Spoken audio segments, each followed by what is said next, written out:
Hello there, hello there, hello there.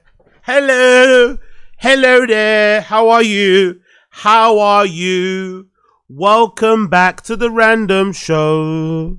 Welcome back to the random show. How are you? How are you? Welcome back to the random show. Welcome back to the random show. So good to have you here today. So good to have you here today. Thank you so much. Thank you so much. Thank you. Thank you. Thank you so much for joining me. I appreciate all of you. I appreciate all of you. I appreciate every single one of you. Thank you for joining me. Thank you for joining me. Thank you for joining me.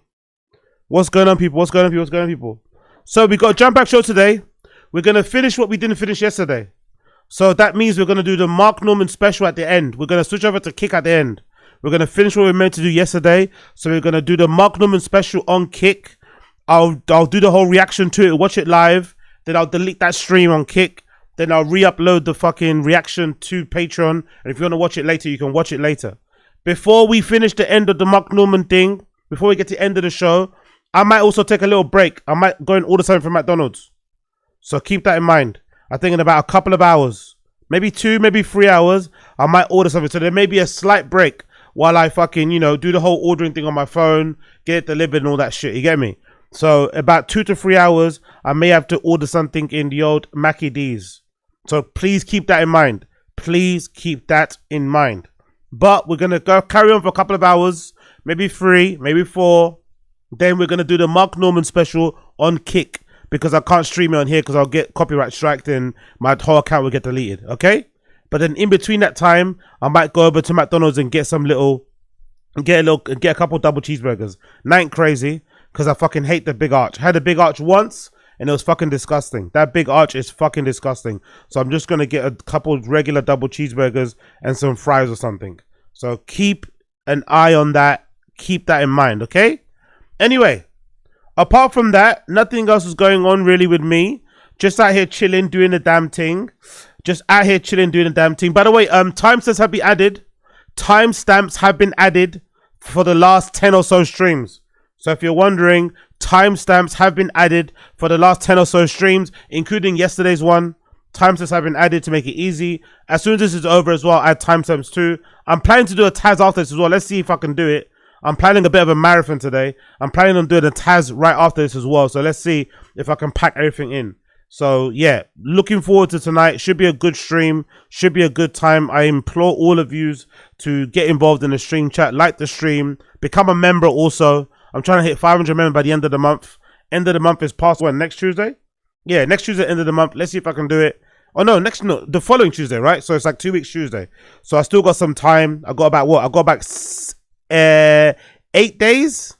Yeah, I think I got about 8-9 days to go. So 9 days to go to get 500 members. Let's see if I can do it. Let's see if I can do it. Okay, let's see if that's possible. Let's see if that's possible. But let's get right into it anyway. Let's get right into it. Let's not waste any more time. Let's get right into it with you motherfuckers. Let's get right into it with you motherfuckers. So first things first, let me get this stuff over here so I know where everything is. Bear with me a second on here, people. Bear with me a second as I get all this stuff where it needs to be. Put the chat over here. I've got my screen. Cool. So first things, okay, let's get rid of that quickly off the screen. Let's get that off the screen. Cool.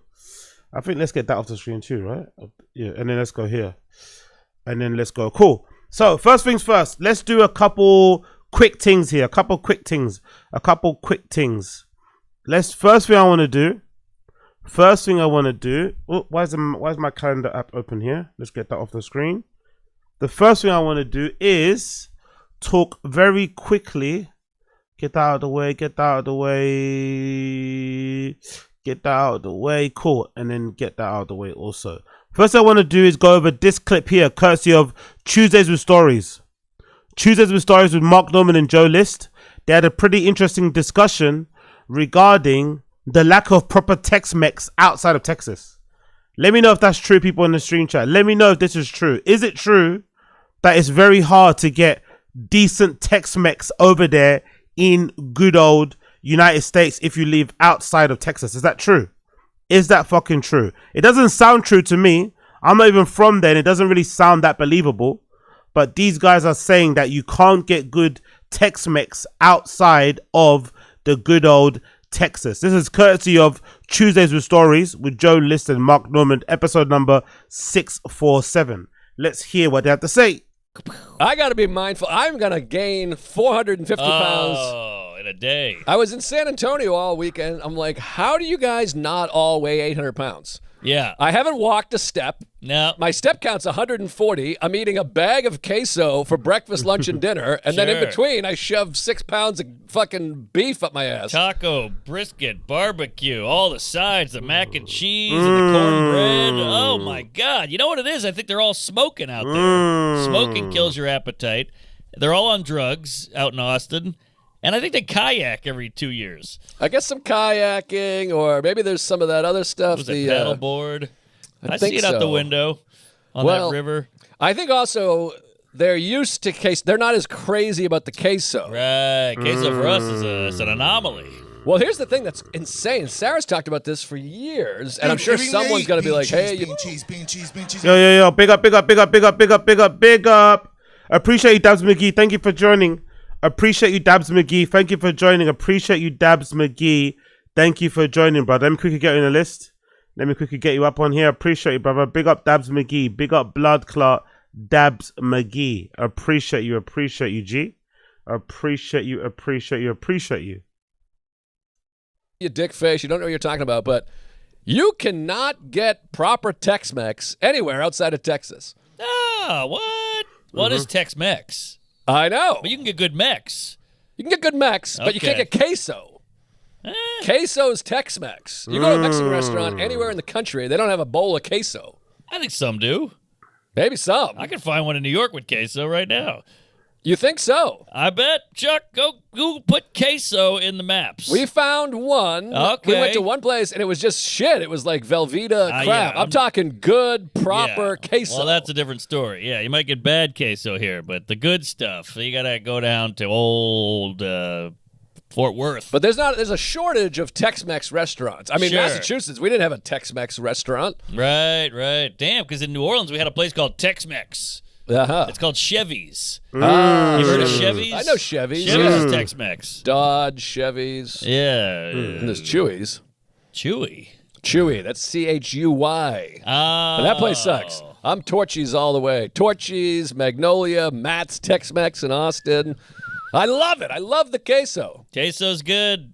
Murder was the queso that they gave me. There you go. But yeah, I do love Mexican. Mexican I can eat anytime. Yeah. I'm all day Mexican, but that Greg Gaffigan joke. Oh, yeah. It's the same food over and over again. Cheese, meat, tortilla. I just heard someone else do almost the same exact joke Uh-oh. About Tex or about Asian? about Mexican food.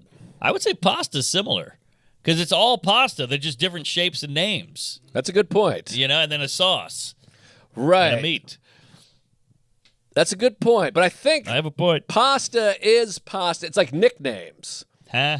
Like pasta is pasta, but then they have nicknames. Rigatoni, elbows, Schaub. Right, but it's this all the is like same. they're acting like this is a different food altogether. Yes. They're like enchilada, burrito. Chimichanga, enchilada. Oh, you said that right. Right, but you're like, but this is pasta. But yeah, that quesadilla is just a burrito that some fucker sat on and cut it up. Cut this motherfucker right here. Fuck it, cut them up. Remember that, Hedberg? Oh yeah, tennis balls. Yeah. It was a laid-back company. Yes, Springles. Yeah, but no, you're right. But the pasta, yeah, their nickname. Is that a bit?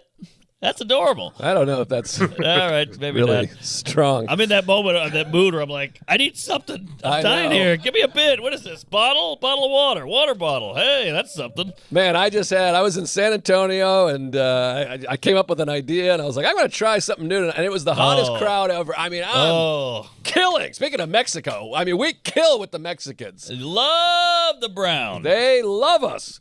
So I'm just ripped.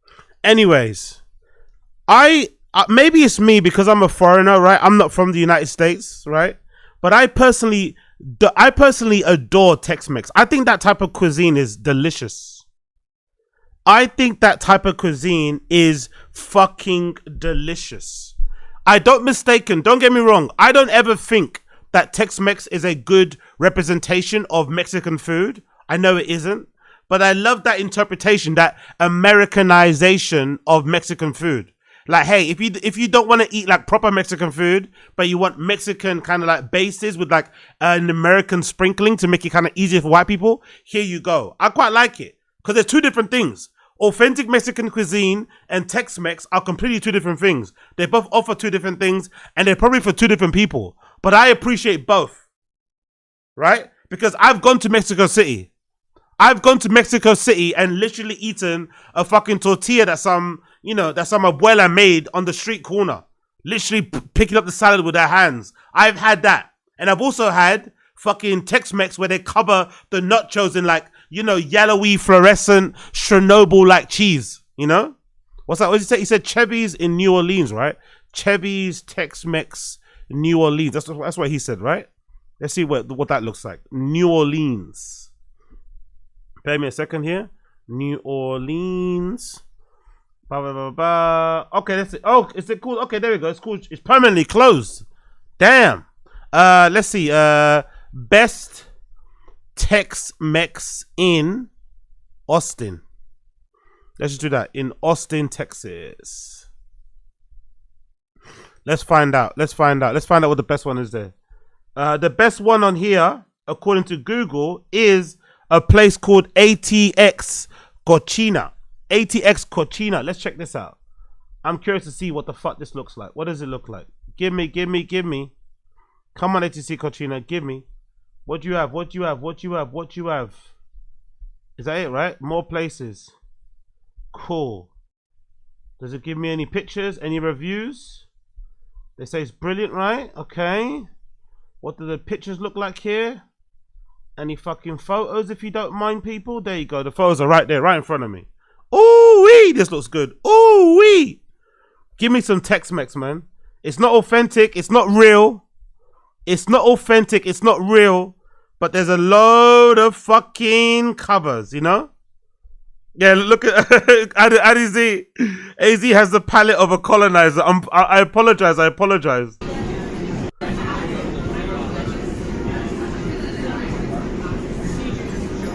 Decent, no? Decent shit. Don't get me wrong. Oh, look, green cocktail. Like the part of the fucking flag, huh? They've got a green cocktail like the flag. Like, representing the Mexican flag, or part of it at least. Look at the fish. That looks fucking delicious. Yeah, I could do some Tex-Mex. Give me some Tex-Mex. It's not authentic. I know it's not authentic, but I could do that. I could definitely. What's that? Matt's El Rancho. A place called Matt's El Rancho. Where's Matt's El Rancho? Where the hell is that? Do they have an Instagram? Does Matt El Rancho have an Instagram? Yes, they do. Let's check out Matt's El Rancho. One of the best Tex-Mex places in Austin, Texas. What does that look like? Matt's El Rancho. Do they have any location? Let's see if they got anything tagged here, so I can see other people's actually spots. Oh, look at that, with Granny as well. Went out with Granny. That looks fucking splendid. Look at that. Look at that spread with Granny. That looks like a good. Look at that good Tex-Mex spread. Look at that good, and they've got that thing they do in Tex-Mex restaurant where they got like, different color plates to make it feel like homely, right? To make it feel like it's a mum and pop. They got like different color plates and stuff. I like that. I like that fake homely feel, I like that fake homely fucking feel. See, look at that. Look at that. Okay, what do people say here? The most unexpected. Oh, okay. It's not his granny. The most unexpected friendship I've ever formed. 10 out of 10 would recommend talking to strangers on your flight and becoming friends. I met Margie and Parker in October 2024. Or 2024, sorry. On my flight from Nashville to Austin. They happened to be on the same flight as me. Sitting on a seat apart with me on the middle. Though I'd fully intended just to be on the phone knocking out social media work during the flight, I'm so grateful I spent those 2 to 3 hours getting to know the two kindest, most wonderful strangers on either side of me. Margie and Parker are 17 and 85 years old. officially making them the oldest and wisest friends. They met organically at a party in Austin back in the 60s when they were both working at IBM. They've now been together for 50 years, and in their retirement, they prioritize family, friends, food, and faith more than pretty much anything. What I find particularly inspiring is that Margie has a group of friends she's known since elementary, middle, and high school. Jesus, you don't have that anymore, do you? That's definitely a sign of an older person from another generation. I don't think I know a single person in my real life from primary school. I don't know. I can't think of a single person that I've speak to now that I went to the same primary school with. Not a single person. Crazy. Well done to her. That has gone together every year for the last 55 years without fail. They also have a group chat together and stay in touch weekly, if not daily. I asked what they do when they're not together, and she said they talk. Anyway, I met Margie and Parker just a couple of days ago after I got laid off from Microsoft. That was in the moment in which I felt some shame about the layoff, but they were so kind that I felt comfortable sharing that with them that had been laid off. They were actually the first people I told. Then after meeting Margie and Parker on that flight, we exchanged contact information. A few months later, I was rehired by Microsoft, and the three of us got together for a lunch at Matt's El Rancho to celebrate and catch up. Fast forward a year later to this weekend, Margie and I got together again for our now annual catch up at Matt's El Rancho. Yo, big up. Appreciate you. I don't care about your story eating disgusting cheese slop white boy. Fucking grannies and your abomination of a meal. It looks good though, man. Come on, Assad. It looks decent. Come on. Let the fucking gringo eat his fucking white people Mexican food, man. It looks decent, man. Come on. Don't be mean. I cannot explain to you how much our conversation filled me with life. Parker wanted to be there, but he couldn't on account of a new medication he's on that is currently keeping him at home. Pray for Parker. Here's to talking to strangers and forming unexpected friendships. That's pretty cool, isn't it? Wow, he met these old people on the flight and now they become best friends. That's fucking awesome. That is really fucking awesome. Big up Margie and Parker. Big up Margie and Parker, man. That's fucking beautiful. That is fucking beautiful. Big up Margie and Parker. And who's this guy anyway? Who's this? Patrick Lyons is a fitness coach. Okay. Big up Patrick Lyons. And the food looks good, man. You guys are hating. You guys are fucking hating, man. The stuff looks good. Matt's El Rancho. This might be the first place I visit. When I go to fucking Texas, this might be the first place I visit. I might go straight to Matt's El Rancho. Straight from the airport, straight to Matt's El Rancho for some fucking, what's that thing called? Is it pollo? No, pollo is funny. It's fucking chicken, isn't it? For some carne con patatas fritas, right? Is that it, right? Carne con patatas fritas. Por favor. I'll be there, mate. I'll be there for some, yeah, there you go, some pollo, yeah? Some pollo con arroz. I'll be there for some pollo con arroz. I'll be in there, man. I'll be in there. Matt's El Rancho. Join me at Matt's El Rancho. Ooh, good whiskey and shit. Hey, some Millers and shit. Hey, Matt's El Rancho for the Banco. You get me? Is this a review?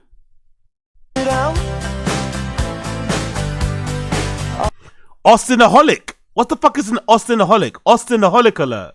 This says it all, but let me tell you the real story. 11 years ago, I rode into Austin with a car full of clothes, my college best friend, and zero plans. I swore it was a quick chapter. Fast forward 11 years after, I am married, raising a family, running a business, and still obsessed with this city in this day one. Austin didn't just give me a new zip code, it gave me life. I didn't even know I was manifesting. Food, music, and people, the energy, the way the sunsets hit different, and the opportunities never stop knocking. If you're tired of scrolling past Austin Reels thinking, maybe one day, this is your sign. Wow, this is your sign to move to Austin. It's amazing, baby.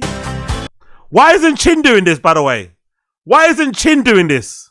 Why isn't Chin doing this? Why isn't Chin doing this?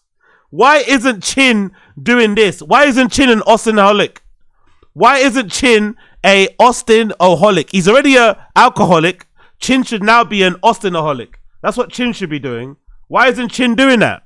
Why isn't Chin doing that? What's this guy talking about? What is Austin's most iconic dish? I mean, it's got to be the brisket of Franklin, right? Like, have you waited 4 hours in line for anything else on this list? I'm not saying it's the best, but you could make a strong argument for it. It's kind of defined an entire genre. I think Austin's most iconic dish is breakfast tacos, specifically the Migas tacos from Veracruz. It's the ultimate Saturday comfort food, and everyone in Austin. That sounds good. It. I say the most iconic dish in Austin is the Bob Armstrong queso at Matt's El Rancho. I think it has to be Matt's El Rancho, see? Matt's El Rancho, bro. Bob Armstrong queso. See?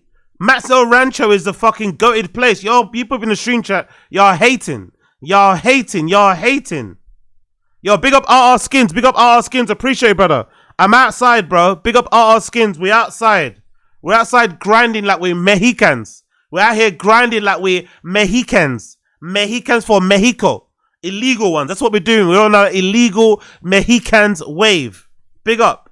something from Tex-Mex, and I feel like there is no single dish in Austin in the Tex-Mex realm that is as definitive as this queso. It even has nicknames. You can order the Bob or the Bob dip. You just shout, "One Bob, please," and they bring you this small, cute vat.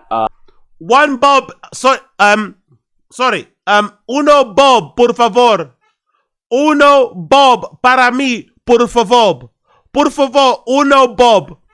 Of cheese, ground beef, and guac. You stir it all together. You dip your chips in. You say seconds, please, or thirds, fourths, fifths, whatever kind of Dos, por favor.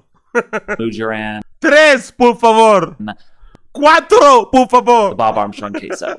Now you go vote. If you have thoughts on what our city's most iconic... Yeah, man. I want to go to Matt's. I want to go to Matt's. I want to go to Matt's. I want to go to Matt's. Who's going to join me? Who's going to join me at Matt's El Rancho? Stop hating. Stop hating and start making your plans to meet me at Matt's El Rancho. And then there was day 3. It's really all about the food for us. First stop of the last day, Matt's El Rancho. The absolute... I'm going to wear one of those hats too. I'm going to wear one of those hats as well. I'm going to wear one of those hats as well. We're going to go. pinnacle of Tex-Mex food. If you spent any time living in the US, these are the kind of Mexican family-style restaurants that you grow up with. Now, this one is so worth it. I highly recommend. Big shout out to my... Free nacho chips and shit. Free nacho chips and shit. Come on, man. Who wants to join me at Matt's El Rancho? My buddies who grew up there, Joe and Connor, for all the recommendations. It's the size of your arm, bro. We also had to hit up Terry Black's, the most iconic... Terry Blacks and shit. Might see Brendan out there. Terry Blacks and shit. Huh? I'm gonna have my meat. I'm gonna have my mouth over some meat. I'm gonna have my mouth over some thick, black, dark meat. As usual. My mouth will be over some thick, black, dark meat as usual. I can't wait. Matt's El Rancho, here we come. Smokehouse in Austin, which is saying something because they literally have barbecue pits on every corner. I'm sold on Texas barbecue. I'm sorry, KCMO. So dang, how was it today? Shout out to the Pitmasters of Texas and your new favorite content creators. Follow us now. Don't do drugs, kids. Whee! Yeah, I can't wait. I can't wait. I can't wait, man. Matt's El Rancho, we're coming for you. Matt's El Rancho, we are coming for you. We are coming for you. Don't mind the hate in here. Don't mind the hate in the chat. We're going to be there, Matt's El Rancho. We're going to be there. We're going to be there with the quesos and the fucking nachos and the bobs, right? And the bob, the queso sopa. The queso sopa will be all up in that queso sopa. You get me? Queso sopa to the fucking face. Let's go. Queso sopa to the fucking face. All right. Next thing on the list here. Quick little bit of information. Joe List is moving to Austin, Texas. Joe List is moving to Austin, Texas. Another comedian is moving to Austin, Texas to get closer to Rogan and become a a regular at the comedy store, at the mothership, sorry. So I'm wondering, will Joe List end up being made a regular at the mothership before Nick Simmons?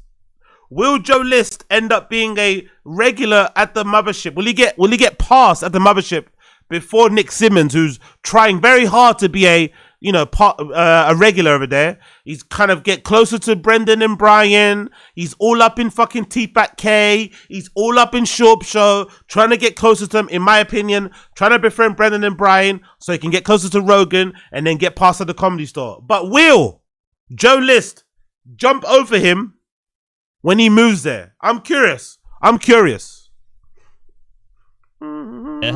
Jeez. What else were we talking about? No, Texas. We were talking about Texas because I'm moving to Texas in the fall, as you know. So how was San Ann? San Ann was great. This is a fun topic. Best city that starts with San. Best sand city. Well, San Francisco, I think, is going to be the winner. Yeah, well, San Diego is pretty unbelievable, but I'm a San Francisco Diego's guy. Great. I do love San Diego. San Juan, Santa Barbara, San Juan Capistrano, San Jose, San Jose, San Bernardino, San Antonio, San Luis Obispo. Or is that a cookie? Nabisco? St. Louis, Nabisco, bling. You know, that was two people's names combined?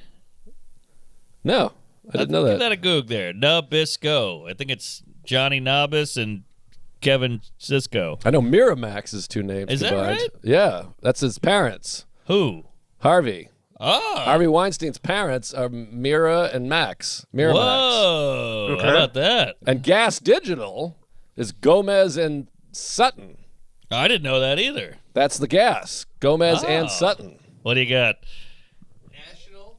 Fuck. Biscuit. Okay. Company. Oh, there you go. That's what so I that's meant. names. Not names, but not a guy's name, but three different words Right. put together. Now to piggyback on your nighttime sex slave.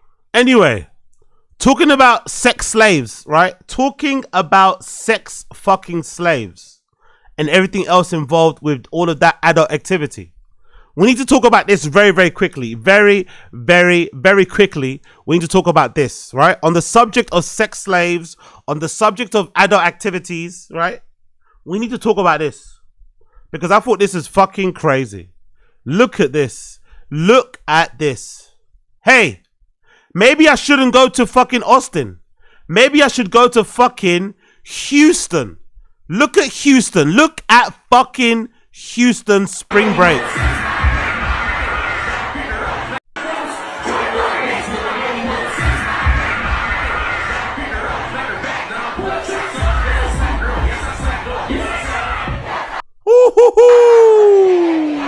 God damn.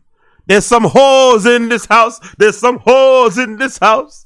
Yo, that sounds like, that look like it's gonna be fun. That look like it might be fucking fun, right? That looks like it might be fun. Look at all the YNs. Look at all the YNs with their straps out. Look at all the YNs with their straps out. This looks like it's gonna be fun. I wanna be there. When black people run, everybody runs too. Oi! Oh! Get on the side, get on the side, get on the side. Hell yeah! Hell yeah! Bro, niggas is clutching, bro. Little niggas in the rain, the bag, got their bag, clutching the bag. I don't know, man. I need to go. I might need to go. I might need to fucking go.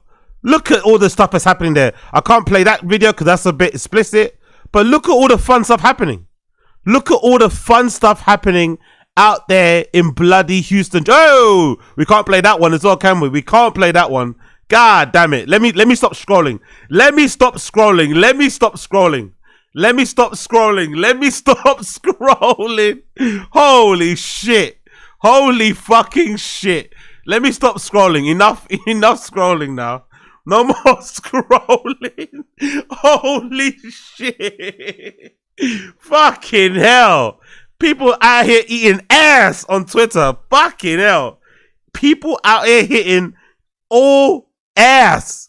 Pure ass on Twitter. Fucking crazy. Fucking crazy. Okay. Let's move on from there. Let's move on from there. Holy shit. Is that real? Hold on, is this real? Look at how jeans work, man. Look at how jeans work. That's what you think? What's his name?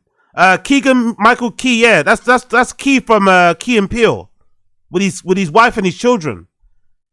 Is that how quickly you're fucking? No, what? Like, is that possible? How does that work genetically? Huh? Isn't he? So what? Is he like? Is the reason why his kids came out white? Is it because he's mixed race? So he's not actually like fully black? Maybe is that why? How the fuck did that happen? Unless these kids are adopted, I don't think so. Because this boy especially looks a lot like him. How the fuck did that happen? Or did her genes just fucking knock his out? Like how? How is that even possible? They both got fair hair. None of them have got like yeah. Unless they're not their biological kids. But this kid looks a lot like him though. This one here. Wow. That is so incredible. That is pretty cool. That is pretty fucking cool how that happened, isn't it? Like, he just got 2 white kids. Jesus Christ. Okay, fair play. Fair fucking play. That usually happens if the dad is like, looks black, but they're actually mixed race, you know? Then your kind of white side kind of like, you know, wins the race in the fucking genes and shit. But at least one of the kids would have like, you know, afro hair. Both of these kids have got like regular white people hair and stuff. Interesting. Interesting. Huh. Don't know how that happened. I don't know how that happened. I can't explain it. But who cares about explaining things? That's fucking lame. And look, I don't know what... Let's talk about Podcast Cringe. Big up Podcast Cringe. Joe Rogan's downfall is hard to watch. This is featuring Mark Normand.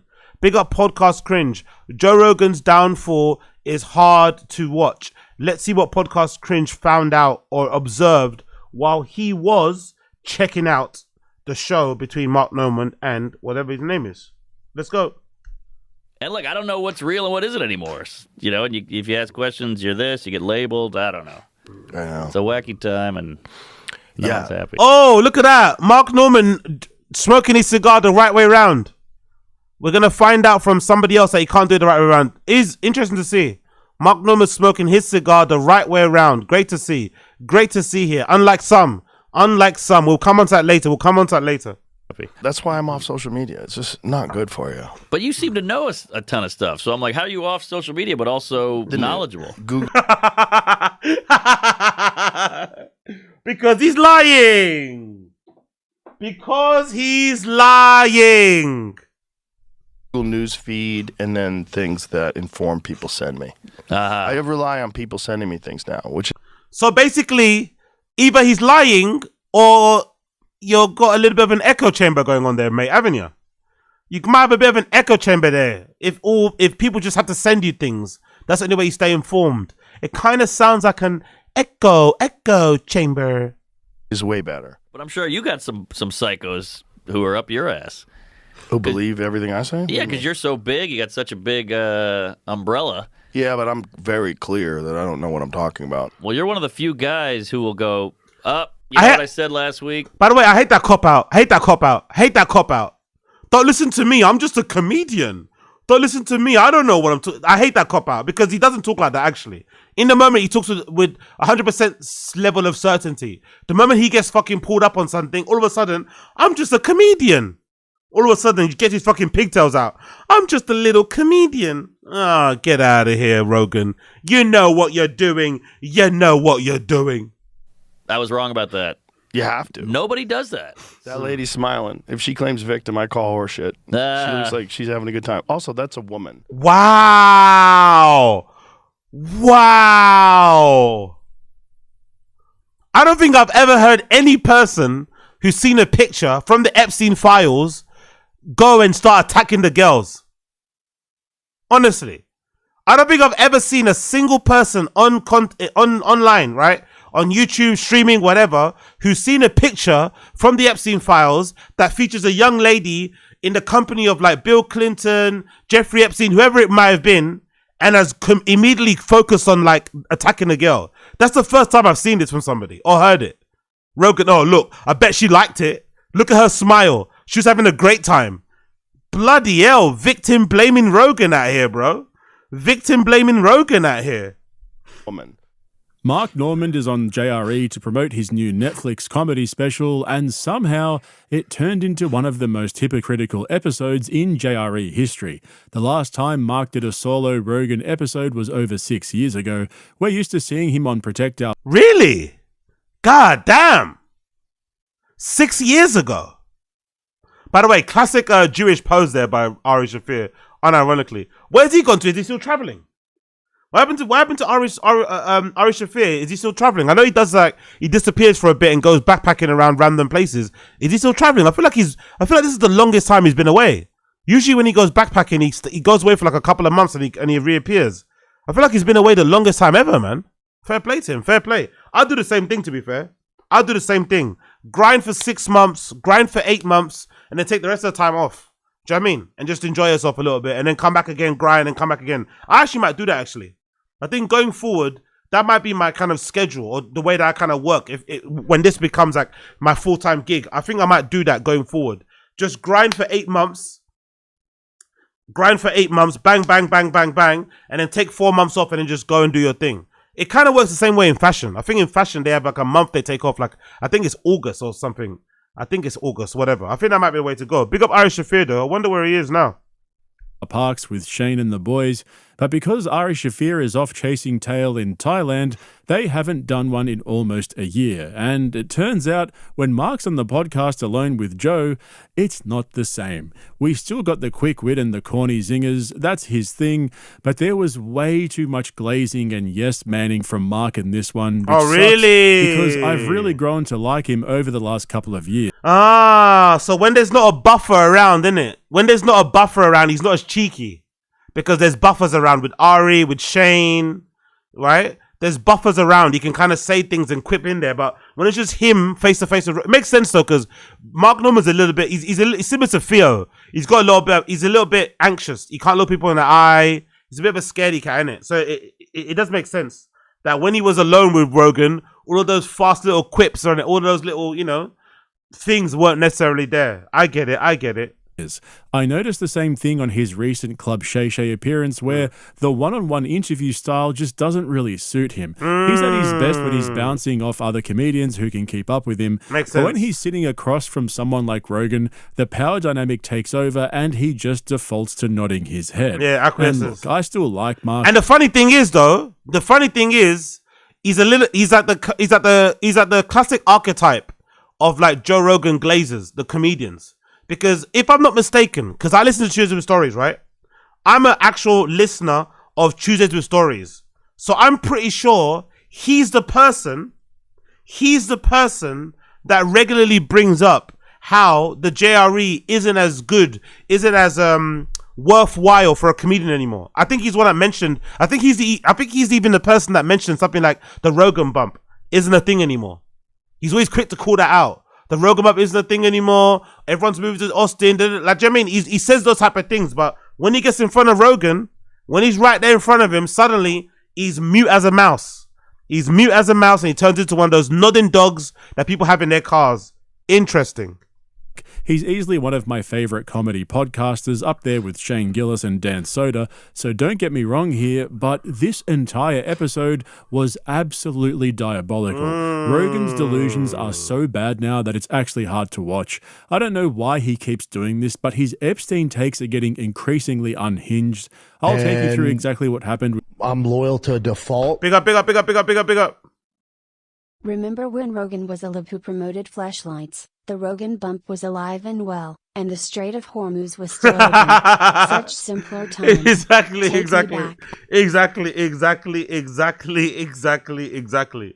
be fair, you can see even with the views, innit? You can see with the views even. But to be fair, I think the views on Rogan going down are more to do with just people having comedy podcast fatigue, I think that's what it is, but you can tell even if you go on the views, like, the couple hundred thousand here and there, some of them have 30K, 50K, the views aren't what they once were, so it's no surprise that the bump isn't what they once were. But I think as well, I'm going to die on the hill that I think having their specials on Netflix and everyone seeing what they actually like doing comedy, I think is what really fucked them. I think before when we didn't really know what their stand-up was like and there was a bit of mystique around it, I think that bump meant something. But now that we see what their comedy's like and the fucking veil has been kind of removed, it's really hard to get kind of gassed over comedians being on a podcast and waiting to see their performance. Plus, they do too many of them as well, I think, as well. There's that other thing as well. I think it might be beneficial if you're a comedian and you want to promote your special, you're probably better off just like doing Rogan and one other pod don't do all the fucking pods. You know, that might be also the reason why the Rogan bump isn't a thing, because you're going to listen to what? Are you going to listen to Mark Norman on fucking Club Shay Shay? Then you're going to have to listen to him on fucking Are You Garbage? Then you have to go on Two Bears. You know what I mean? It's just too much. Spreading yourself too thin. So maybe if they just focus on just doing one appearance, one on Rogan if you can get it, and then one other podcast, that might actually help and to get more views on there, so the views aren't spread across like 6 other shows. But again, what do I know? With the Epstein stuff towards the end, because there were a few moments here where I spit out my Vegemite on toast in disbelief at some of the shit they were saying. And I'm not talking about a bad take here and there or an out-of-touch rant. I told you! Big up Asad Aziz, is that true? Dude, AZ, I saw a clip of Bobby Lee's done a special promo. Where do you see that? Is that online? Where do you see that? It was so bad. Hey, this special from Bobby Lee is going to be the worst mistake he's made in his career. The special that Bobby Lee's about to drop will be the worst mistake he's made in his entire career. There's no way it's going to be good. There's no way it's going to be good. And when everyone sees how bad he is at stand-up, it's going to actually negatively harm him and his fucking bookings. Watch. Watch. Watch. We've become accustomed to. I'm talking straight up black and white hypocrisy that will make your skin crawl. Just quickly though, I just posted my full breakdown and commentary. They were talking about how fractured we are in this political climate and how the abundance of information has made it harder to know what's fake and what's true. Okay. And somehow Rogan managed to perfectly describe himself without realizing that he's part of the problem. But it also shows how sad and sheep-like people are, because we're like, we need something. I need something to believe in, something to go for. I'll support you. Well, I'm everybody's alone. so lost that anybody who comes along that confidently claims they have the answer, people just follow. Yep. Very Every odd. time. Very odd. But I'm sure you got some psychos who are up your ass. Who believe everything I say? Yeah, because you're so big. You got such a big umbrella. Yeah, but I'm very clear that I don't know what I'm talking about. That's the key. I love how it's like, for him it's different. No. For me it's different. No, motherfucker. You're the same. You're mainstream media too. You are mainstream media too. You provide just as much disinformation as all these mainstream outlets that you kind of criticize. You're the same. No. With me it's different. No. With me it's different. With me it's different. No. You the same. You the same. And if I do, it's like very specific things. So I'm like, I can tell you for sure that this is a fact. Right. You know, because, I'm an expert in a few things. Well, you're one of the few guys who will go, you know what I said last week? I was wrong about that. You have to. Nobody does that. You got it. Well, because they all just want. To be fair, he doesn't do that lately. He used to do that. Rogan did used to do that, but he doesn't do that lately. Nowadays, in order to mitigate that, he just makes sure he gets guests on that agree with his worldview. That's how he mitigates having to come out and apologize, because the people he has on agree with his worldview. They fucking, endorse what he says. They fucking glaze him, and he feels like he's always right. But he did used to come out and hold his hands up and whatever. But nowadays he doesn't. Nowadays, if anything, he will actually double down, even if it's wrong, especially in the light of new information. Want to be right all the time. Yes. And they all connect their identity with being correct about whether it's COVID or right. Like COVID ruined a lot of people's credibility. 100%. Said without a shred of irony, COVID ruined a lot of people's credibility. You mean like you? Actually, what's her name again? Let's see if we can find that. Can we find that, like Joe Rogan, Rhonda, Patrick, COVID? Because I don't think she's been on since. I don't think she's been on since. Let's see. Joe Rogan, Rhonda, Patrick, COVID. I don't think she's been on since. I think she came on that one time and she hasn't been on since. Vaccine misinformation. Is that the one? Maybe it's that one there. Is it that one? Joe Rogan v on the vaccine 4 years ago. Oh my God, David Pacman. What happened to him, mate? What happened to Pacman? Maybe it is that clip there. Maybe it's that clip there at the top. Maybe it's that clip here, right? Maybe it's that. Is it that one he's watching? What did he watch there? Yeah, I think it might be from this. Let's see this. Because she hasn't been on since. She hasn't been on since, mate. Topic. Can we talk a little bit of vaccines? Because it's something I have seen a lot of misinformation, like on everywhere. On Rogan, she wants to say Rogan, but she just pulled it back. Hold on this show specifically. Facebook, on different news media outlets, and And I think there's really like some main ones that I just feel are causing harm. And so there's really 8 of them. We don't need to talk about all of them, but I think the 8 really are that, SARS-CoV-2 is not that bad. COVID-19 is not that bad. And, vaccines basically don't prevent transmission. Spike protein from vaccines are cytotoxic, therefore they're really bad. That vaccines are going to cause something called antibody-dependent enhancement, which is going to make you have a more severe disease. There's the vaccines are going to cause infertility. Rogan being this quiet as well, not saying anything, is an indication that he totally disagrees, by the way. Rogan just sitting there brewing, absolutely seething. Let's see what he says when he finally speaks up. There's the vaccines are going to cause a more virulent strain or variant. And then there's one more that she mentioned a note of it. To vaccines She made notes. They're just as good. Okay. And I think that there's a few of those. She made notes, bro. She came on the show with a specific intention of dispelling all the misinformation, of clarifying everything. I love it. Big up Rhonda Patrick, man. Come back on the show. By the way, she's a good follow on Twitter. She's a really good follow on Twitter for like advice on like peptides, diets, everything else in between. She's fucking great. Big up Rhonda Patrick. I follow on Twitter. She's really fucking good follow on there. That are really, just like blatantly, they're wrong. All of them, I think, but there's some that are more important than others, and I think that I would like to talk about them. I think first and foremost, there's like 2 groups of people, mostly.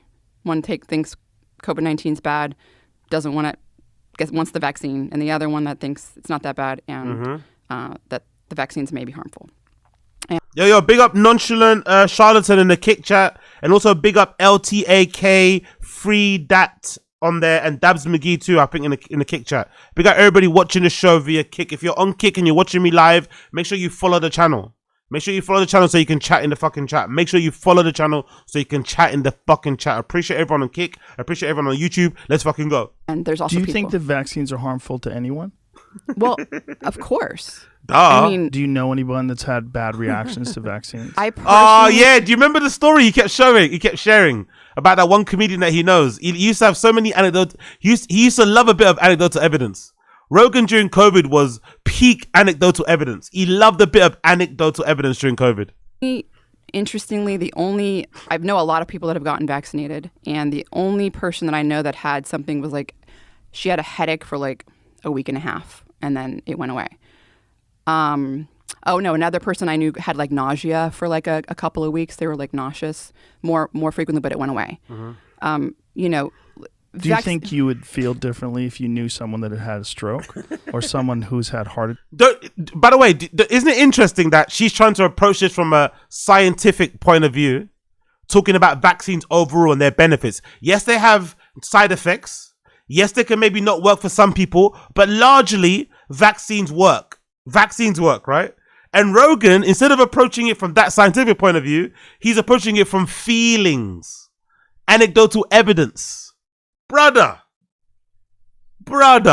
there's going to be anomalies. There's going to be case studies where people receive the vaccine and it doesn't go well for them. There's going to be certain circumstances where someone gets the fucking COVID and it goes fucking really badly for them.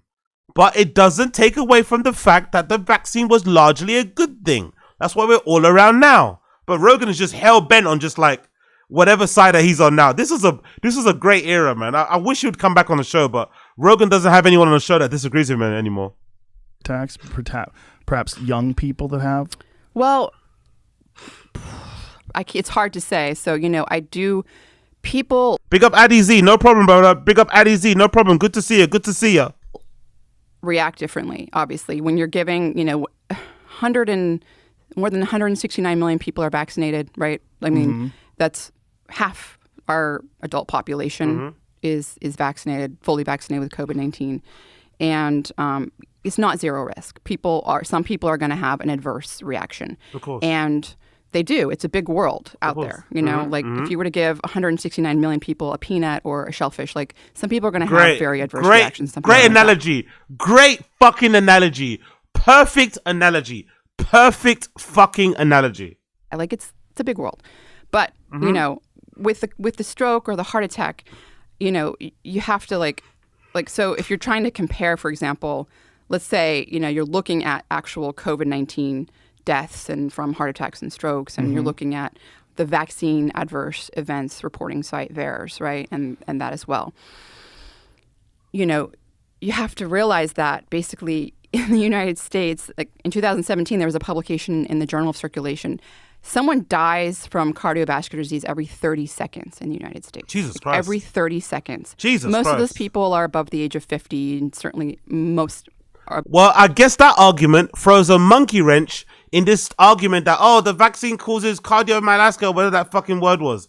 If 30 people, was that whatever she said, that statistic, that must obviously going to skew the statistics around the vaccine causing people having fucking heart attacks. Because that was one of the big talking points, right? With a lot of people. Now, to be fair to Rogan, when that whole vaccine causes heart attack issue came up, I do remember a lot of pro-vaccine people being very dismissive of it, acting as if that wasn't true. It obviously was true. Some people obviously did have adverse effects of the vaccine, but it still doesn't take away from the fact that largely the vaccine was a net positive. But for whatever reason, Rogan and his cohort of people were hell-bent on making sure that it was both the most serious thing and also not the most serious thing. Really strange. Above 65. But every 30 seconds, someone's dying from cardiovascular disease. Every 40 seconds, someone in the United States has a stroke. Every 4 minutes, they die from a stroke. But this is also very, very rare in young people, particularly young, healthy people. But one thing that has occurred in young, healthy people that have been vaccinated is myocarditis. And some people have had blood clots, quite a few blood clots. And this is the era where you fucking got hit over the head with ivermectin and myocarditis every fucking day. Every day was ivermectin and myocarditis day. Every fucking day. There's speculation, right? Yo, big up Space Guy in the chat. Wagwan sis. Big up Space Guy in the chat. Salk Institute released that paper. Big up Lou as well. I see you. Big up Lou. About the spike protein causing some sort of deterioration of the blood vessels. Did you read that? I looked at the spike. I've been looking at a lot of the. He reads studies. Look at his face. Look at his little studies face. Look at his little studies face. Look at him. Look at his face. Look at the contempt. Look at the contempt on his fucking face. Look at the contempt on his fucking face. His little, I read studies. The spike protein, and that's from COVID-19. They're discussing it. They're talking about from the actual disease itself. Yes. So, first of all, you have to you're either going to get infected with SARS-CoV-2. Most people are going to be eventually. We're all going to be exposed to it. So you're either going to be vaccinated when you're exposed to it or not. And people are dying from heart attacks and blood clots, and even people are getting myocarditis 100-fold times more than vaccines. The myocarditis link from the mRNA, specifically the mRNA vaccines, is real. And I think the last I saw it was 50 per million, which is still rare. And it's happened to 2 people that I know. So up until then, and actually now that you asked me, I forgot. I had someone who's a supporter. I talked about vaccines in one of my Q&As I do, and they went and got it, and they were younger and ended up having some kind of myocarditis. So I do know someone that had I don't know them, but they emailed me. Now, what happens if you have that? And how do you recover from that? But you realize it's happening to young people. So myocarditis is caused by 2 things. One, by inflammation. Tell her, sis. Tell her. Tell her. Tell her. Tell her. 2, by direct viral infection. And it's more common in adolescents and young people. And it's an enlargement of the heart? It's inflammation of the heart. It can lead to that, yeah.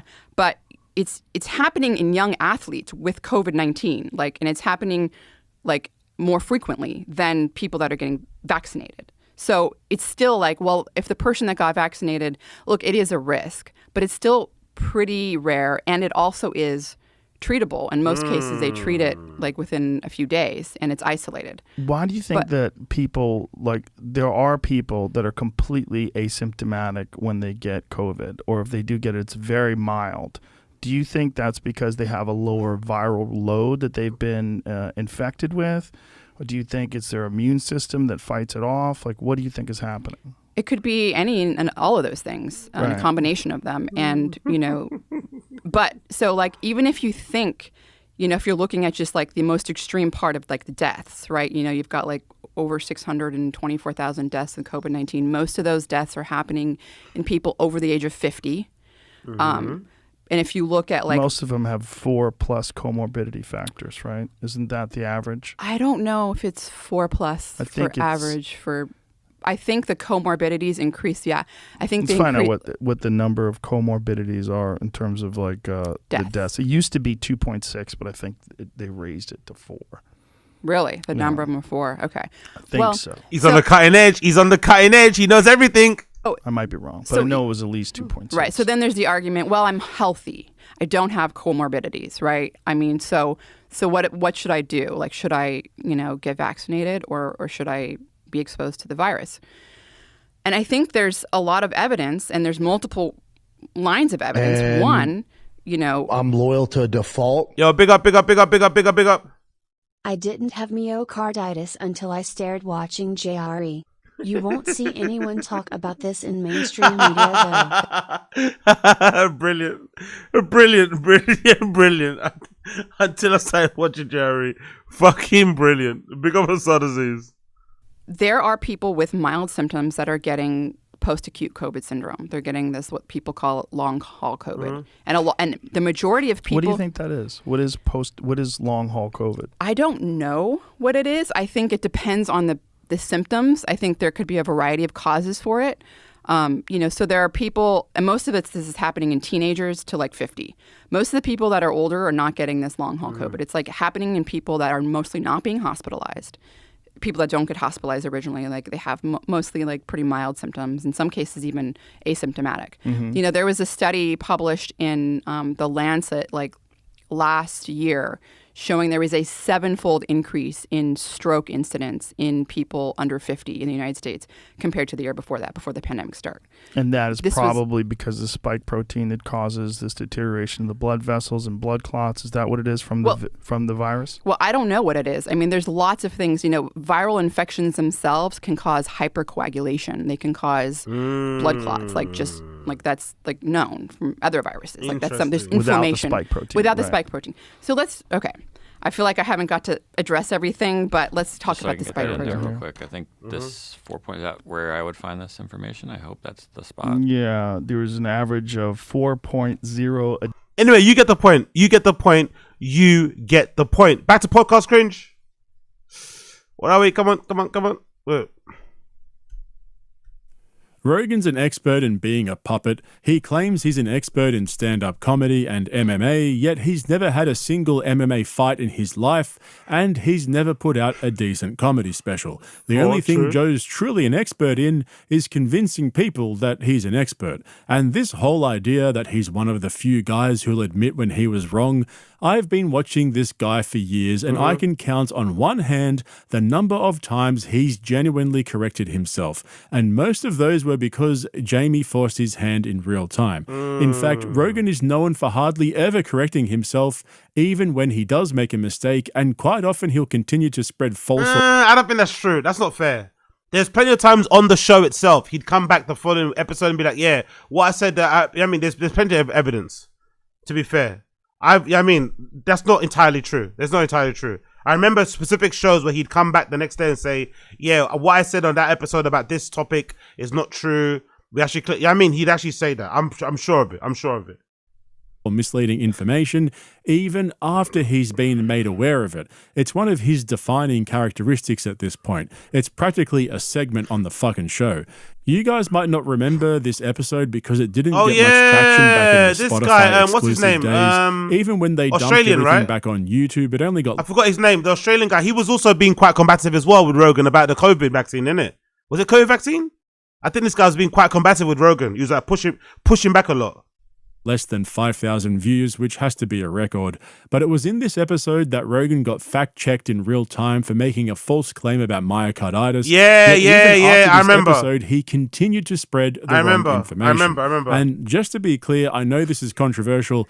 I'm not saying that Rogan was wrong or right about everything to do with the pandemic. I mean, he did certainly uncover some dodgy shit, I'll give him that. But still to this day, he'll ramble on about things that were proven to be wrong, yet he just can't seem to let it go. For young boys in particular, there's an adverse risk associated with the vaccine. It's like a 2 to 4-fold increase in the instances of myocarditis. Yes, but you know what? Hospitalization. You know that there's an increased risk of myocarditis among that age cohort from getting COVID as well, which exceeds the risk of myocarditis. And to be fair, I don't even know why it's even a debate. Like, if they say the vaccine can cause heart issues for 50, what's the statistic that Rhonda Patrick said? Was it 50 in a million? If they told you, right, the COVID vaccine could maybe you could get fucking heart issues with the COVID vaccine, but only if you're one of 50 of a million. Or you can get COVID, and if you get COVID, it could also cause you heart issues, but without the vaccine, it could be quite lethal. Obviously, you still take the vaccine anyway. The odds are far better. The odds are still far better anyway. No one's saying there's no fucking, consequences with taking the vaccine. I myself can say, since I took the COVID vaccine, I can definitely recognize that my cardio overall isn't what it used to be. It definitely isn't what it used to be. It definitely has affected something in my cardio. I've always had asthma. My weight has gone up and down. I understand. But I definitely noticed a drastic decrease in my cardio overall. But in general, am I far better off for taking the vaccine? I think so. Or having the vaccine? I think so. Especially when it comes to taste and stuff. Like I said, I've got actual friends I know, even till this day, who have never got back their fucking sense, their sense of smell or taste. Allow that, man. Allow that. That's from the vaccine. I don't think that's true. No, there is. There is. Well, let's look that up. I don't think that's true. 12 to 17 molecular myocarditis with 3 months of catching COVID at a rate of 450 I don't think that's true. cases per million infection. This compares to 67 cases of myocarditis per million of the same time following their second dose of Pfizer. Yeah, so you're about 8 times likelier to get myocarditis from getting COVID than from getting the vaccine. Exactly. Now but big up, run it up. Agostino Sheepa. Yeah, for sure. I'm a Sheepa.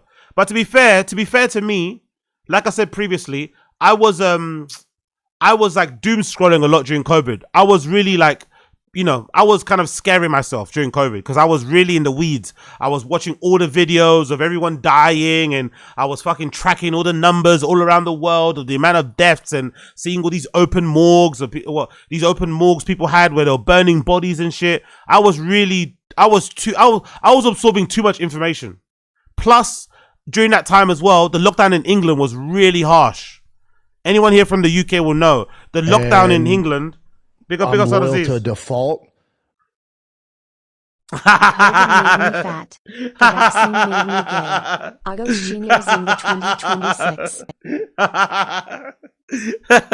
2026. Brilliant. Big up Assad Aziz. No, for sure. I think during that time, I was watching too much negative stuff. And I think the other thing as well, because the lockdown here was really bad, we couldn't do anything. We couldn't do jack shit. You had to walk you couldn't even I think there was a time where they had police patrols. There was a time where there was fucking police patrols. So if you were out and you weren't doing any, you weren't walking your dog or something, they'd be like, hey, go back indoors. You got to stay in and save life nonsense, right?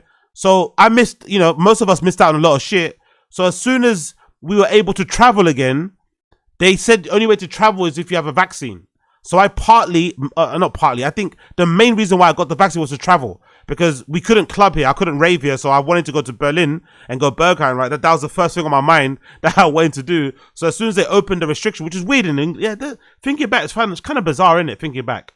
At the time that we opened up in London, they wouldn't open up clubs fully, but they let you fly. But you had to fly. If you went on a flight, you had to have this thing called a COVID passport, which was basically like a little bit of paper that basically the GP will stamp or whatever and say that you got the vaccine. So that's why I got it, because I wanted to go to Berlin and obviously rave, which was fucking dumb, to be honest. But it was a good experience, don't get me wrong, but getting the vaccine just so you can go to Berghain is fucking, is proper redacted shit. So I was, I am a sheep, but to be fair to me, I am also a PUSSY. That being is said. not what I've read before. But also, it's like, even when we're reading these things, it's like, what are we getting this from? Was this from the VAERS report? Rogan doesn't even debate these things in good. Yeah, big up Josie. Appreciate it. As shitty as the pandemic was, that's how I found AZ. So not all bad. Appreciate you. Big love. Faith. He clearly had his own agenda, and he very rarely admits when he's wrong, just like we're seeing now with everything going on in the world and Rogan's blatant attempt to cover it up. Even just in that clip there, you can see how unwilling he is to accept the data when it doesn't line up with what he already believes.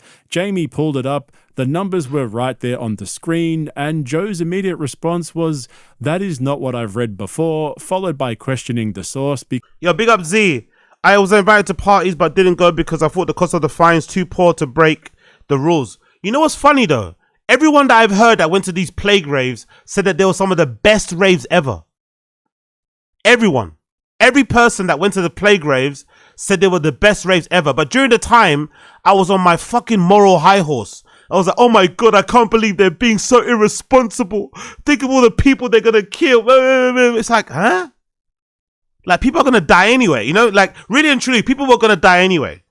The only way we were going to be saved is if somebody made a vaccine quickly, right? That was the only way. That's one of the reasons why we're all out and about now. The vaccine actually saved us. So this whole, like, locking down shit was kind of futile, especially in the Western world. I think the Western world it's impossible to do what they were doing in Asia. Because everyone in Asia kind of, like, obeyed the rules. Even though they had crazy mumbo depths there, they were more compliant. We're not compliant here. Like, you tell people to lock down, people are going to say, fuck you, I'm going outside.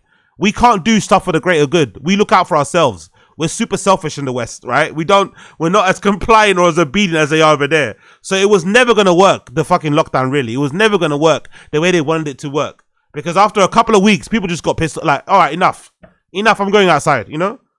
People just got like, enough, I'm going outside. And then all the rules went out the window. But I heard from a lot of people that went to these plague raves that they were some of the best raves they've ever been to. Because you can imagine why, right? You're being locked down, you can't go out, and now suddenly you're throwing a party. Everyone's going to go fucking crazy. So I'm kind of gutted that I didn't go. But to be fair to me, there's not a chance I could have went because I was so scared. I was so scared, right? During COVID, I bought a visor. I was so scared, I bought a visor. I'm Big up loyal to Sadaziz. default. The vax was a blessing from the big God. All the boomers were supposed to be wiped out and the housing market finally affordable. Yep. We messed it all up. We ruined the balance. That's true. That's very, very true. That's very, very, very, very, very, very true. Very, very, very true. But yeah, what was I gonna say? Yeah, I bought a visor. Big up Asana Aziz. I bought a visor, man. I bought a fucking visor. I bought visor. I bought like what were those masks? What were those masks that had the fucking filter on the front? The really heavy duty ones. I bought them from fucking China. I bought like a pack of like 500. What were they called? N95. N95s. I bought like a pack of like 500 from like AliExpress.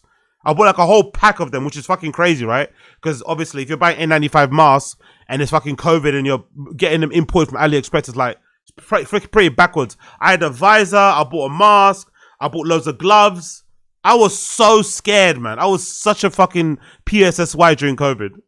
Because that's what he always does. If the facts don't fit, attack the source. Yet literally 5 minutes ago, Mark Normand was sitting there praising Slow Joe for being one of the only public media figures to admit when he fucked up. I don't know what alternative I even got some masks left. I'll show you. Look, I still got some masks left. I'll actually show you. I still got some COVID masks left that I bought during that era. I'll show you. I've got like a whole packet full. See, look. See, I've got a whole fucking packet full still. These are wrinkly. I must have bought these in like whenever COVID was. Can you see that? I've got a whole fucking packet full of these fucking shits. What an absolute idiot I am. What an absolute scaredy cat. I've got a whole entire packet of these. But I think the N95 ones, I threw them away. But look, and they're all individually packed. See, I've got these little fucking Korean ones. These little fucking, or these little, you know, the ones that do that flap, that kind of, you know, it's got this little beak design. Probably won't work well with my fucking beard. And then you remember the whole fucking pinching thing here on your nose. You pinch. Right? There you go. Look at that. Look at how dumb we were. Look at how dumb we were. Sitting on planes, sitting on buses like this, talking to our fellow man like this. Look at how dumb we were. Look at how fucking dumb we were. Thinking this would save us from a virus. Thinking this would save us from a fucking airborne virus. This would save us, right? This and standing 10 feet apart. This and standing 10 feet apart would save us. How dumb were we, man? How fucking dumb were we? I was out here being a fucking scaredy cat with this on, thinking this is gonna save me. This is gonna save me. All of this stuff coming in there, me touching my face, but this is gonna save me. This is gonna fucking save me, eh? This fucking shit will fucking save me. Huh? What an idiot. What a fucking idiot, honestly. Ay, ay, ay, ay, ay, ay, ay. Let's continue. Mark's living in, and all the stuff about always saying he doesn't know what he's talking about and that he's only an expert in a couple of things where he can state certain things as a fact. I'm not sure how that extends to the hard sciences where he has absolutely zero qualifications or experience. For those of you wondering why I call him the tall and funny scientist. Yeah, man. Big up Space Guy. Yeah, exactly. We weren't dumb. It was the government that sold us the BS. Yo, I remember. You know what's really interesting? How quickly the governments around the world seized the opportunity, took advantage of it. That was something that was the most like eye-opening. Like, wow, these motherfuckers are actually in charge, innit, of the world. They fucking see, like, the government seized the opportunity of COVID the same way I think the scammers did. Because I wasn't plugged in. The scammers with the PPP loans and shit and whatever else it may be, they fucking seized the opportunity. Most of us, myself, I was just too delirious with fear. I wasn't even paying attention to stuff. But some people took advantage of it. For PPP, COVID relief funds, all this be happen. They fucking grabbed it by two hands and didn't let go. Because a lot of governments, some governments, they purposely kept that lockdown going on for way too long for their own fucking needs and purposes. And you know what really used to fill me with rage? Remember those times, I think it happened in America, remember those times where there was a lockdown, but then they had pictures of like your fucking local official, your local politician, your local state official, whatever, governor, being spotted in a restaurant, eating with a bunch of people, partying, having a good time, but you can't go see your fucking grandparents. Do you remember that whole shit? Happened so many times here in the UK with Boris Johnson's fucking government. Fucking awful, bro. We can't go out to our friends' houses and here they are fucking having a fucking picnic, having a little rave. Ay, ay, ay, ay, ay. The only thing that kept me sane during COVID was the drugs. I'm not gonna lie. Not to be that guy, but the adult vitamins kept me fucking sane. Because I was able to like do a little party. I remember that was also the time I was going to Pirate Studios. Big up Pirate Studios. The fucking place where I go and record my DJ mixes. Being able to order drugs, you know, and get them delivered at home, and being able to fucking do my little DJ live streams was it allowed me to have some sort of outlet. Without that, I would have fucking, you know, it would have been a bad time for me during that time. But on the flip side, during COVID was also the time where I ordered the most I've ever ordered. Like I was on fucking Uber Eats every day, you know? I was on Uber Eats every fucking, like every other day I was ordering something from fucking McDonald's. And back then, McDonald's was way cheaper than it is now on Uber Eats. I was ordering like £30 worth of fucking McDonald's, like, you know, 70, like it was awful. So I had ordered drugs and ordered Uber Eats during COVID. Very, very bad combo. Joe Rogan, this is where it came from. Florida doesn't demand vaccines. Yeah, for kids. that's dangerous to me. Yeah. I knew you'd jump on that train. Of course, it's dangerous, Brian. What are you talking about? All vaccines. No. Just go down the road, Ron? You need to bail on the tetanus thing because Suzanne Humphreys. Educate his ass. Suzanne Humphreys explained tetanus. She's not a vaccinologist. I know that one. Keep the wound open and clean it. Oh, that's you such don't. bullshit. It's not bullshit. It's not bullshit. Oh my God, bro. You don't need to get a tetanus shot. Just keep the wound open and clean it. Whatever you do, don't listen to Rogan, man. Whatever you do, don't listen to fucking Rogan. Keep the wound open and clean. Don't get a tetanus shot. Keep the wound open and just clean it. You'll be fine. Run it off. Run it off. Did you cut your leg on a rusty fucking fence? Did you cut your leg on the rusty fence? No worries. Run it off. Get some fresh air on it. It'll be fine. How many people die of tetanus every year? Very few. What about Just Okay, stop. so let me ask you a question, Mr. Joe Rogan, Mr. Scientist. Are you saying Oh. that we should Don't do that. Don't call me Mr. Scientist. So let me ask you a question, Mr. Joe Rogan, Mr. Scientist. Are you saying Yo, big up. Who's that? What's this? What is this? What the fuck was that? What the hell was that? What the hell was that? Was that like a follow? Hold on, let me double check something. What the fuck was that? Why was that sound? What was that sound? What the fuck was that sound? Huh? Que cosa? Why are you sounding like that? What the fuck was that sound? Why are you sounding like that? What the fuck was that? Yeah, hold on. I need to check that out. What the fuck was that sound? I'm so confused. Who was that? Huh? What the fuck was that? What the fuck was that? What was that? What that sax came from nowhere? Was that the COVID sax? Oh, it's a gifted membership. Oh, big up. Oh, that's brilliant. Appreciate you. First sub on Kick. Big up JU for life. Big up JU life. Big up JU for life. That's amazing. The first sub on fucking Kick. Appreciate it. Like, what the fuck was that? Like, who is that? Hey. What's the sax? Is that Future? Is that fucking Future? Yeah, big up JU. Big up JU life. Big up JU life 10. Appreciate it. Big up JU life 10. You're a fucking G. Big up Blood Clot JU life 10. Let me keep this window open actually. Oh, big up. Oh, I didn't know it makes that sound. I didn't know it made that fucking sound. Big up JU life. Appreciate you, bruh. Appreciate you. Okay, cool. Let's get back to Rogan. Where is it? There you go. Rogan's there. Let's get this back on the screen. Let's go. Sorry for interruption, people. ADHD stream. ADHD Sunday stream. If you like what you see what you like the stream, subscribe to the channel, become a member, all that good shit. Get involved in the chat, get involved in the Discord. ADHD Sunday stream. Let's go. Don't do that. Don't Oh. call me Mr. Scientist. I'll start mocking you, and it's so much easier to mock you. So are we not? So you don't believe in vaccines? You don't think we should have vaccines? It's not that I don't believe in vaccines. What are you saying? It's I don't think you should give a kid a Hep B vaccine when they're a baby. Excuse me. Let me just say something.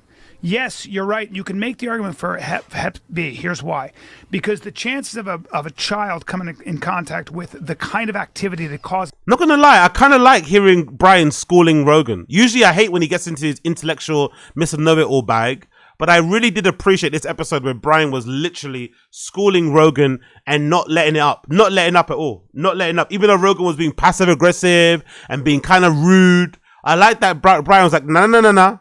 You're talking out your asshole. That's not true. I love it. This was a good episode. I love this. Hep B is different. What I'm trying to say to you is that there are certain diseases. Pick up a history book. Smallpox, diphtheria, mumps, polio. Please stop. Yes. No, I won't. I won't. I know you think it's just. I've read. Yeah, big up Carl. Big up Diana. Big up Diana. I've heard Susan Humphreys. This is a long conversation that we're not going to have on this podcast because I'm going to get angry because I've researched this for years. I'm going to get angry. Get angry then, bitch. About I'm going to get angry. Years. Right. Let's just But you're not a scientist. I don't have to be a scientist do. to know. Yeah, you do. No, yes, you do. Brian, shut the f up. I don't have to be a scientist to read research to understand that they were spraying DDT all over the country when everybody was getting polio. Do you know that? Let me make a statement. They were calling it paralytic polio. Do you agree with the following statement? It's not just. I'm not going to do this with you, but Brian. it's not just about. I brought up It's not just about. Hold on. I love how he's not stopping. Big up Brian. I love how he's not stopping. He's still going on. He's still talking. I love how he's not getting threatened. Well done, Brian. Well done here. Now I'm going to say what I'm going to say, motherfucker. Hold on, Joe. No, Brian, I don't want to do this with you. But it's not just about. We're in the middle of a fight companion. It's annoying. All right, but it's like. Oh, look at him being a literal toddler. Look at Rogan being a literal toddler here. A literal toddler. Middle of a fight companion. It's annoying. All right, but it's like. It's annoying. All right, but it's like.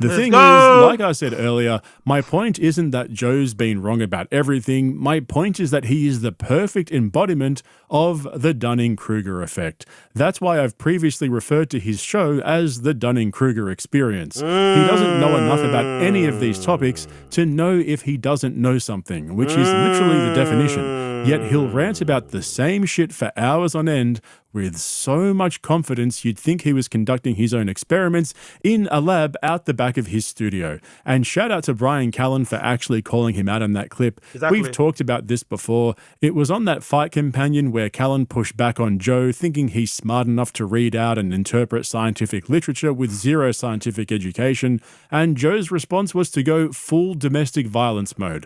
I'm not going to talk about this with you because you're making me angry. That's funny, though. Honestly, podcast cringe with the jokes is not good. That's funny. Going full domestic violence mode is fucking hilarious. We got podcast cringe. That was a good one. That was a good one, sir. It's the real Joe Rogan. When he's challenged, he starts glitching and crashes out. But when it's a guest like Mark Norman sitting there across from him, telling him how great he is, suddenly he's the most agreeable guy in the room. As usual, though, things only got much worse. Those people just never came out and said, you know what, I was wrong. I know, and that would go so far, but nobody will do it. And then the right and the left, they both just want their side to win, so they're like, just... Exactly. It's like when the ball goes out of bounds on your team, you're like, I didn't see shit. Exactly. And then the other team's like, what are you, crazy? We got video footage. Yeah, it's cheating. It's cheating. You're cheating in the game of discourse. Right. Yeah. That's why those videos are so fun when they go to a college campus. They're like, can you believe what this Trump said this? And they go, that's racist. He's a piece of shit. And they go, actually, that was Biden. And then they go, oh, well, what are you going to do? I got class in a minute. I got to go. That's Rogan, by the way. Mark, without realizing, is describing Joe Rogan. That's what Joe Rogan does. Everything that fucking Trump does is a joke and it's not that serious, especially when it was Biden. Everything Biden did was malicious, never giving him the benefit of the doubt. Now it's Trump, the same sort of thing. He extends all the grace, all the benefit of the doubt. Never calls out stuff directly. He's actually describing Joe Rogan here. You don't vote for me, you ain't black. Yeah. Remember that? He's got a couple N-words, too, out there, by Does the way. he? Oh, yeah. Pull it up. Biden had a few. Hey, Mark, you know who else had a few N-words? Exactly. Fuck me dead with these guys. And of all the examples to bring up, Mark... By the way, I find that funny, though, the apology video with the black hoodie and with the black bookcase. Apologizing for saying the N-word one time, wearing a black hoodie, standing in front of your black bookcase is very interesting.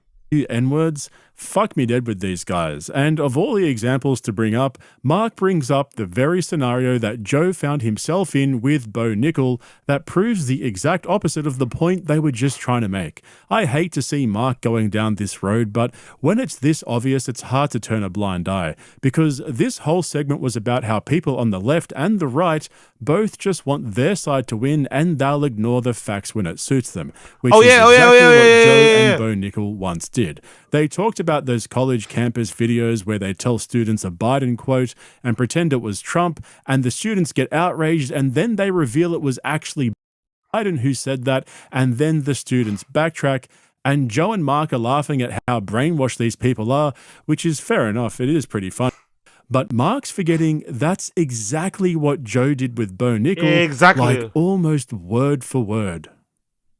Was this the video you're talking about? Let me see what this one says. The same stable genius that said the biggest problem we had in the Revolutionary War is we didn't have enough airports. Whoa. Yeah, that's it. Whoa. What? Just for the record. Is that fake? It's not fake, but he was referencing Trump saying that. Oh, look at his brain. Look at his brain breaking. Look at his brain. Look at the regret. Look at his face. Look at his face. And look at the regret. Look at the regret. Look at the regret when you realize that. Fuck. But he's not gonna admit it though. Look at it. He's like, oh shit. Okay. In 2019, Donald Trump said something about that. And he didn't say Jesus. He said a stable genius, and that's where the transcription. Let me hear what it says. What did he say? The Continental Congress created a unified army out of the revolutionary forces encamped around Boston and New York. Our army manned the airport. It ran the ramparts. It took over the airports. It did everything it had to do. Oh, okay. Yeah. So he fucked up. Yeah, he did. But I feel like He fucked up. Ha ha ha ha ha. Look at the little giggle, the little he fuck. Oh my God. Oh my God. All the grace for Trumpy, none of the grace for anybody else. You can tell too. It sounds like a little different. He's like, you can tell he like messed up his words, but yeah. He was just, I don't know. To go over the airports. Well, that's the is thing funny. about But it's- media these days. It's like Right. You never got to know. look into it. Yeah. That is one of the most hypocritical clips in JRE history. They went from complaining about people misrepresenting the truth and blindly following media narratives to completely misrepresenting the truth and blindly following media narratives. And then they just laugh it off like, oh, well, he mixed up his words. It's funny anyway, who cares? The way they tried to backpedal after Jamie showed them that it was actually Trump who said that proves their own point exactly, except in the opposite direction. This Exactly. is the Dunning-Kruger experience in full effect. And for those people with more than a 5-minute memory, there are countless examples of Joe doing exactly what they just criticized everyone else for doing. So for Mark to sit there praising Rogan for being this balanced, neutral commentator who only seeks the truth and admits when he's wrong, well, it couldn't be further from the truth. He has 100% picked a side and he's captured by an ideology that skews his views on almost everything. He's no longer the relatable average Joe hunting for the truth like he used to before the pandemic. And Rogan just can't seem to stop with the made-up numbers and fake facts. At least now he's got an AI sponsor to keep him honest in real time, because the only way Joe was going to let Jamie fact-check him was if it came through a paid sponsorship. Yeah, and deported a lot of people too. Oh, yeah. Not Big as much as deported. Biden. Oh, excuse me, not as much as Obama. Well, yeah, he was the king of that. Not only did Obama deport more people than Trump, they arrested more Americans accidentally. Really? Than Trump. Yeah, the percentage of Americans arrested was higher, and also the deaths were higher. But nobody got shot in the street. What do you mean? Like his ICE didn't shoot anybody that I know of. No, they did. They did come on. kill people. Yeah, they killed people. Civilians? I don't know if it was civilians or if it was actual illegals that they were trying to deport, but there was definitely a bunch of people that were killed. Come on, Rogan. Come on. Oh my God. I want to say it was somewhere in the range of 30. 30? Yeah. So what does it say here? No documented cases of ICE agents directly killing anyone. There you go.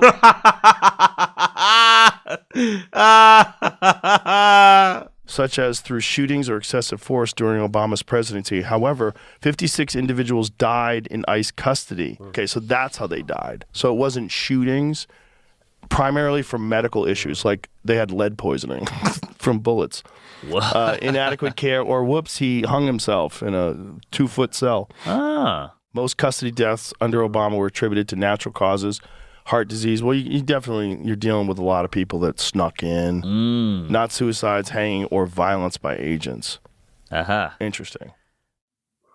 It's good to know that after warning about the dangers of relying on AI and how we're all doomed, all it took was an ad deal to get Joe over the line. But there are so many examples of when Rogan just makes up numbers or facts and Jamie lets it go because he doesn't want to interrupt the flow of the conversation, and it'll never get corrected. Like that myocarditis stuff from earlier, Rogan was pushing that narrative for years before he got corrected. For years! And like you saw, that episode didn't get anywhere near the exposure compared to all the times he spread the wrong information. Joe just straight up invented a statistic, and then when Jamie corrected him, he tried to joke his way out of it, like, the guy just cannot let it go. He has to be right all the time and refuses to accept the truth even when it's staring him point blank in the face. But then there's his dog shit Epstein takes. Yeah, horrible. This is such a strange hill to Horrible. die on. Yeah, exactly. It's like he's obsessed with giving his elite buddies the most charitable interpretation of the cold, hard facts. I've said this a couple of times before, but someone really needs to sit Joe down and explain exactly what trafficking means.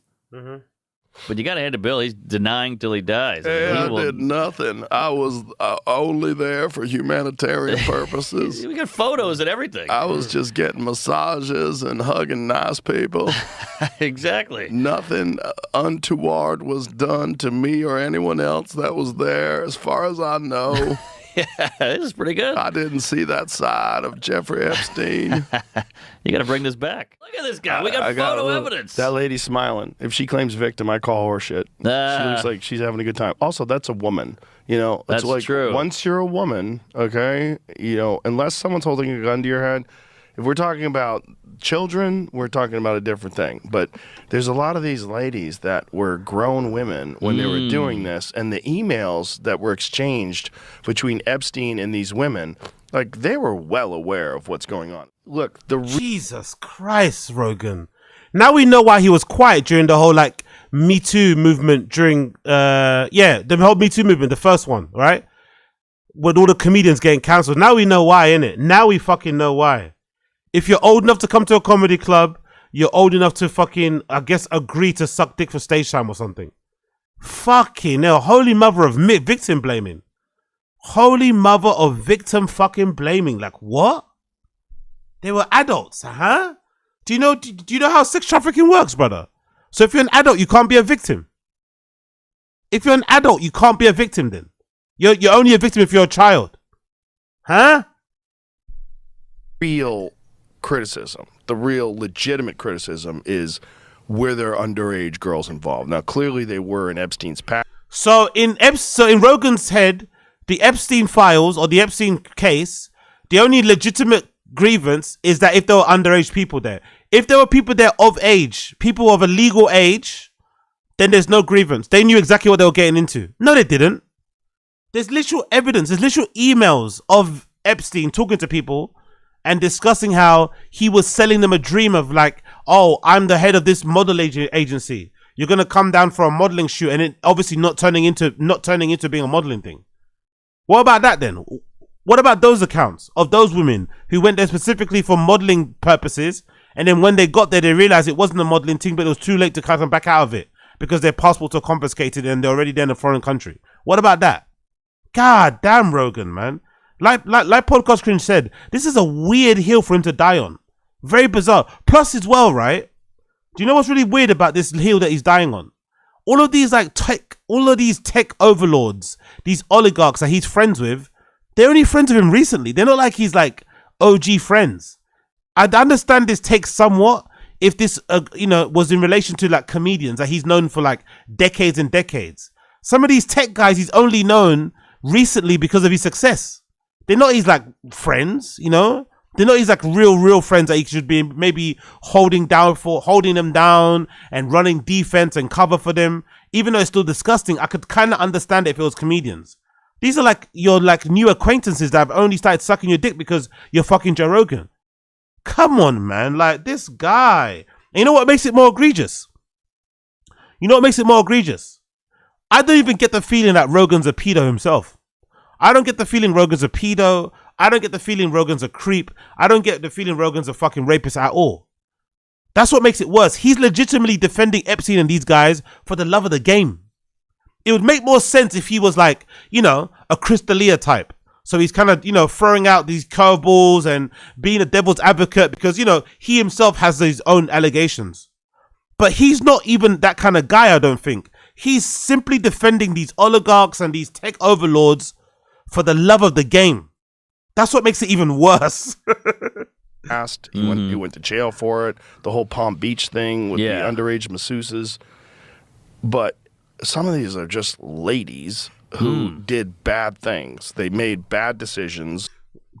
Wow, the victim blaming. They're ladies who made bad decisions. How about the men that got them there? How about the men that fucking sold them on a dream? They made bad decisions. What did the men do then? Yeah, big up Jack Donnelly Jr. He's for sure a creep, but maybe not a PDF. No, I don't think so.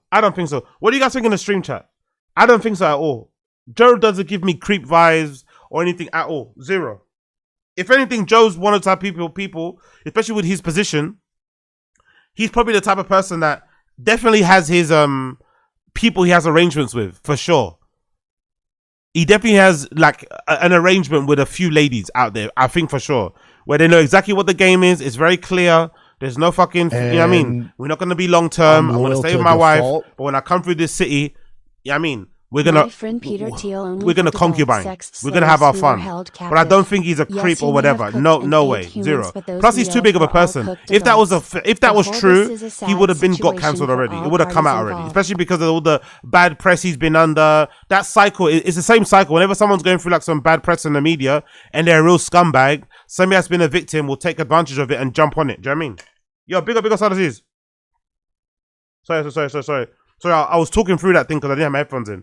Apologies. I was talking through that entire fucking TTS because I didn't have my headphones in. Let me replay it. Apologies, bro. Apologies.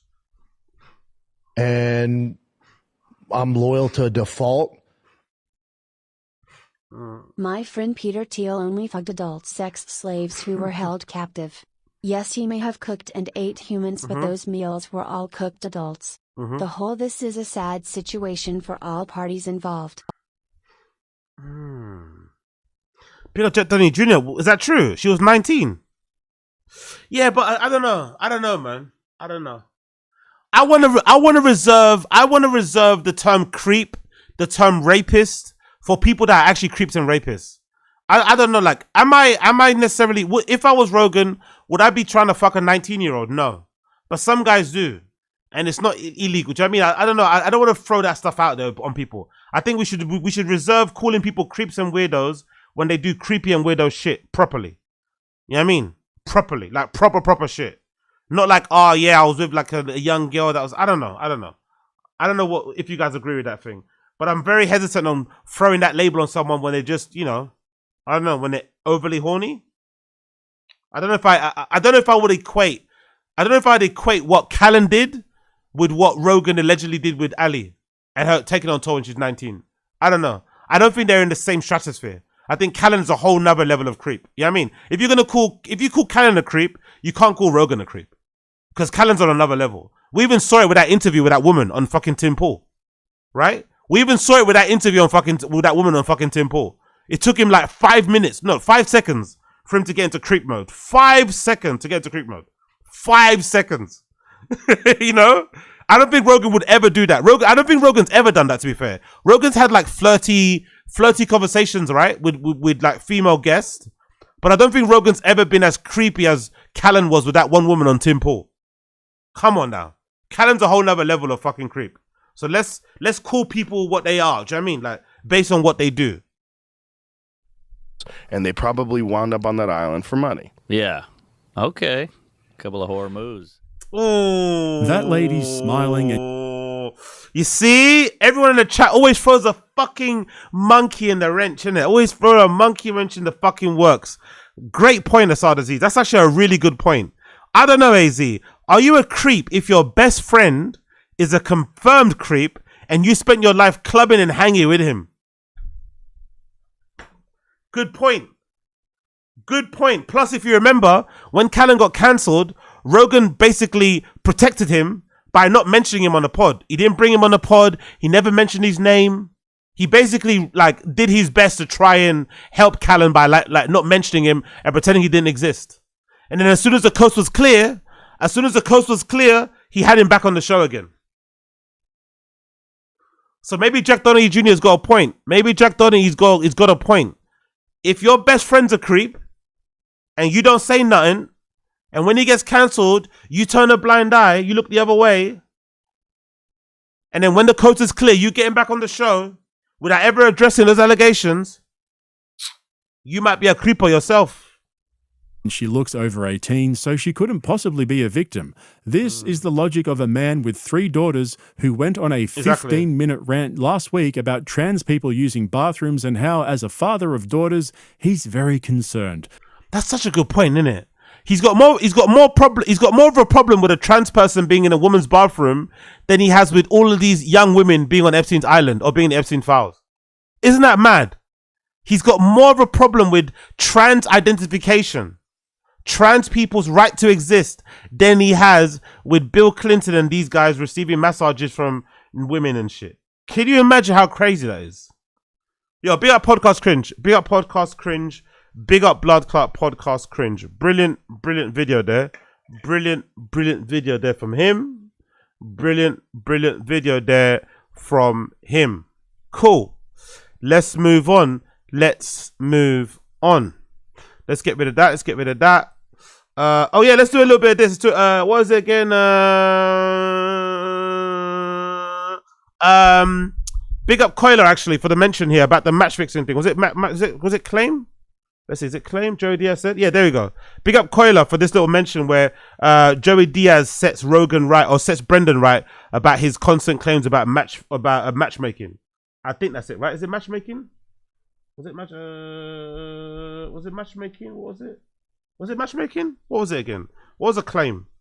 Big up Coil. I forgot what he said about Joey. What did Joey Diaz say on here again? You mentioned something. What did he say about Joey Diaz?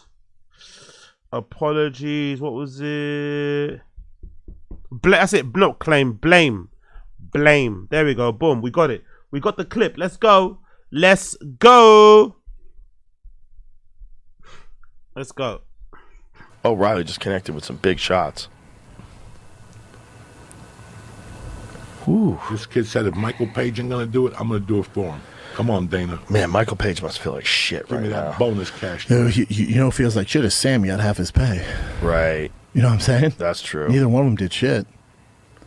But it's like Michael Venom Page was in the hunt, like potentially for a future world title. And That's now not it's on like, him, though, man. That's on matchmaking. I know. Gentlemen, you can't blame everything on matchmaking. Exactly. Exactly. I have to, Joey. What's the number one rule? Don't let anything up to the judges. Exactly. But buddy, matchmakers, come on, it's that's different. some Dana White shit. Yeah, you can't. These guys are really fucking good. That I never know worked. they're really that never fucking worked good. for me. That You never. can't When they just go, don't leave it up charge. to the Dana White judge. shit. I'm old It's some school. Dana I White know. shit. Yeah, I'm When old. Yo, he's ramped up in it. Did he take a couple of addies before the show?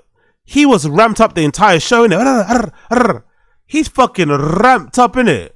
Papa is ramped up. That never worked for me. That never.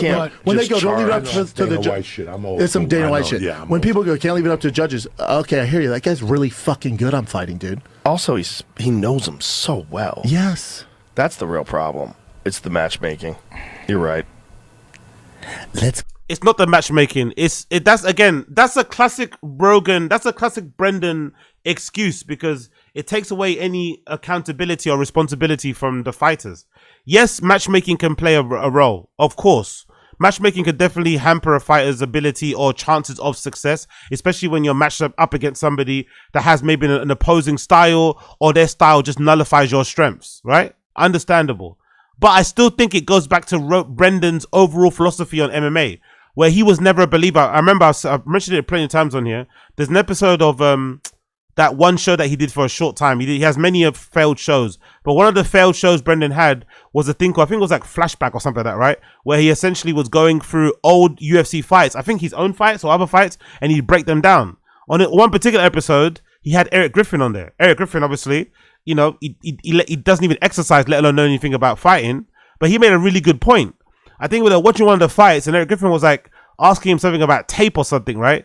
And Brendan was like, yeah, he never watched tape. He never analyzed tape. He doesn't even believe in like trying to improve your skills. Whatever you're good at, you should just go all in on that in the fight. And if something else happens, just die on your sword on what you're good at. And I remember Eric Griffin be like, but that's not the right way. That's obviously dumb. You should be watching tape and trying to analyze your opponent, sorry. And why wouldn't you try to improve your skills and give yourselves new tools to be able to use in the octagon? Because if something happens, right, if your opponent surprises you with something else, you can maybe respond with that new tool that you fucking learn. But Brendan is a staunch believer in whatever you're good at. So if you're a wrestler, just wrestle. He doesn't believe that you should ever try and learn how to strike. You should ever try and learn how to do jujitsu. You should ever try and learn nothing. No, just die on your fucking wrestling heel. So it's no surprise that he's the kind of person that would blame matchmaking if he lost a fight against a fighter who maybe nullified his style. Instead of being like, hey, I'm a mixed martial artist, the fucking clue's in the fucking name. If I get put against an opponent or pitted against an opponent that has maybe a style that doesn't maybe accommodate me or doesn't bring out the best in me, I'm still gonna show out. I'm still gonna die on my sword. I'm still gonna swing for the fucking fences. I'm still gonna try something to give myself the best opportunity to win. And as Joey Diaz said, not to leave it up to the judges. But of course, Brendan's the type of person who's like, yeah, no, I'm gonna leave it up to the judges because so all that fucking bullshit. So really interesting regardless. Be up on that one. But I wanted to quickly go to the intro. I want to see how they introed. I'm curious to see how they introed, And I also want to scroll and see when Joey Diaz left, because Joey Diaz did look kind of bored at one point. So let me scroll to see the intro. I want to see how they introduced each other. What did they say when the cameras got when they went live? I want to see the first 5 minutes of what happened when they went live. Big up everybody tuning in, by the way. Smash a like, hit subscribe if you're here. Smash a like, hit subscribe if we're here. We're going to be here for a while, and then we're going to switch over to Kick to watch the Mark Norman special. And then obviously I'm going to order some McDonald's as well in a little bit as well. I'm going to order some McDonald's a little bit. Maybe I'll order it before the Mark Norman. I don't know what I'm going to do. But I'm going to order some McDonald's a little bit too. So make sure you fucking smash the like button, hit subscribe and everything else. Get involved. And obviously make sure that you're following the Kick channel if you want to get involved in the chat that way when we start the Kick stream in a bit. Big up everybody. I appreciate you. Let's go. Yeah. Because I gotta post it. Oh wow, he's posting stuff now, you know. Interesting. I wonder if the posting stuff on social media and stuff and sharing it is a contractual obligation. I feel like in the past he never used to post as consistently as when he did the show. The views would be the views. The numbers always get high. I wonder if it's a contractual thing or is it him just trying to maximize the views? Because I feel like before Rogan didn't really market or push. You know what I mean? Like do the basic stuff that we all have to do when we're pushing out stuff. But I bet it's probably a contractual obligation. Probably like if you want your 200 million, you have to post every time you hit record or you hit go live. Are we live? It's confirming it's up. Yeah. Yep. I don't see it yet in the feed. Where would I see it? Refresh. All right, here we go. Nope.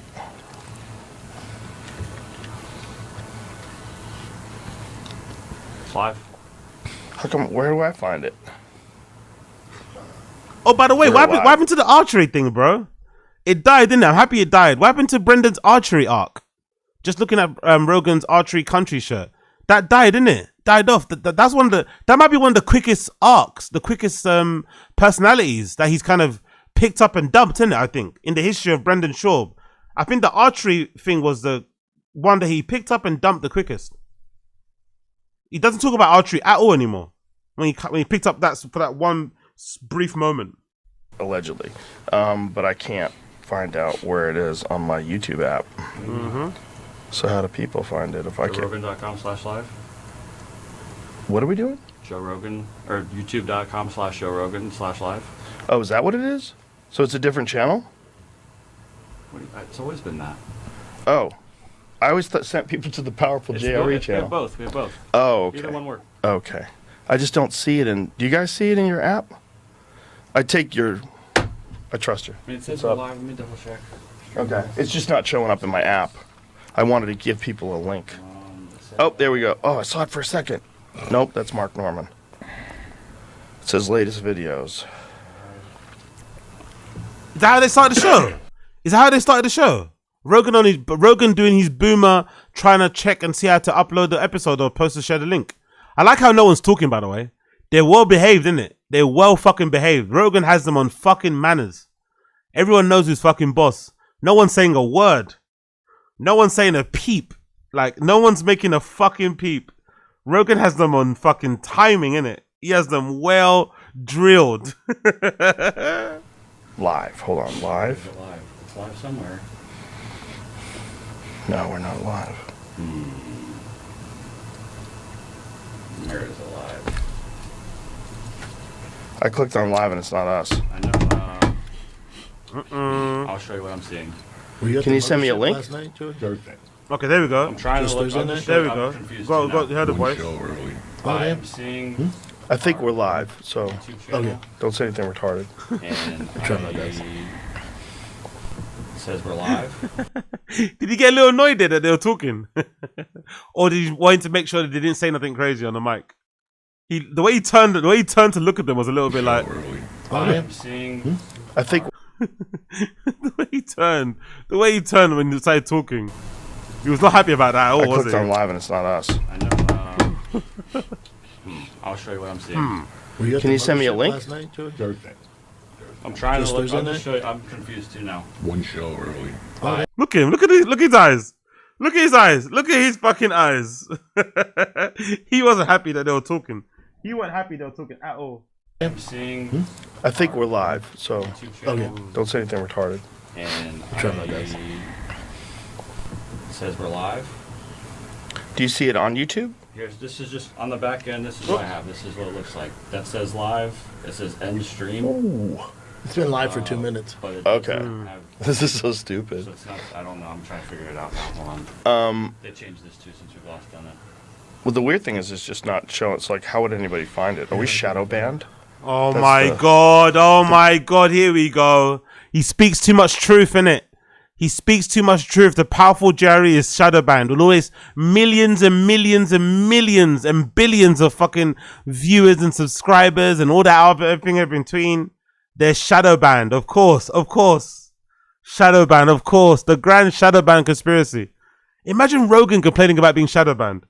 Imagine Rogan complaining about being shadow banned. Bro, you have all the views, you have all the money, all the attention. Fucking hell. Shadow banned, you know? Grand conspiracy. Have we been shadow banned from our own channel? That says we're going. All right, we're recording either way, right? I am recording it as a backup. Let's figure it out, and text me a link when it's up. We'll do it live. Fuck it. We'll fucking do it do live. it live. Fuck it. Joey Diaz, what are you doing over there? Math. What's going on? Math. Boys, fight. What's up, beautiful? Let's go. He hates people being on their phones, innit? Joey, what are you doing over there? You see how he's scolding Uncle Joe for being on his phone, but you were on your phone for like 10 minutes before the show. Honestly, it's a small thing, but it pisses me off that he does that. He gets really annoyed that people have been on their phone, which I understand. It's good for podcasting, right? It's good for broadcasting. Don't be on your phone. Like, I see a lot of streamers, actually, that watch our streamers, when they're actually on stream, they're just using their phone the entire time. Doesn't make for a good show. It kind of takes the audience away from focusing. It takes away your focus from focusing as well. You got to be fully locked into the stream itself, right? But if the fucking host is on his phone and twiddling around, fucking around, let me be on my fucking phone. Another little passive aggressive. What are you doing over there, Joe? Shut up. Hell yeah. What's up, boys? We don't have to go to England. This is a good fight, though. Evloev and I feel like Lerone Murphy's the one guy that got completely left out of that conversation. And it didn't make any sense to me. Which conversation? The conversation, like, who fights next for the title?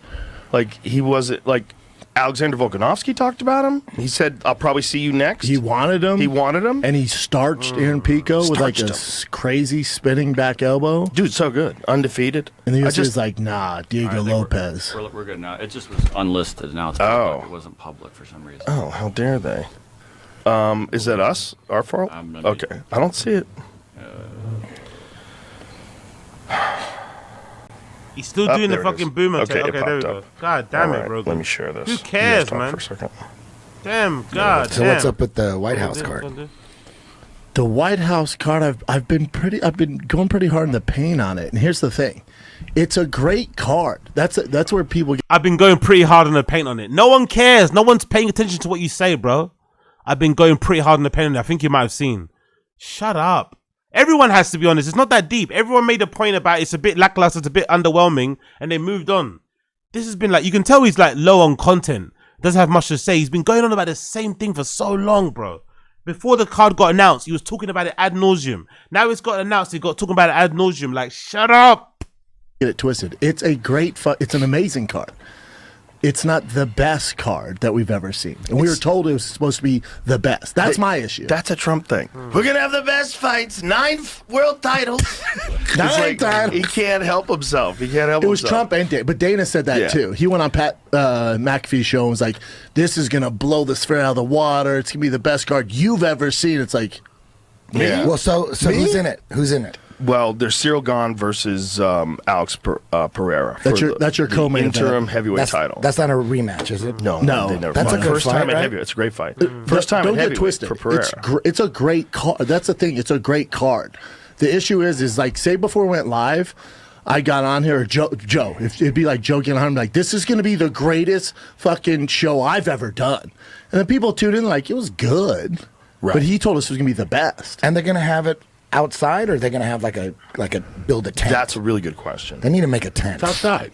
It's outside of the joint. They're building it right now as we speak. Oh, they are. But they're supposed to warm up in the Oval Office. I'm not sure because it can rain. They're supposed to warm up in the Oval Office. Like mats. That's what I was. That's what I was told. Who told you this? What?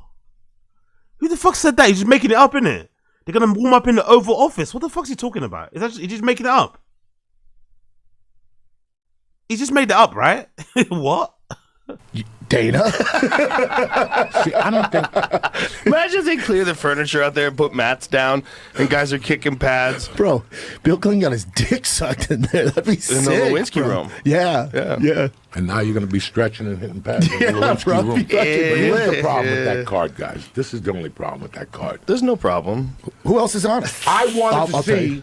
Everybody was waiting for Alex Pereira against John Jones. Yeah. Yes. Okay, and that's a disappointment to me. Yeah. That's it. The card is fucking fantastic. Listen, that poor bastard, he's going to wait forever for Conor McGregor. What's that? Michael Chandler? He's going to die, come back. That poor bastard. No, they're going to meet each other in the parking lot of a fucking Waffle House one Michael day. Chandler, but let it go. They said Chandler, we can't do Conor, but we can do Hoofy for you. It's just a horrible matchup for him. Well, he thinks that because I think, if I had to guess, he thinks that because Benoit Saint Denis broke him with grappling, that he's going to be able to get a hold of him and do the same kind of thing.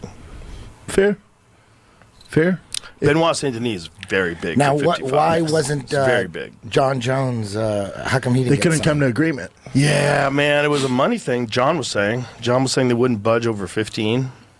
That's what John said recently on Twitter, I believe. But 15 mil. Like my thing is that's a lot of the millions. UFC hasn't been closing like the big fights, but John has to take some accountability. Like they offered him 30 million against Aspinall. He never made it happen. So the UFC's like, okay, dude. And then 15 for the White House card, and you're saying this is the number one fight you want to do? 15 mil, bud? Like the UFC could they pay more? Probably, but 15 mil? Right, but I think in his mind, this. But again, Brendan's a bad businessman. If they were willing to offer him 30 mil for a non-White House card, why would he take 15 for a White House card? Let's say the numbers are right. Let's say the numbers are true. Let's say the numbers are true. What John Jones said happened. If the UFC were offering him 30 for Tom Aspinall fight that he then ducked, why would he take 15 for a White House card? Come on, Brendan. Use your fucking head. For an interim title, right? Would it be? If it was, it'd be for interim because Aspinall's just still like the this champ. one, just like this one's for an interim title, and if he was going to get 30 to fight Aspinall, half of that exactly is kind of crazy. Exactly, he's the greatest of all time. Exactly, and he's going to make the White House card. Exactly, if he makes the White House card, be like, oh shit, John Jones is back. Like exactly, everyone's watching that card. He's probably the closest thing to bums in seats than Conor McGregor. Honestly, John Jones being on that card will be the closest thing to Conor McGregor in terms of putting bums in seat and making sure people buy tickets and shit like that, everyone else included. Come on, man.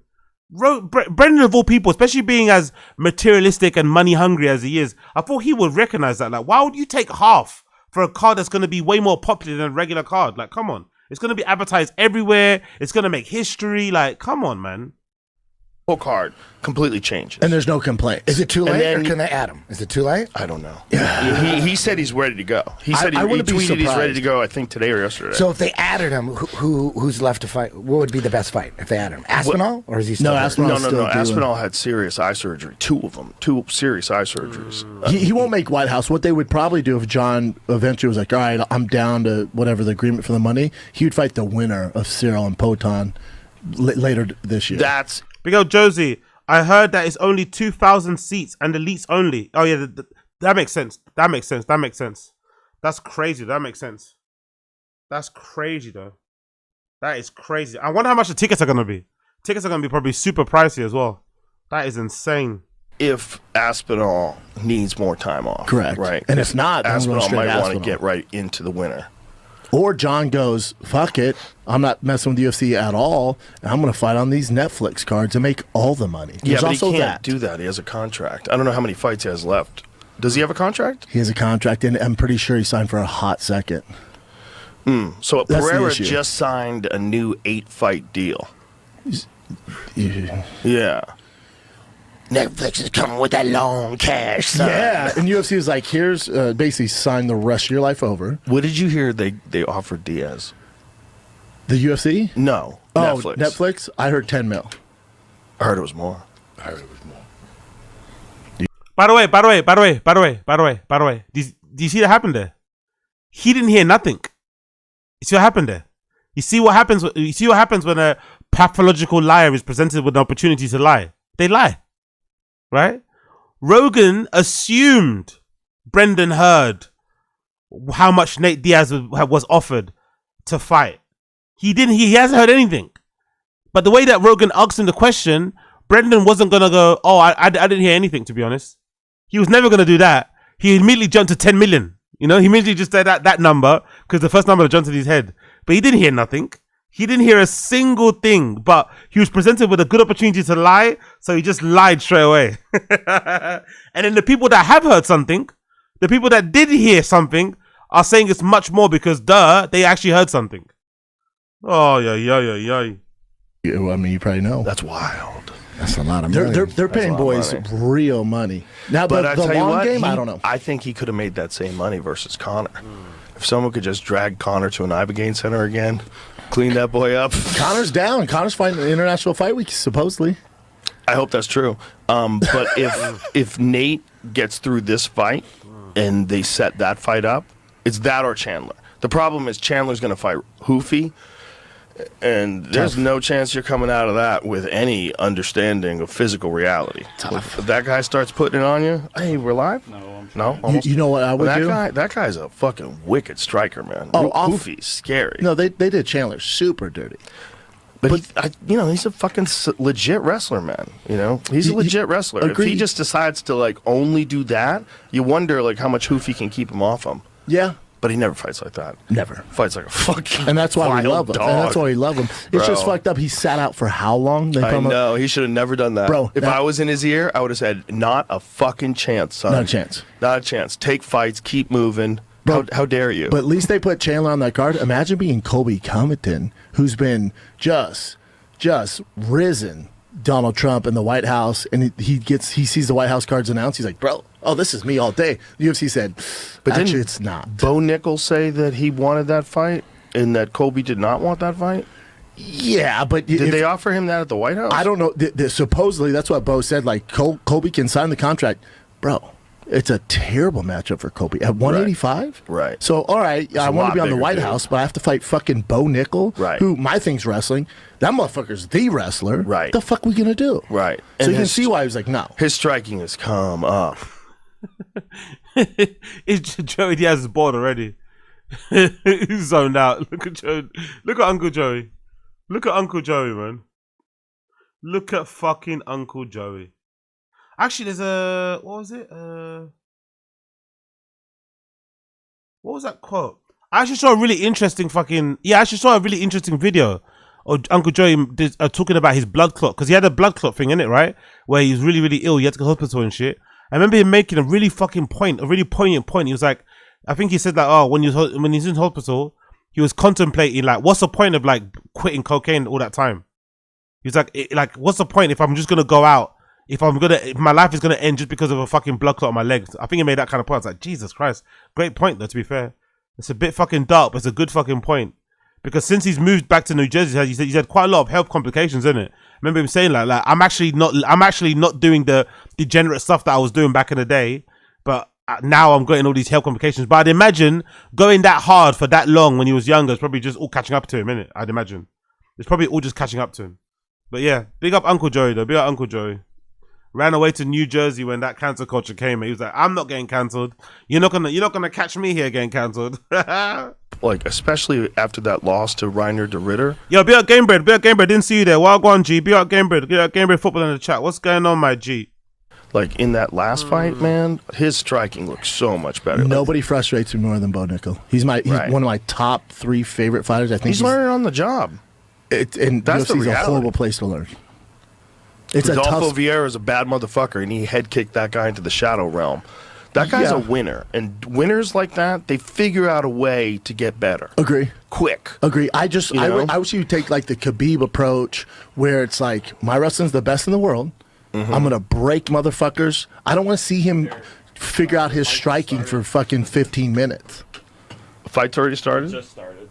We're watching on an iPad? Dude, I'm trying. Hell yeah. It was not working here for 5 minutes. It wasn't even connected to the internet. Why don't we run out and grab one of the other Apple TVs that we know works? So go out and grab the one that's... This one is working, though. But it's not working on this TV.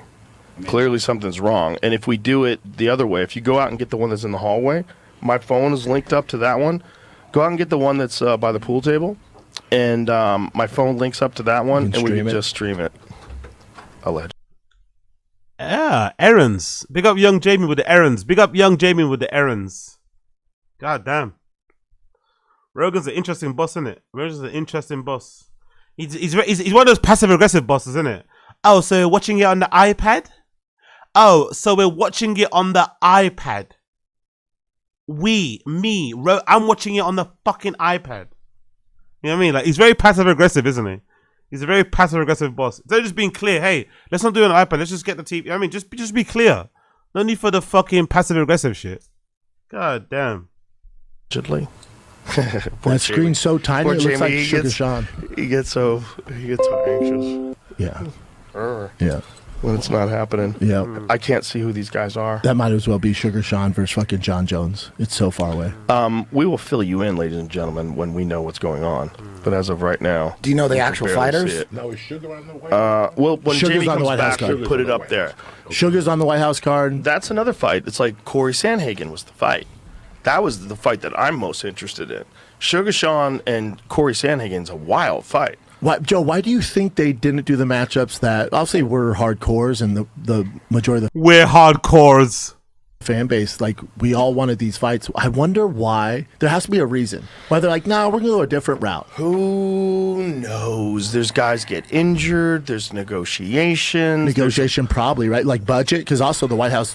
Fucking hell, man. Brendan's rattling, innit? Brendan's fucking talky, innit? Look at Rogan's face. You just asked me a question. Do you want me to answer it or not? You just asked me a fucking question. Do you want me to answer it or are you going to answer the question for me? Like, god damn, man. Did he sniff the Addies? Do you think he crushed the Addies? Did he crush the Addies and mix it with a bit of Coke and then sniff it? Like, fucking hell, Brendan. Let him fucking answer the question. It was a pretty decent... For once, it was actually a good question from Brendan. It was actually a really good question, a good conversation starter. Let the man answer the question, man. God damn. Most expensive card. So they're like, yeah, by more far. than the Sphere. Oh yeah. Oh, It's the most they have expensive to card build ever. a thing. Yeah, build a thing. The security. Oh, criminy. So how does he know this? By the way, he has no idea about it. He's just making it up. How do you know it's the most expensive card more than the Sphere? Isn't the Sphere super expensive to hire as well? How does he know this? How do you know it's the most expensive card? It could be, but how do you know it's the most expensive card? This is one of the things that to be fair, this is one of Brendan's talents. One of his good things, one of his good traits. He doesn't know how dumb he is, and he also says things with a level of certainty, like you're like, hold on, how do you know that? But he doesn't know it, he just says it as to be certain. No, it's true, yeah, I know. It's the most expensive card of all time. How do you know that? Do you know that for sure, or you're just saying you know that? Oh, by the way, look at Joey Diaz's eye. Joey Diaz's eye looks bored. You could tell by Joey Diaz's eye he's bored. Look at that eye. Look at the eye. One eye, you can tell how bored Joey Diaz is already. Of hearing fucking Brendan holding court. Look at him. Look at Joey Diaz. Look at Uncle Joey. You can already tell. We can only see like, you know, a quarter of his face. And you can already tell he's already bored. Only a quarter of his face, I can tell he's bored out of his mind. Ay. Brendan is fucking turned, man. He is turned up. So it's like it's the most expensive card. So I'm sure the salary for the fighters that pay probably has to be limit. Allegedly. Yes. So this is pool room. There we go. That's gonna be a tough ticket to get. Hold on a second. What, the White House? Yeah. What's the capacity going to be? 3,000. That's not bad. Jamie, which one? 3,000 of the oligarchs. You know, it's like 3,000. Like that's why I love Strickland. He's like, I ain't fighting for those rich fucking oligarchs. I ain't doing that. Okay, here it is. Hold on. Here we got it. It's be a weird vibe. Isn't your friend that sat right across you technically an oligarch as well? No, Brendan? Isn't your best friend, isn't your dad, Rogan, technically an oligarch himself? He's probably richer than a lot of these oligarchs. That's the funny thing. You know? It's gonna feel like fucking that movie Django with Leonardo DiCaprio. What is? The White House card. It's gonna be weird. It's gonna be super weird. What the hell is going on? You know, those fights when you go to them are about excitement. Yes. When you go to a UFC fight and you walk. he's again like, just shut up and enjoy the fight, man. Honestly, the matchups aren't that great, but just shut up and enjoy the spectacle. I think he thinks being like a contrarian and having these like new views and on the nuanced views on the UFC kind of makes him sound educated and knowledgeable. It's like, brother, like, do you want to be Dana's White's friend or not? Like, everything he comes out of him when it comes to UFC, he's always fucking negative. Okay, if you don't like it, watch something else. God damn it, man. Like, shut up. Into the building, the music. Yo, Gamebred, why Django? You know why Django. You know why he said Django. You know exactly why he said Django. You know why. He loves the little dog whistle he does. The visuals, the shit. Your heart starts pumping. The energy from the people. You put a whoop on and go to a fucking UFC fight. Oh, yeah. Come out of there, you're like 11-3. What'd I do? I didn't even work out. Yep. It's like doing stand-up. Yep. Getting off there. So that's what I love. It's like doing stand-up. Uncle Joe, he doesn't know that. He's not a stand-up anymore. He's a racer now. He's a racer. He's a car guy now, Uncle Joe. He said, just like stand-up. He doesn't know about stand-up anymore, Uncle Joe. He's a racer now. He's a car guy. He's a presenter. I don't know. Do you know what I mean? That's what he knows. About the UFC. When I'm sitting there and I'm looking up and all that shit, and you're like, this is better than anything. Yeah, there's nothing like there's it. No I love basketball games. NFL's too crazy, but the Jets and the Giants, there's no reason to go down there. Yeah. Hang out with autism. That's all that is. You haven't won a championship since 1969. You keep showing up. It sums up. You know, it's fucking. The Jets got Gino. Yeah, but. Damn, man. Father Time comes for all of us, isn't it? Uncle Joey looking old, man. Heartbreaking shit. Fuck, innit? Father Time comes for all of us. Uncle Joey looking old. Fuck, man. Yeah, but that, you know, Gino Smith, they got him back. They got him back. They got him back. The Jets had Aaron Rodgers. He got hurt. He goes to Pittsburgh. He gets to the playoffs. The Jets had Donaldson from Seattle. He just won the Super Bowl. Yeah. He went to Minnesota. He was like Joe. Why can't you pronounce Super Bowl? Super Bowl. Seattle. He just won the Super Bowl. Why can't he ever pronounce Super Bowl? Didn't you used to play football? Didn't you used to actually play? Didn't you allegedly try out for an NFL team? Why can't you pronounce Super Bowl? Super Bowl, Super Bowl, Super Bowl. Is it a ball or is it a bowl? Huh. Same thing, I guess. He went to Minnesota. He was like Joe Montana. Baller, yeah. And they let him go. They let him go. Fucked up. So it's kind of weird that the Jets, it's like when the Mets got Willie Mays. He already hit the 800 home run. Yeah, it's over. It's over. Why is he here? You know, he's a legend and stuff. But that's Jamie, I'm a Browns guy, but I'm rooting for the Jets just because they have the worst luck, you know? Just like the Browns. We have the worst luck. I was going to say, you guys have the worst luck, too. Yeah, that's why I like them, because they're like the Browns. Yeah. We've been through like 45 quarterbacks in the last 25 years. Just can't get one. Can't Just find can't get one. one. Just can't find Shador one. Sanders not the answer? I hope he's the answer. I hope he is. He looked good. You know, he had a shitty offensive line when they put him in the last 7 games. Yeah. And he made. Big up Stannis. I disagree. Eddie looking old too. I remember. No, I don't think Eddie Brother looks that old. And big up. I'm loyal to default. Rogan doesn't follow football, but he definitely knows Bale. Big up.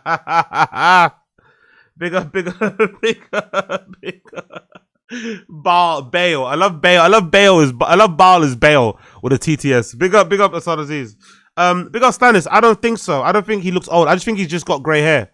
And he doesn't look as weathered as Uncle Joey, you know?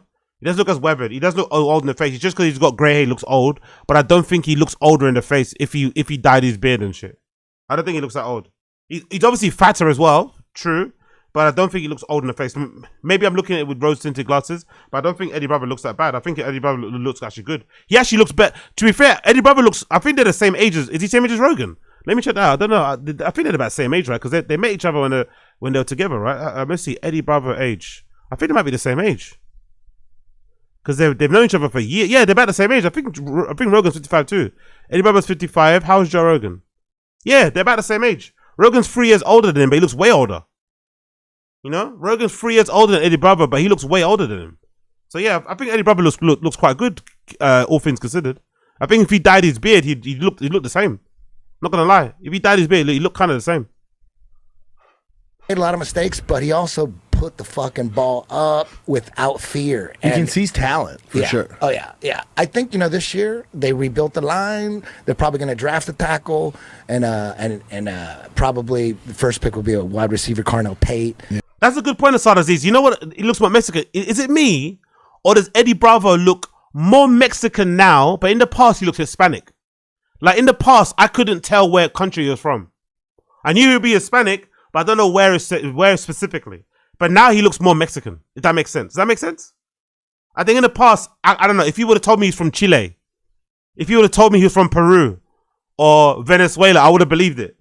But now he looks more Mexican. It's really strange. Like he looks, I don't know what it is. No, like I couldn't name the country he was from before, but now I can. Yeah. Makai Lemon. I'd rather have Makai Lemon.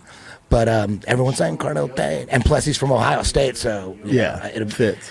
We need an offensive tackle and a fucking wide receiver. Our defense is fucking solid. Yeah, stacked. Yeah, defense is solid. Myles Garrett. Yeah. I watch, football podcasts on the off-season every day. I always forget every how day big I'm of a watching football fan you are. Giant. I like football more than UFC, dude. How dare you? I do. I love It's it. funny because I I've do. been to Amazing. football games and they're great for the first time. But to be fair, Eddie Bravo also likes jiu-jitsu more than UFC, innit? He's always been really... He's not the biggest UFC fan. I forgot why, especially. I think it's something about how they fight or something, right? Yeah. But I think he's better on jiu-jitsu than he is on football too. Anyway, I'll play it 5 more minutes and we'll move on. Football? And I love football. Yeah, But the first same. 10 minutes of the game were great. And then it's like why I like going to the Dodgers with Eddie. We had an understanding. We're getting out of here in the 6th inning. Yeah. Once they say hello, Yeah. the Get out. Statue of Liberty, you get up with everybody. We leave at 7. Yeah. That's why I went to Yankee Stadium. It was the worst, guys. Why? There were people puking in front of me. There was a lady over here that had a foot that was red with diabetes, and she put a tattoo on it.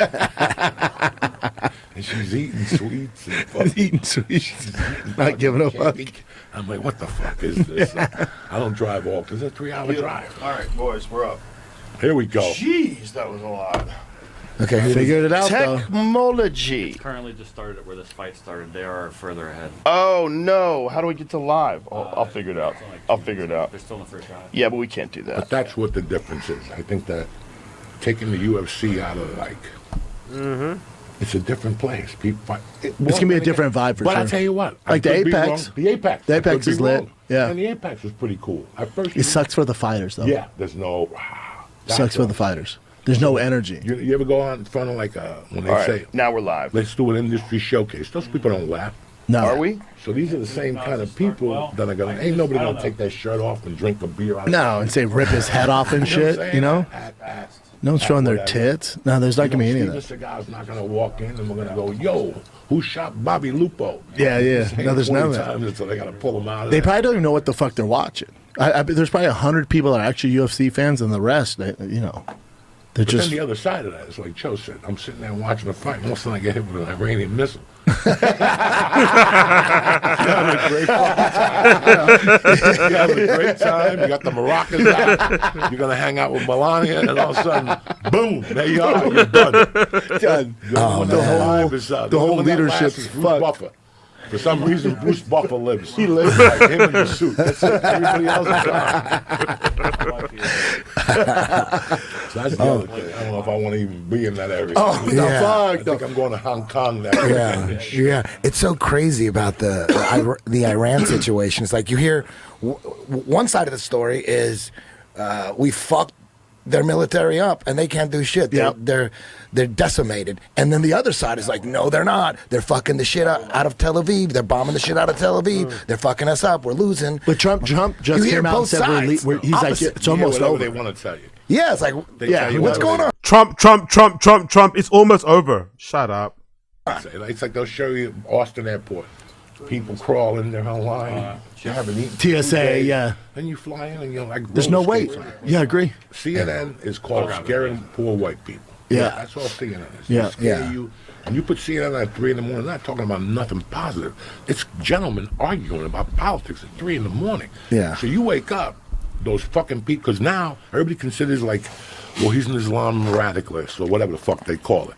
You know, like you could get radical. How many? Listen, we have a lot of crazy people that are radicalized, but I got friends I went to grammar school with, and these motherfuckers get up at 8 and start pounding Democrats on Facebook.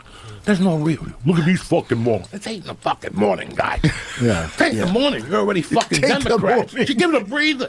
Yeah. Take a morning off. How is your day gonna be better? So Americans are getting radicalized the same way with CNN, the other thing. We got constant.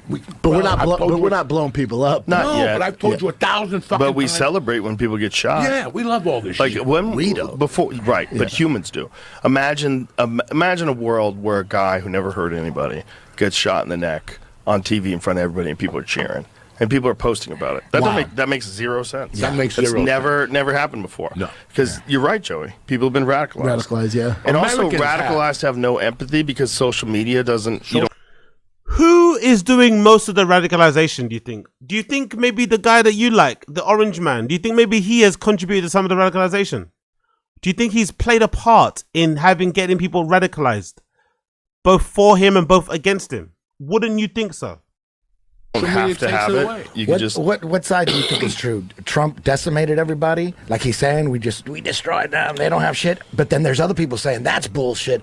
Iran's bombing the shit out of Tel Aviv, and they won't let you videotape it. They're taking at you if you videotape the destruction in Tel Aviv, you'll get arrested. Like what? I'm sure there's some truth to that. There's like two. I'm sure there's some opposite- truth to that, but they've blown the shit out of a lot of sites, and the amount of missiles has radically reduced. So the indication by even Al Jazeera said a thing that the strategy is working for Trump. The problem is they have that Strait of Hormuz. It's all closed down. Al Jazeera.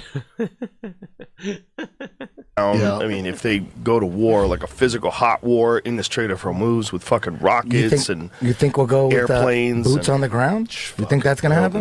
That's what they're saying. Dude, nobody's going to be But in who's favor they? for that. I don't know if that's necessary. It seems like they keep killing, especially the Israelis. They're so good at finding those guys and killing them.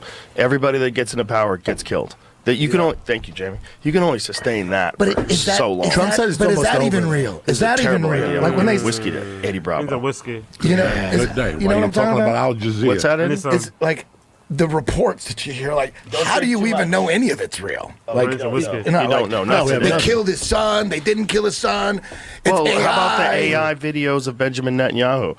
And people are saying he's dead, and everyone's saying no, he's alive. Those AI videos are so fucking good, though. They're not that good. They look like a beauty filter. It doesn't look like a real person. And he's not, the coffee's not spilling. Yeah. And then when he puts his hand in the background. pocket, when they show that, the pocket it goes over the hand. So does that mean he's dead? It's weird. No, it doesn't mean Maybe that. he's alive, but they're just fucking with people. They could be. They play like long game. Yeah. Israel does. Yeah. They could be fucking with people just so that people think he's dead. Yeah. That could be a strategy. Because wasn't the beeper thing like a fucking 5-year project? was the most Crazy brilliant thing project. I ever heard in my life. Amazing. Great. Amazing. brilliant If I was thing I ever Israeli, I'd be like, yo, dog, we're the shit. We can. Fucking hell. The companions of pro-Israeli fucking pro-Zionist fucking show. Who'd have thought that? Hey, look at them. Pro-Zionist show. That Netanyahu, man, he's a beast, man. What you call it? Benjamin Netanyahu's a beast. He's a fucking beast. He's a savage. He's a killer. Oh, man. Heard he does fucking keto. Heard he's on fucking ivermectin. Heard he's on fucking retatrutide. What the fuck is going on here? That Mossad man, they're fucking beasts. It's only get beepers. Listen, there's a bunch of things are true at the same time. The Iranian regime is horrible. Yes. They just executed that wrestler. Oh, there you go, there you Really go. elite, high-level teenage wrestler. They said he was at a protest. Most people are saying, at least some people are saying, that he wasn't at a protest. What is this, Jamie? The golden beeper gift that Netanyahu gave to Trump. That's hilarious. Jesus. He gave him a beeper. That's pretty gangster. That's right up there with the auto pen picture replacing Biden's picture. That's wild. That's pretty crazy. That's crazy. Do you think Iran has the capability to level Israel?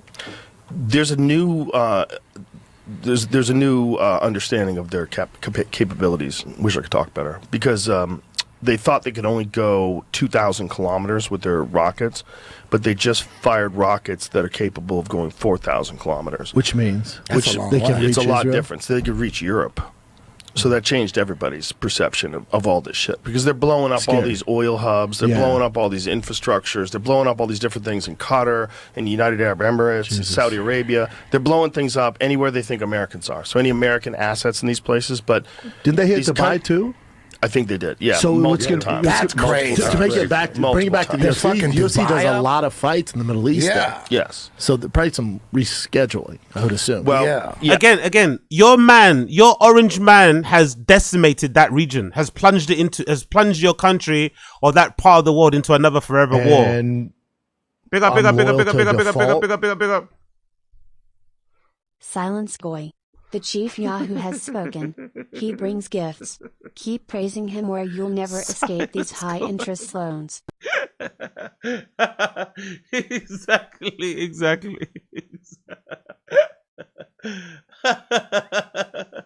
Exactly. Oh my god, man. But yeah, let him finish this part of the topic, and then we'll switch over. We'll switch. perhaps, unless this can all be resolved. It's great, dude. If they're bombing Dubai, that's know. insane. Oh, I was they're just there bombing- like 6 months ago. They and bombed that place is a awesome. bunch of different countries. Yeah. Quite a few different countries. So it's like, it's not cut and dry. Like, look, I'm the last person that thinks we should go to war. But is there a possibility? That regime is. But Trump started it, so I'm going to make an excuse. I would have loved to have seen what he would have said if Biden won. If Biden won, I would have loved to have heard what Joe would have said if the same thing happened. I would have loved it. We'll never know, of course, but I bet you it would have been different. It would have been very, very, very, very different.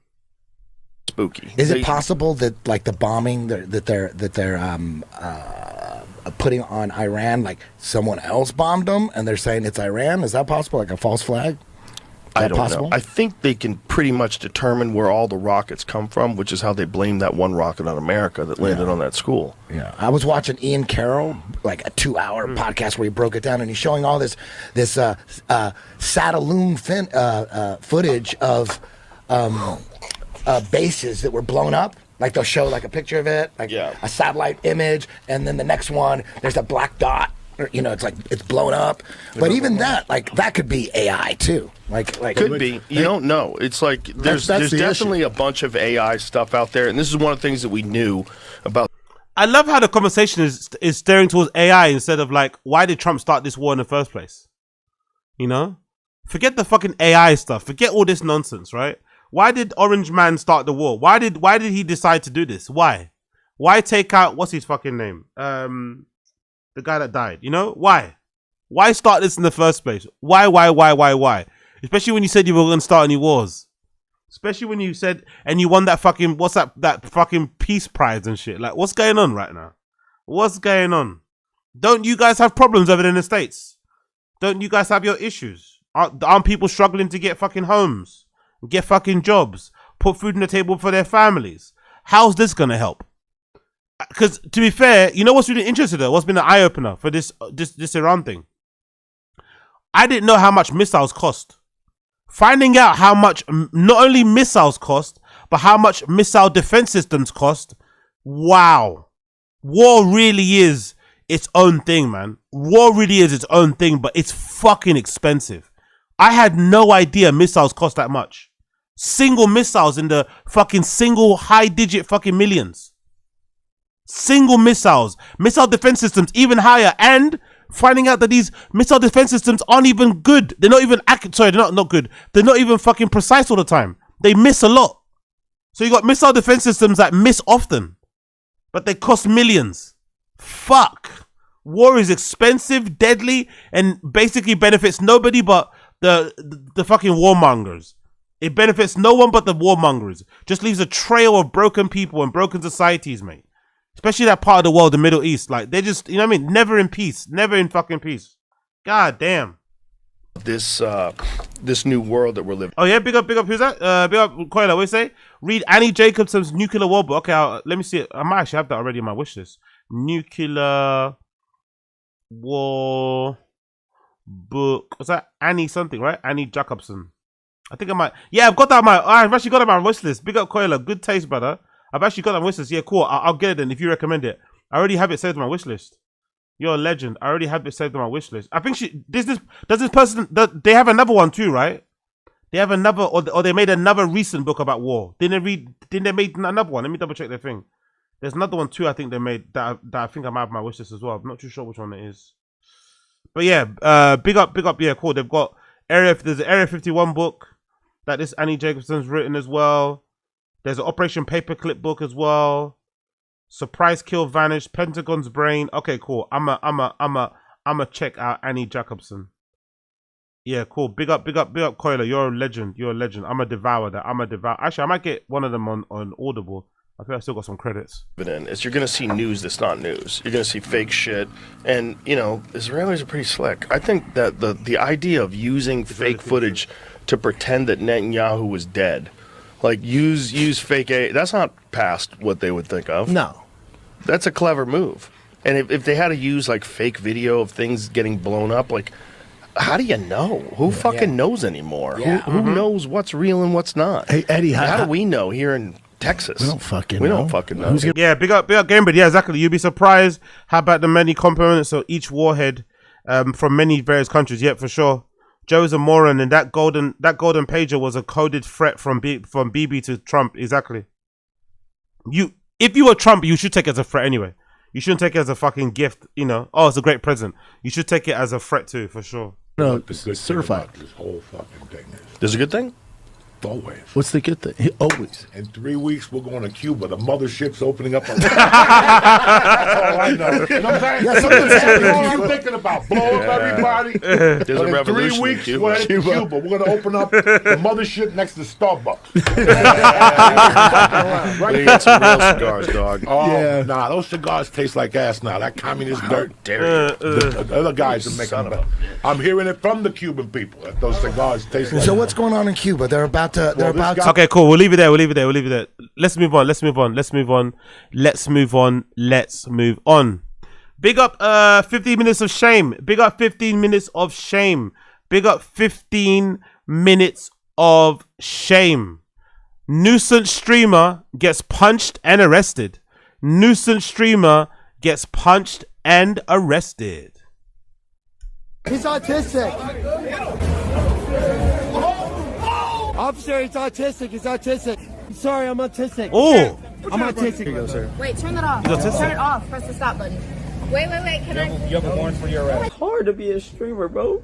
What's up, everybody? It's been a while since I posted, so we have a lot to catch up on in the world of nuisance streamers. Okay. We have a bunch of them getting arrested, getting punched, and all sorts of crazy shit. Without further ado, let's get started. The first one we're going to talk about is Xena the Witch. She got arrested at least 3-4 times in the last year for domestic battery, for assaulting a random citizen with a paintball gun. Yeah, I remember her. And now she got picked up on an open warrant. Take a look at this.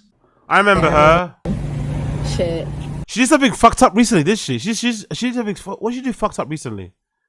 I remember she went viral recently for something fucked up she did. Do what it do. It do what it do. It sure fucking does. It really goddamn does, huh? It does, doesn't it? I'm gonna hitchhike the cops. Fuck it. Wait, can I get arrested? Yes, you can. I don't think And I you can get will. arrested for hitching a ride with the police, right? No, it's. I know, but you have the They think I can cross. Oh yeah, but I'm gonna go like this. Yeah, because I'm gonna go like this. Oh no! And they're gonna But it pull might up. be illegal. They're gonna pull up and arrest you. Don't jaywalk.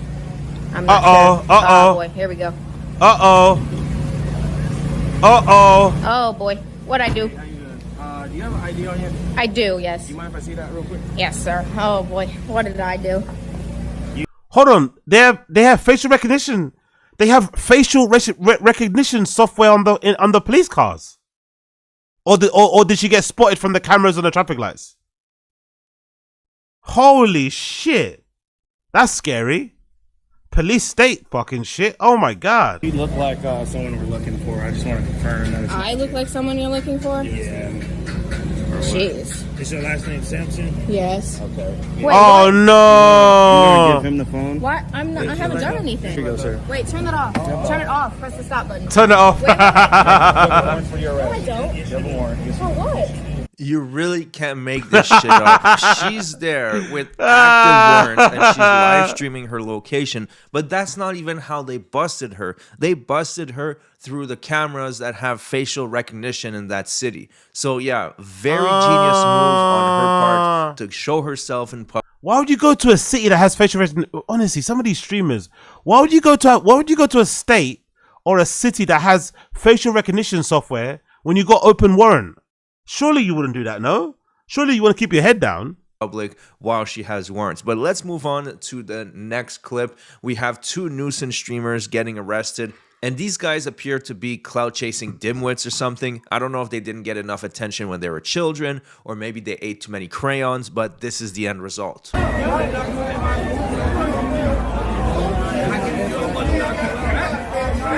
This guy's fucking jail. He's famous. He's famous. He's famous. Doesn't matter. He's famous though. He's famous. He's famous. Roy. Oh, that's that guy. That's that guy that used to always fight people, right? And he got run over by a car one time. I forgot his name when he ran into the street. He's from LA, I think, if I'm not mistaken. I think that might be him. These nuisance streamers are still going on. It's still a thing over there. It's still a thing over there. It's fucking crazy. He's autistic. Officer, he has autism. He's autistic.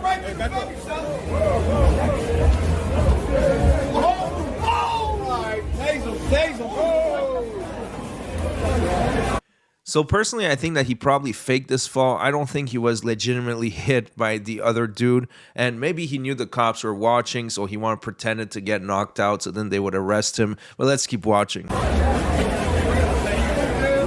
Wait, we gotta get the footage. We gotta get the footage. Officer, he's autistic. He's autistic. Officer, he has autism. Officer, Yeah, I think his name is Brandon something. I remember this guy. He was a big nuisance streamer back in the day. I forgot his name. I think it's like Brandon something or something like that. he's autistic. Hey, go! Oh. Arrest him. Arrest him. He missed as well. How you miss somebody standing up against a car? How do you miss the punch when the guy's standing up against a car and he's got his back to you? He still missed. He still missed. How do you miss? How do you miss? Oh no, you hit him in the back of the neck at least. How do you miss his face though? How the fuck did he miss his face from there? No! Arrest him. Yo, you're a dickhead. Get up. Oh. You out of your fucking mind? I'm sorry, I'm autistic. I'm autistic. I'm sorry, I'm autistic. Oh, bloody hell. Those are some stumps in the face, innit? Those are some stumps in the fucking face. Let me see those stumps again. Let me see those fucking stumps again. Those are some stumps in the face. Let me see those stumps again. Let me see those stumps in the face. Because those were direct. Those were direct. He ate those, innit? That was like big size 8. He ate those ones. Look at that. Boom. Boom. Fucking hell. Fucking hell. Arrest him. Yo, you're a dickhead. Get up. You out of your fucking mind? I'm sorry, I'm autistic. I'm autistic. Yes, sir. Hang on. I'm so fed up with the mental illness defense. I guess they watched Josh Block and they realized that he was getting away with a lot of shit just by acting like a complete degenerate. So they're trying to imitate that, but that's not going to hold up in court. Being autistic is not a legal defense. Officer, I'm not resisting. He kicked me in the face. Let go. He kicked me. Let go. He kicked me. I was defending myself. He kicked me. Film it. Film me. He kicked me. You could just kick someone? Officer, you just kicked me. I was defending myself. I'm from here. Officer, you're not doing anything. I was defending myself. I was defending myself. He kicked me. I have it on film. Officer. Like, honestly, it's kind of pathetic, man. You do the violence, just take the fucking crime. All this whining in the background. So how do they even have fans? Surely if you're a nuisance streamer, part of the fun is that you know what you're doing, you know? You know you're being a nuisance. That's part of the fun. All the whining, I'm autistic, please officer, I'm not resisting. Like, that goes against being that surely goes against being a nuisance streamer. Part of being a nuisance streamer is that you're a dickhead and you're annoying and you know it. And you're proud of it. Come on, man. Crying and moaning and pleading and begging, like, relax. You'll be in jail for a couple of hours, maybe 24 hours. It won't be that deep, man.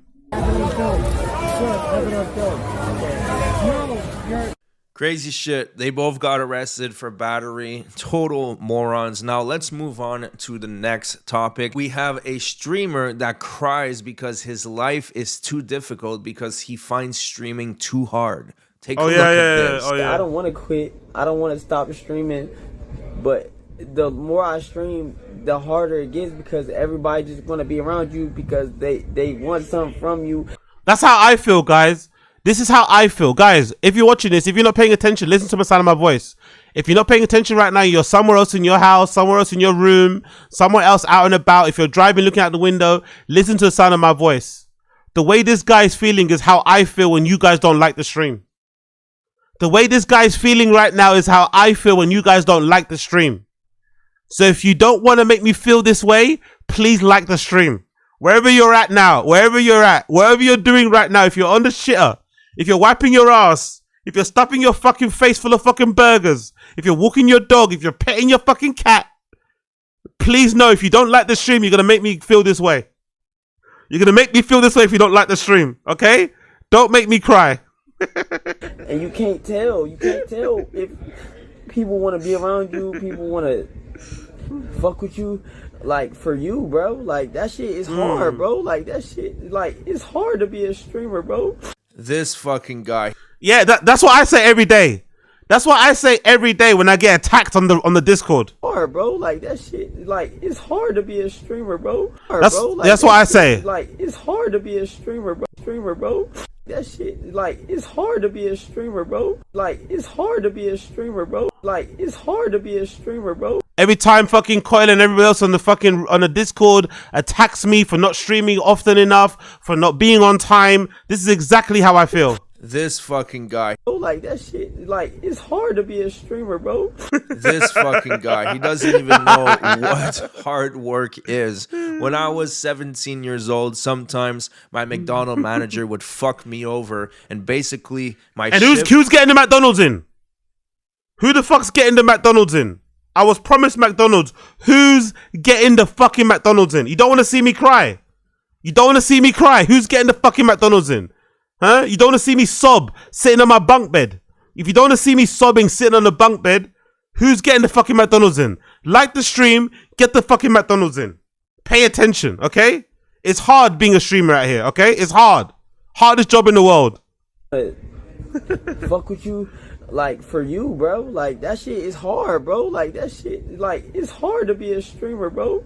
This fucking guy. He doesn't even know what hard work is. When I was 17 years old, sometimes my McDonald's manager would fuck me over and basically my shift would finish at 11. Yeah, exactly. Big up Mr. Girl on that DSP shit. Contributions are expected.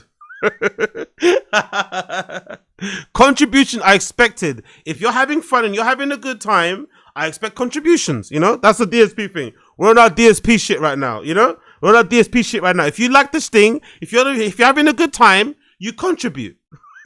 11 o'clock, and then I would start again at 7 in the morning the very next day. So you basically had 7 hours to go home, have dinner, sleep, wake up, have breakfast before you were back at it again, dealing with a bunch of fucking Karens that complain about pickles on their burger. I mean, that is hard work.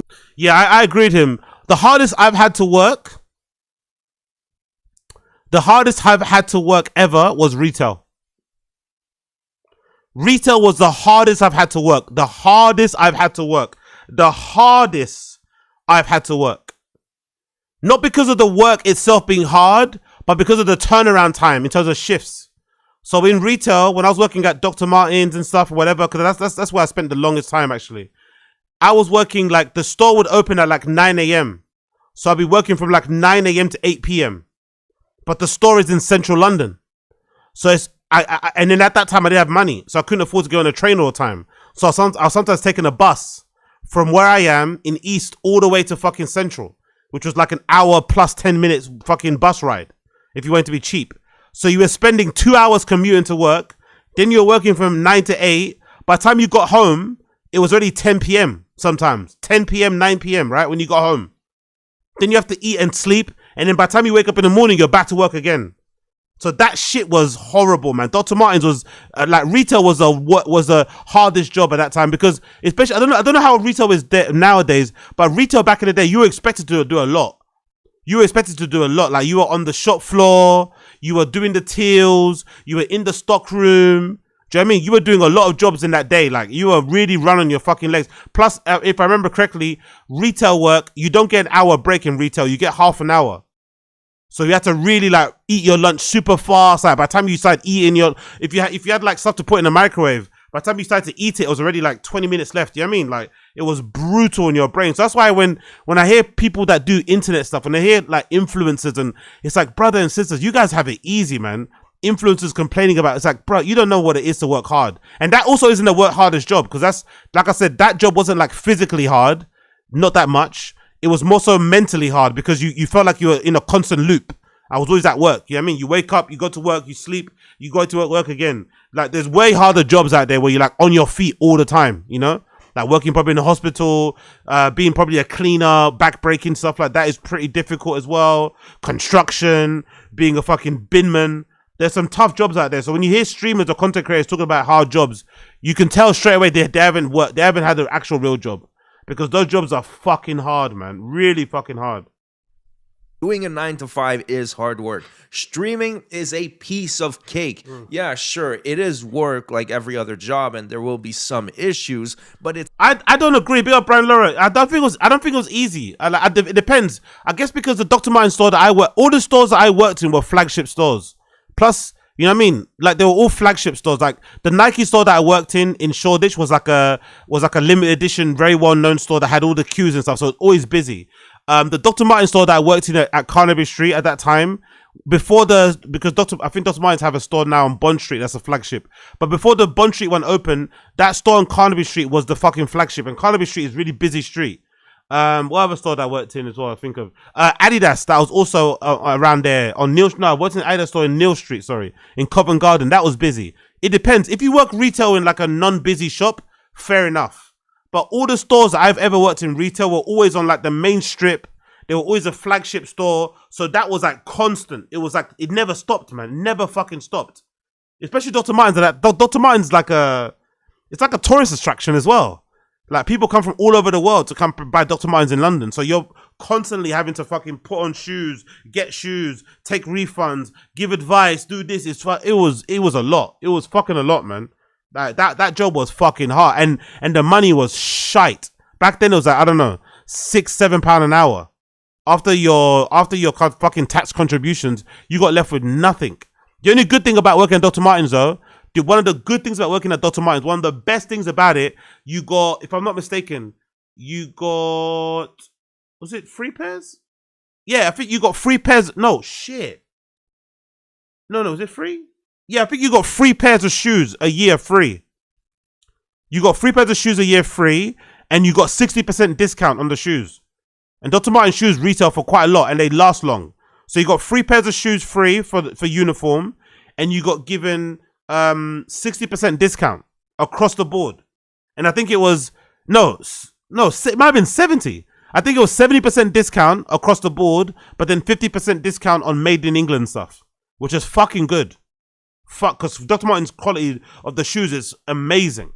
So the discounts were pretty high, were pretty good, and I got a lot of free Dr. Martens boots at that time that I was wearing a lot. But apart from that, god damn, that job was hard. So this motherfucker crying about sitting down, yapping into the microphone like I am is ridiculous. Also, forget Dr. Martens. The hardest job I had to do was working in that bowling alley. RIP the Hollywood Bowl. RIP the Hollywood Bowl in fucking Beckton. That was the hardest job. That was my first ever job, actually. I was working in the fucking fried food section bit. I was making the chicken nuggets and the whatever. So I was working in there, and I was working on there on my own. So you take the order at the till, you'd run back to the fucking kitchen area, you'd be frying the fucking nuggets, the chips and the stuff, preparing people's hot dogs. And you know what made it really difficult? But not the running back. There was this one dish they had, right? It was like a did you know those, what they call them? It's like a hot dog, but it's not. It's like a mini baguette, and they give you this this tool that you stab the baguette with, and it guts it like a fucking like the thing they used to take the thing out of a fucking apple. What they called it again? What's that called? That area of the apple. You know what I think? So it was a particular. I'm sure I've seen it in America as well. It's like a mini baguette. You gut it with this little tool that creates a hole inside. Then you cover the inside of the hole with ketchup or mustard, and then you stick a sausage in it. You know what I'm talking about? So that fucking shit was so clunky and awkward to do. And if you split it, you had to start again. So I was making nuggets, frying the chips, making that fucking shitty sausage, whatever, sting, right? And then you're also taking the orders, all on my own, running back and forth, coming back home stinking of fucking vegetable oil. It was horrible. Honestly, I fucking hated that job, man. That was the worst job. And there was hardly any money. There was hardly any money whatsoever in that fucking job. It's nothing compared to a 9 to 5. I feel like this guy should be forced to do a 40-hour week at Walmart and then make this video again and see if he has a change of perspective. It's hard to just be a creator because you don't know what's real, bro. Big up Son Aziz. You ever slam a couple nuggies? Of course. And I'll maintain this for now. I'll maintain this to the day that I die. There's no better chicken nuggets than the chicken nuggets you get from a fast food joint. I don't know what they have. The chicken nuggets that you buy yourself from a store, frozen, they never hit the same as the one that you buy in the one that you have in a fast food joint. I don't know what it is. And usually the chicken nuggets, I remember, they used to come in like an industrial sized bag. They'd be like, I don't know, 500 in the fucking bag. They just hit different. I don't know why. Maybe they put some chemicals in it. But the chicken nuggets that you get from like a shitty burger joint or like a like a bowling alley, right? Or like an arcade, they just hit so much better than any chicken nuggets that you get from a store. I have no idea why. But them things were fucking, god damn it, man. The amount of chicken nuggets that I made, the amount of fries that I made, the amount of fucking sausage hot dog things that I made were, oh my god, awful job, man. And I was doing it all in a fucking polo, in like a yellow polo top. Oh, awful job. Big up, big up Johnny Sneed. Construction will have you reflecting on where you messed up in life. Yeah, I can imagine. That's the one thing I didn't do. I never did construction or worked in a warehouse. I did everything else. I worked in a bar, worked in a restaurant, worked in a hotel, worked in a school. Do you know what I mean? I've done all those things, but the only place I haven't worked where people actually people that did construction at that time when we were younger, they used to always say the money was really good. The money was really good in working in a warehouse, and it was also good hours. I think warehouse was the hours because it was always a set amount of hours. It was picking and packing sort of stuff. But I never was lucky enough to get those jobs. Back in the day, warehouse jobs were only like people had to give it. You had to get introduced. You know what I mean? Applying for it, you never got it. Because those jobs were really like highly coveted because they were set hours, they paid quite a lot of wages and whatever else it may be. So I don't know. But yeah, chicken nuggets with fries and shit. Oh, horrible job, man. I'm trying to understand reality, bro. That's one thing I would tell you, bro. Like, I'm grateful for just hella people just being like, you know. Yo, big up, Abe Martinez. Second worst job I had was loading trucks for FedEx. They only scheduled you for 4 hours a day. Start time was 4 a.m. Loading 400, 600 packages. You must sort an extreme amount in unfinished warehouses. Oh my God. 4 a.m. start. God, 400 fucking hell. Crazy. For encouraging me to keep going. But like, I can't. Yeah, exactly. That's the thing that I heard as well. Big up Gamebred, I heard that too. Laborers cash in hand. Exactly. That's what I heard too. But I never was lucky enough to get that job. Look at him looking at the camera. You can't look at the camera and you cry at the same time. You know it's fake tears. Those were the jobs I was never lucky enough to have. Because I always heard cash in hand, but I never got those jobs. Never ever got those jobs. It was real. I can't tell what's real, what's not, bro. This dude is legit having an existential crisis over Kick, man. That is ridiculous. Dude, if you want some advice, it's all fake. All the friends you made while you're streaming, while you're rich. Yo, Bill Coiler, and you can't have a phone. Where? In the chicken nugget place, the Hollywood Bowl? Nah. In the bowling alley, there was no phone. Actually, weird enough you mentioned that. The place I had the best time at work, actually towards the end of my time at Dr. Martens, I take it back now. I take it back. Towards the end of my time at Dr. Martens, I got the promotion, quote unquote, and I was a supervisor. I got a promotion. I got a pay bump, right? I got a pay bump of like £1. I was on £7 an hour and I got £8 an hour, right? Fucking piss take. But one of the good things about being a fucking supervisor is that I got to spend a lot more time in the stockroom. You got to do like stockroom stuff. So I didn't always need to be on the shop floor. And that was the time I started getting into podcast.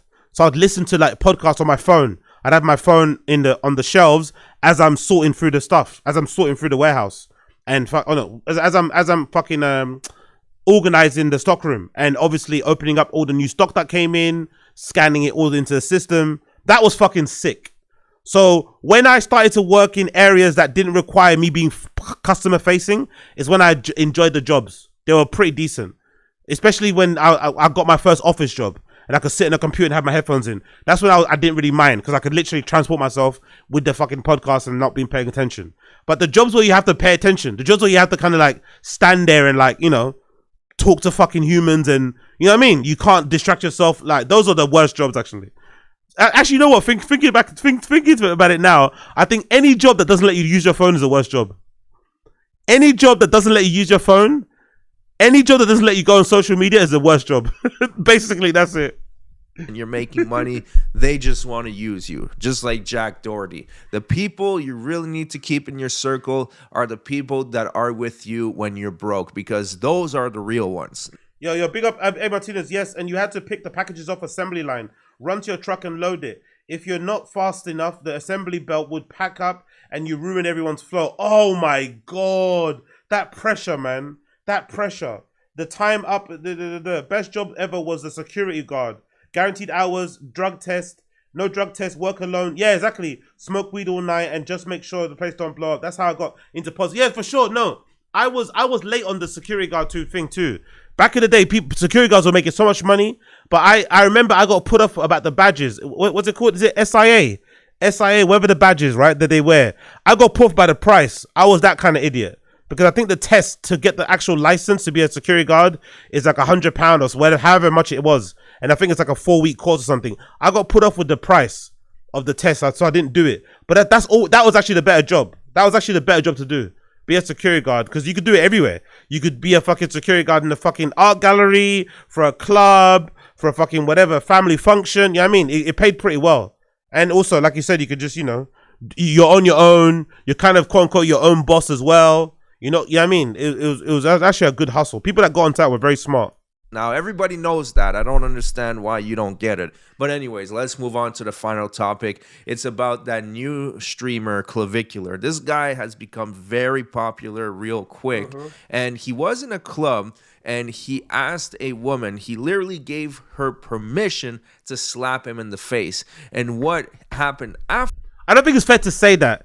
He didn't give her permission, he dared her. Because she was threatening to punch him first. I don't think that's right. People keep saying, oh, he told her to slap her. He told her to slap her. No, he didn't. He didn't. He told her to slap him. He didn't say that. She threatened to punch him. Because she said, why did you say that thing about women? I should punch you right now. And he was like, no, you won't. You won't do that. You won't do that. And she said, okay, I'll just slap you. Okay, do it. And he started pointing to his face. Just because you goad somebody into slapping you doesn't make it okay, you know? You know, that doesn't make it okay. But still, I think him pressing charges was a little bit cucked. I'm not gonna lie. Him pressing charges was a little bit cucked, a little bit embarrassing.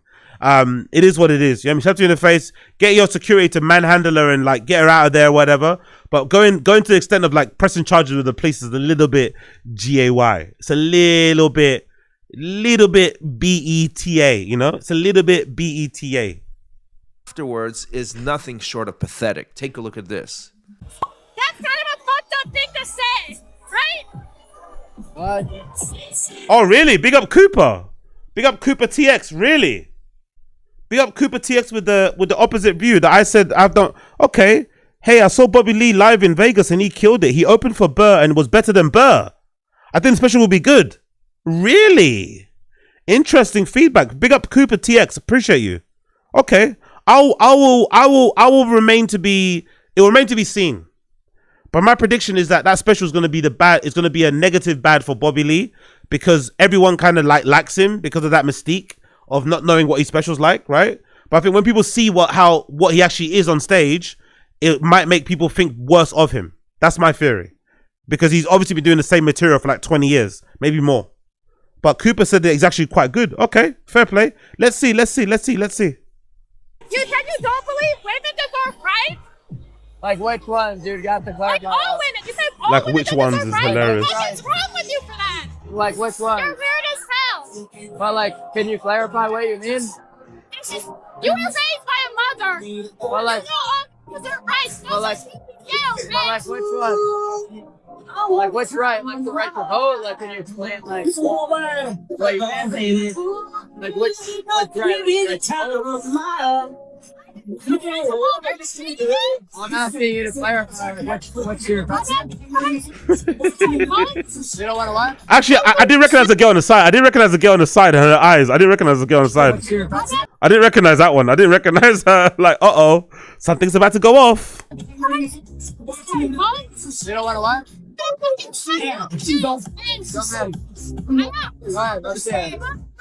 you don't have to vote for that. No, you don't understand. You don't have to vote. So it's kind of here to understand what's going on because the audio filter is removing the music, but it's not removing the voice from the song. So there's a mix of their conversation as well as the lyrics from the song. But he is giving her permission to slap him. So if you give her permission, I don't think you would have a problem if she actually goes through with it, right? Yeah, big up. One on the far left, damn. The far left. What the bigger girl? The bigger girl. That one here. Yeah, you know what? That's actually the funny thing.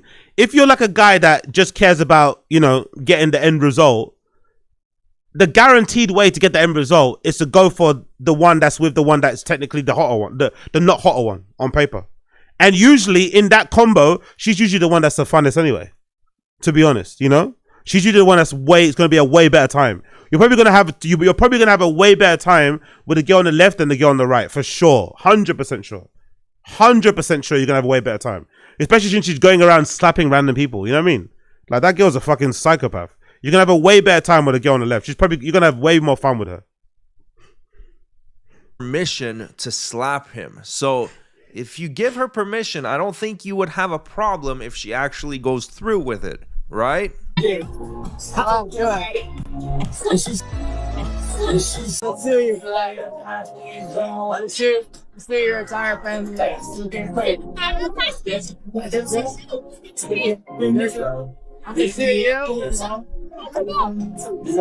You're getting sued for assault. I'm gonna press charges on you. Hey, hold your ear, call the police. Hold her ear, call the police. Hold her, get the police. Hey, grab it. What's up? What? Brilliant.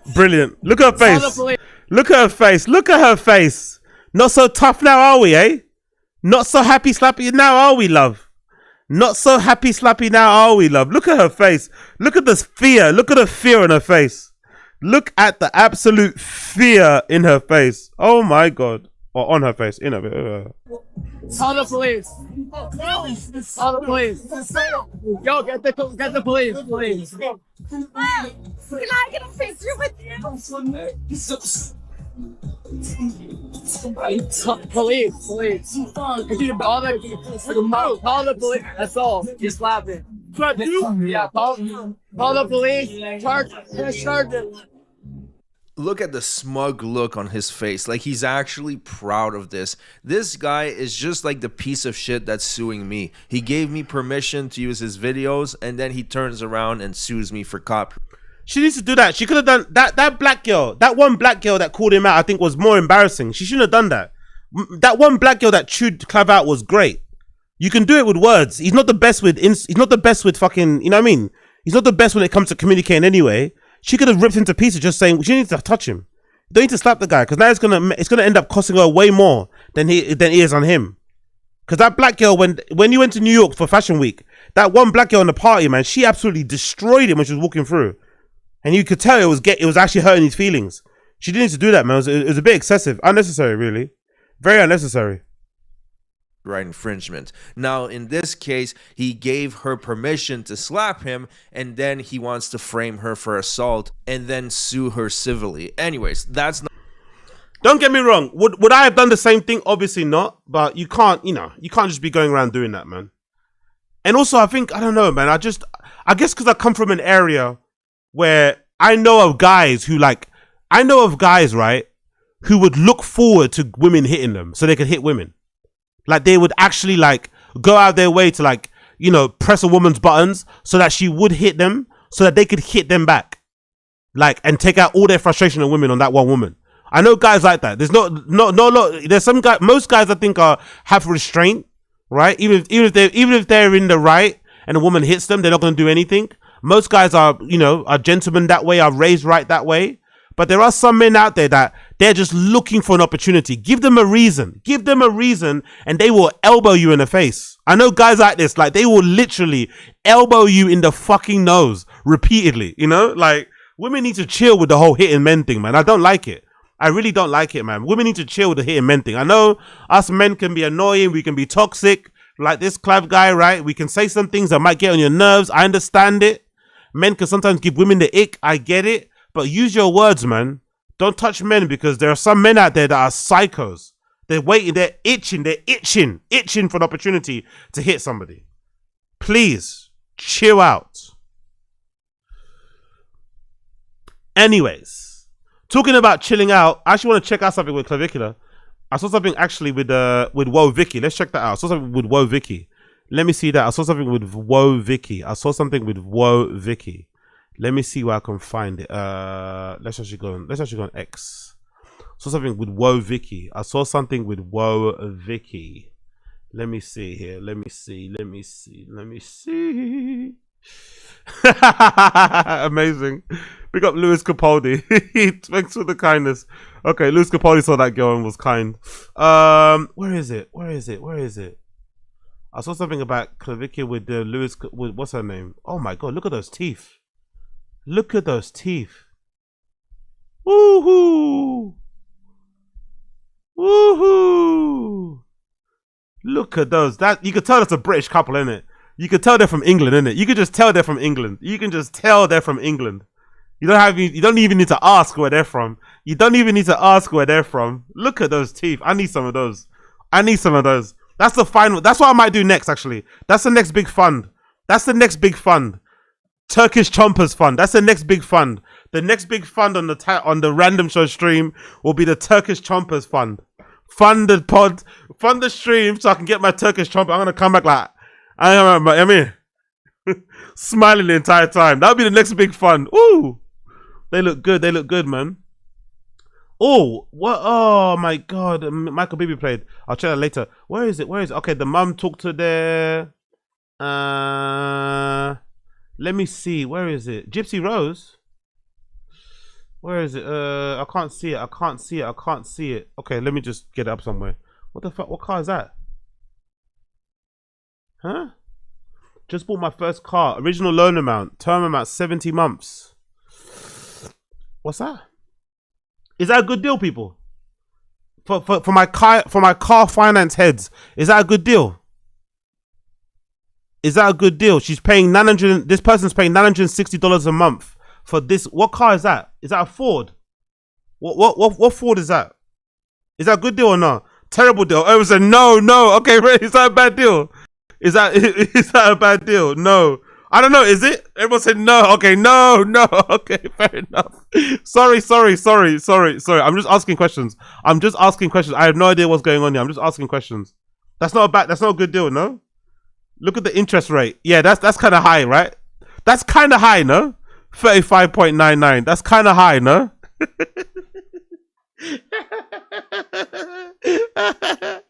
Okay, everyone, no.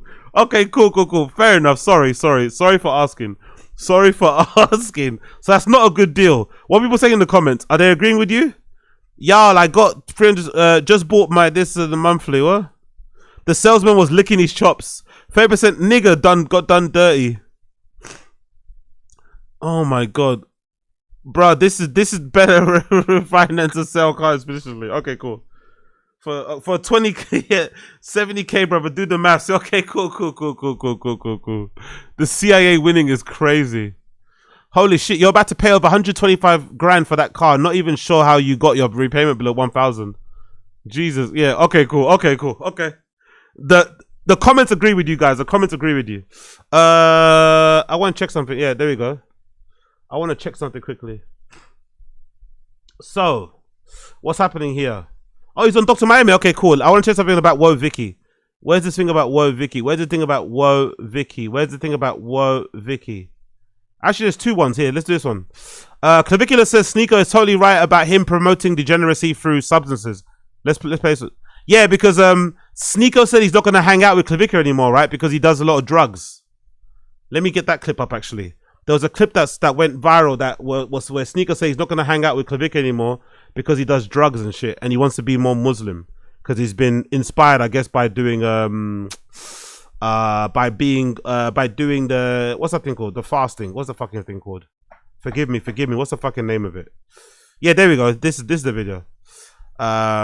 So he's been inspired, and he now wants to get back into his faith. Let's play the video. That's it. Ramadan. My bad. Ramadan. Yeah. So I guess he's been reinvigorated by taking part in Ramadan, and he wants to refocus on it. So he can't hang out with Clavicular anymore. Right now, I don't know. I was talking to Clav about doing a stream. He's in Fort Lauderdale right now, but just what the wave that I'm on is, I don't know. He's doing a lot of the club maxing and stuff. It's just we're on different wavelengths. So I'm down to do a collab, but I would prefer doing a desktop with him. I do want to stay away from fitna and the club stuff right now. Okay. And really forever. Ideally, I think my last club experience being that I got banned all over from Epstein people. Really? Is that true? Big up Coiler. Was that true? There's a leak. SNEAKO got banned, got caught doing drugs with hookers. Is that true? Oh no. I think that's a good last experience in the club. So I really do want to stay on Dean. And I was able to get my head straight this Ramadan. Mm-hmm. And I want to start praying 5 times a day. Before this Ramadan, I was not praying 5 times a day. I wasn't. Let's be real. Okay, fair play. And then SNEAKO replied to that. Clavicular replied to that and said this. Let's see what he had to say about it. King, America first. I don't drink. I'm waiting until marriage. CLAV is like, no, I am going to sleep with this man. Bro, no disrespect, man. Well, I love CLAV. But every stream, it's like the whole function is to sleep with as many women as possible, is it not? It is going to the club, is, looks maxing and different substances. It's not perfect, but. Yo, big up Super Big Exotic. Big up Super Big Exotic 420. Wagwan G. It's weird because you would think that what I'm doing a lot. Asad Aziz, New Bosnia Fund AZ. You read my mind, G. You read my fucking mind. Big up Asad Aziz. Always. Wavelength achieved. Wavelength locked in. Mine's more with mixed values than CLAV, right? Don't we? Damn, SNEAKO got tan. Doesn't that have a lot more in common? But he's saying this is Cole, but CLAV is the prophet. Brutal. What? Because hypergamy is real, but I saw CLAV. That was a really funny clip where the girl slaps him in the face and calls the police. It's good. His stream is exposing truly how hypergamous Western girls are and the problem with Western values. And I think that I'm not a great influence in a lot of regards, but I think the clips that go viral from my streams and the shit that happens about women cheating and women having essentially no accountability are really eye-opening to a lot of men. So there's some positivity there, I guess. So I think I play a role in whatever movement will come next. Like, I definitely have a key piece in that. You know what, the only thing that surprised me, I'm not surprised that women cheat on their boyfriends, right? Because I think some of the moral outrage on social media when like, oh, that girl had a boyfriend and she hooked up with Clav, that some of it is a bit overcooked. The thing that surprised me more about the clavicular streams is more so, I thought just because they're younger, right? And because they're more internet savvy, that they wouldn't do things on camera more often. That's what surprised me. I was like, oh, I thought younger kids were like a lot more like clocked on, like about, okay, cool, there's a camera there. I don't want to get recorded doing something I'm going to be embarrassed by. So you kind of like, you know, you move a bit more, you know, you move a little bit more slyly.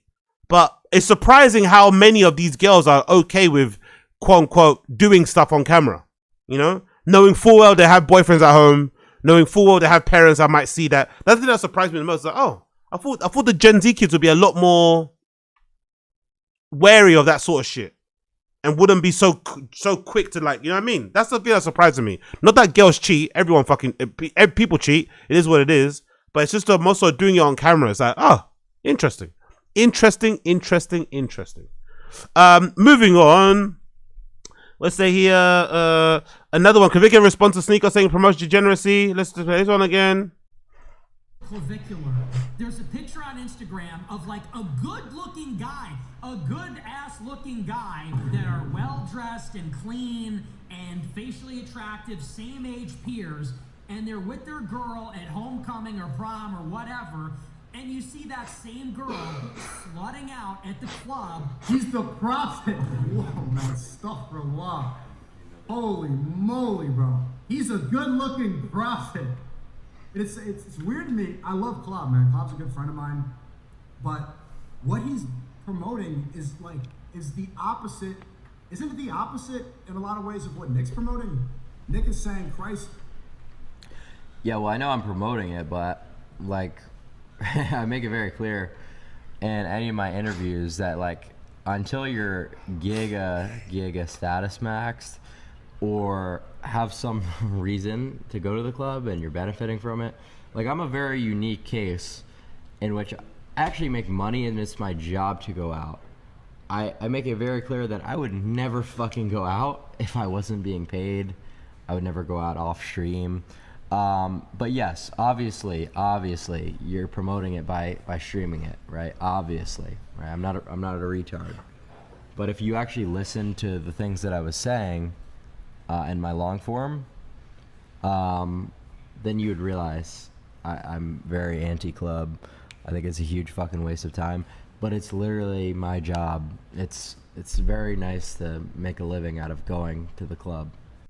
But that's a problem though. If he did try to like not go to the clubs, his game outside of the club is brutal.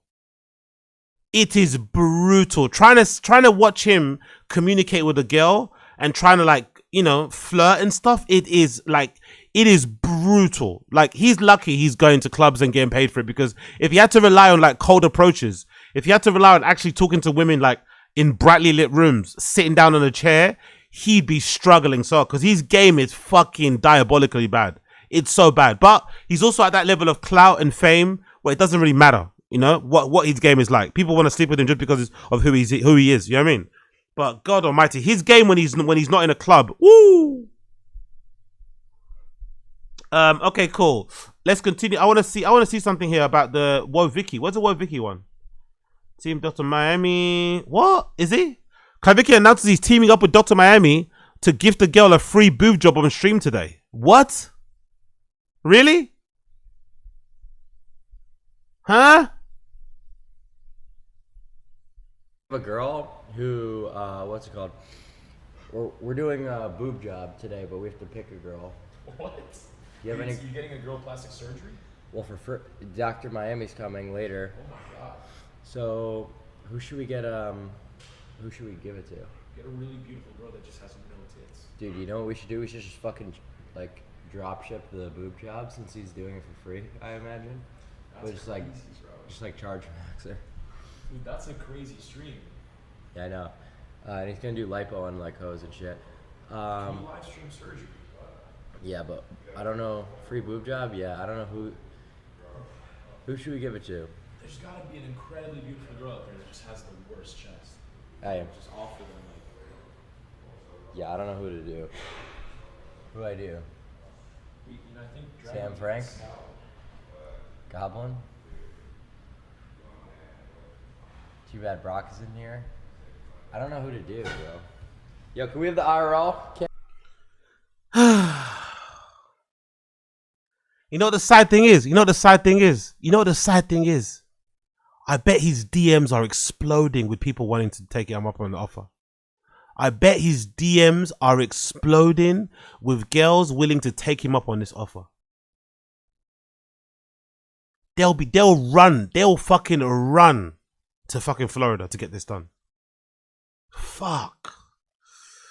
God damn, that's dark. That's dark, man. That's fucking dark. Ah, yeah. Okay. Where's the Dr. Miami? So that who was that girl? Who was that? Huh? Tarzan couldn't believe that Clavic was making out with a girl in front of her mum. Huh?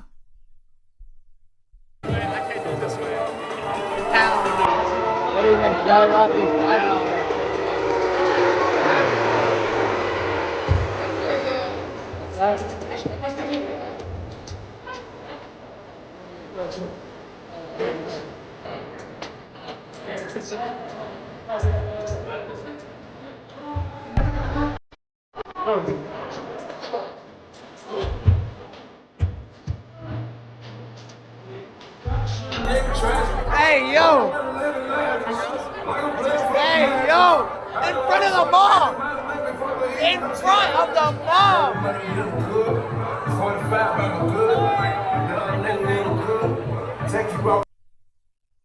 God damn it, mum. God damn it, mum. Come on. But to be fair, mum being in a club with a daughter says everything about the mum, innit? To be fair. The mum being out in a club with a daughter says everything, innit? Jesus Christ, man. Ready? It's my turn. All right. Dr. Miami, Dr. Where's boy Vicky? Where's boy Vicky? Let's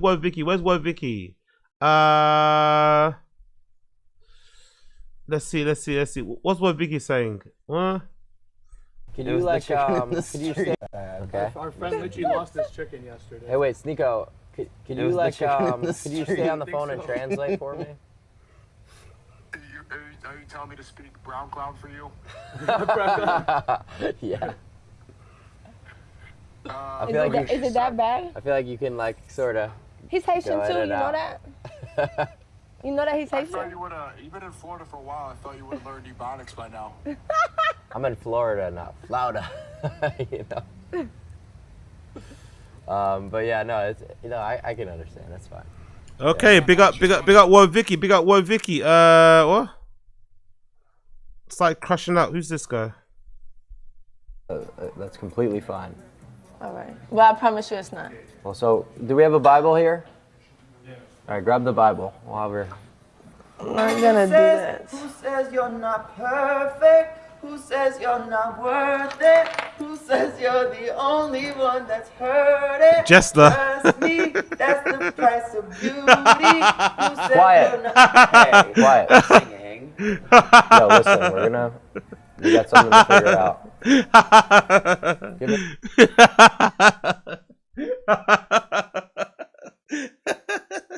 That's funny. I'm sorry. Randomly singing is fucking funny. Randomly sing. Oh, actually, what's his fucking name? Can I get that video? Let me see if I can get that video. Where is he? Let me see if I can get that one. Where is that? That random singing. Talk about random singing. Let's play this one. Where is it? Yeah, there we go. Talking about random singing. This is the best random singing video. This is the best random singing video you'll see today. You will see today. Big up Durand. Big up fucking Durand Benner. Big up Durand Benner. Randomly starts belting out fucking this Chinese fucking song.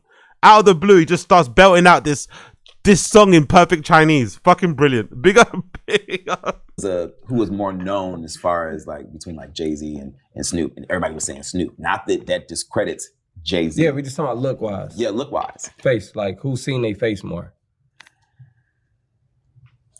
So if they both went to like, you know, China, you think Snoop Dogg would get more pictures? Cause those are both big acts. Right. So now you take your answer back. Now you don't know, right? That's In my mouth. You said who know whose face. Yeah. No, I think Snoop, because if Mariah was in China, she would probably be able to blend in a little bit. Yeah, okay, so you said Warren G. 直到城西上下，哭起来，剩下梦西上下。Hey Sherry. Stillness. Yes. And this is why you won a Grammy, because you just know how to just like, you know. And it's the Grammy, and what's the acting one? That's an Oscar. Oscar. Yeah. Yeah, that's next. I feel like Oscar would be like the one to get. So good, man. Randomly. How do you just know this like random Chinese song? Like, what the fuck is that about? Like, how does somebody just know that?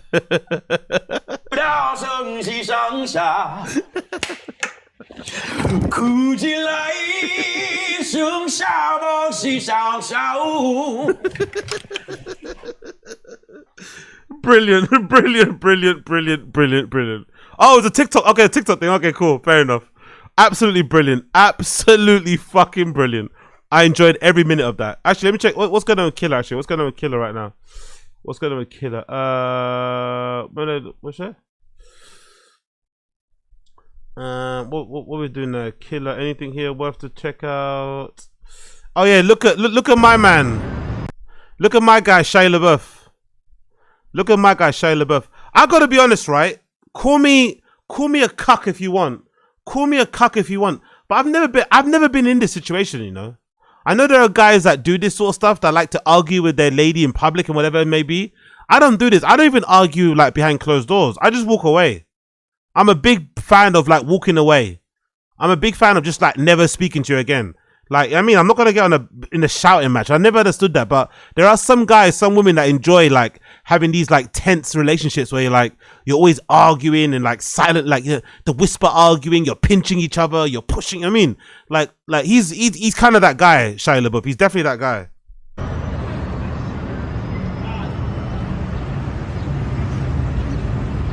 They're sitting outside of a cafe somewhere on Deborah tables. You could tell it's toxic already, right? You could tell it's toxic because they're not sitting on the same table. You could tell it's toxic. They're not far away, but they're close. So they're not close, but they're far away. You can really tell from where they're sitting that they've been arguing a lot that day, you know?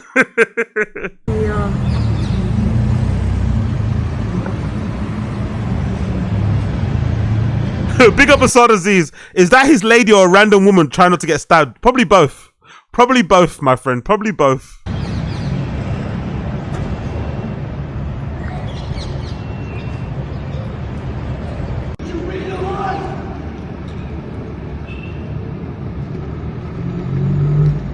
Jesus Christ.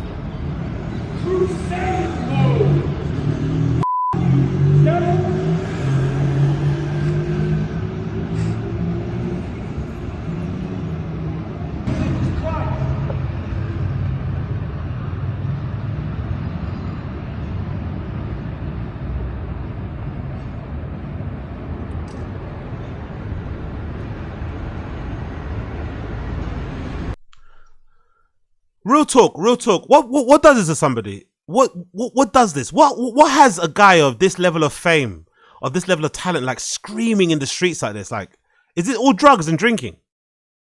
Like, surely he's like, don't you know who you are? Like, why are you doing this? Why are you doing this? It's crazy the way he carries himself. It's like, God damn it, guy. Don't you ever? Fair enough if you don't respect your lady. Fair enough, you don't respect your lady, but don't you respect yourself? Like, what the fuck are you doing? Talk to Kenny! Talk to Father Kenny!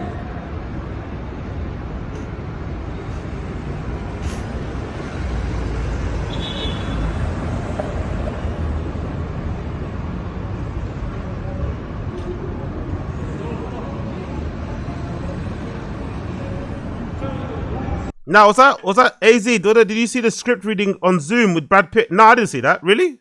When did that happen?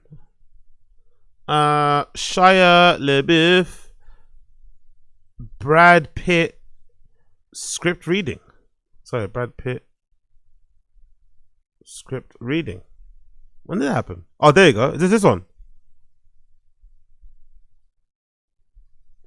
Howdy, howdy. Howdy, howdy. Brad Pitt. Hello. I am Brad.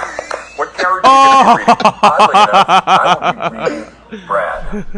Brad will be reading the character of Brad. Notice the sound at the door and opens the door an inch. Jeffrey. Oh, this is during COVID, isn't it? This is during COVID. Yeah, I remember this. This is during COVID. I remember this. Cordy stands on the door, Fucking red eyes hell. glistening, his long blonde hair still wet, streaming down the back of his white peasant shirt. He goes to a side street and head back to the party, but instead, the car can't swings be in real. a complete circle, a circle This that can't be includes real. It's Matthew McConaughey. He is fucked up all the time, innit? God damn it, Shia LaBeouf, man. It's not gonna end good for him, innit? It's not gonna end well for that kid, innit? It's not gonna end well for that kid. It's not gonna end well for him at all. Okay, we done all that. Bobby Altoff's daughter called her, asked her to come home and spend time with her. What? No, I'm at work, remember? What's this? Oh yeah, this is a great clip as well. Fucking dudes up. Dudes would go on stage. This is a But great- no, this is this a great lady, clip. this lady was dancing. She was fucking dudes up. Dudes would go on stage. My buddy went on stage and she tried to like take his belt and whip him, and he was like, "No." He was like, "Stop whipping." But then she was doing that. She was dominating this guy, and I was like, "This is kind of something's going on." And then she lifted her arm and she had armpit hair, and I was like, "What the fuck?" It just ruined it, dude. Immediately. I was into it. I was all in. That's hilarious. Armpit hair got me. That's hilarious. Armpit hair doesn't bother me at all. No. Doesn't On a bother lady? me. So No. wait, you like jacked ladies with armpit hair? Yeah, a little bit of You're armpit getting hair. close, dude. You're so close. That's as close as it gets. Oh my God. Yeah, I like a good buzz cut. I like them bald. Yeah, I like I like a bald lady. She can wear a wig. Yeah, she can You do a different hairstyle every night. That's so good, man. You're getting close. One more time. That was so good, the timing. Really? You're getting close, man. And he knew exactly what you meant. You didn't have to say he knew exactly what you meant. Immediately. I was into it. I was all in. That's hilarious. Armpit hair got me. That's hilarious. Armpit hair doesn't bother me at all. No. Doesn't On a bother lady? me. So No. wait, you like jacked ladies with armpit hair? Yeah, a little bit of You're armpit getting hair. close, dude. You're so close. That's as close as it gets. Oh my God. Yeah, I like a good buzz cut. I like them bald. Yeah, I like a bald lady. She can wear a wig. Yeah, she can You be a different hairstyle every night. Khakis. But no, this lady was dancing. Anyway. Cool. Let's check out the Find a Kid Reddit. Let's check out the Find a Kid Reddit. What have I missed out on? Oh, of course, the classic. Smoking the cigar the wrong way around. Allegedly, this is like a thing. I read on the Reddit. This is actually a thing in cigar culture. There's actually a thing about smoking the cigar the wrong way around. Not with a wrapper on, but there's a thing. It's a technique that you do. It's like a style. But he didn't know, of course. He had no idea. He had no fucking idea. And I wonder, did no one else on the table notice that he was smoking it the wrong way around? Or they just not bothered telling him because it's fucking Brendan? They want to let him fucking embarrass himself. I wonder, did nobody else notice that he was doing it, or they just let him do it because it's fucking Brendan? Because Jesus fucking Christ, man. But to be fair as well, a lot of people that smoke cigars are doing it performatively, aren't they? There are some people that actually enjoy smoking cigars, but most people are doing it. It's like people who hold their whiskey glass with their pinky out, you know? They're doing it to look a particular way. You don't really know much about, you know what I mean? You're not really enjoying what you're doing. You don't really know what the fuck you're doing. So yeah, but fucking hell, look at this. Just the character. Like, I don't know.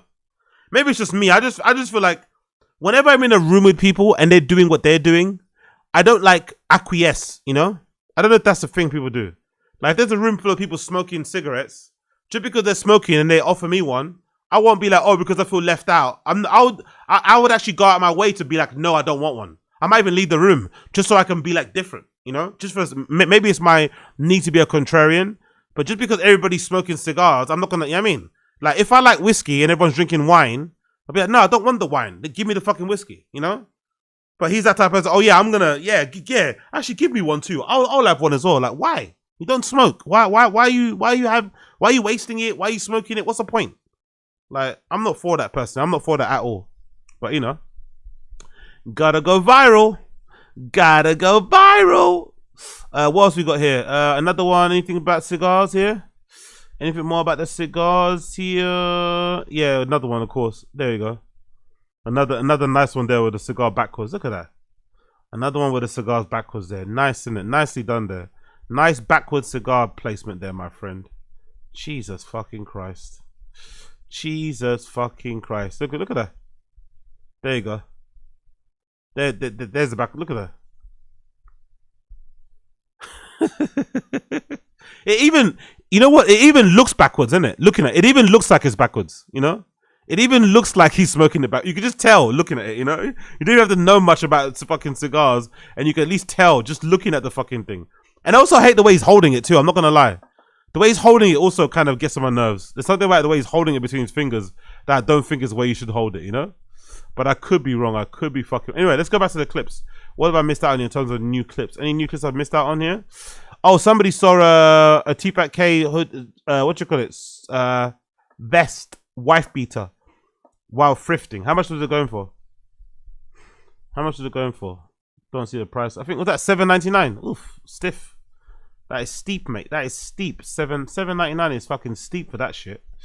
What's this about? Tackle football arc with Bapper coaching. Let's play. Let's do this one.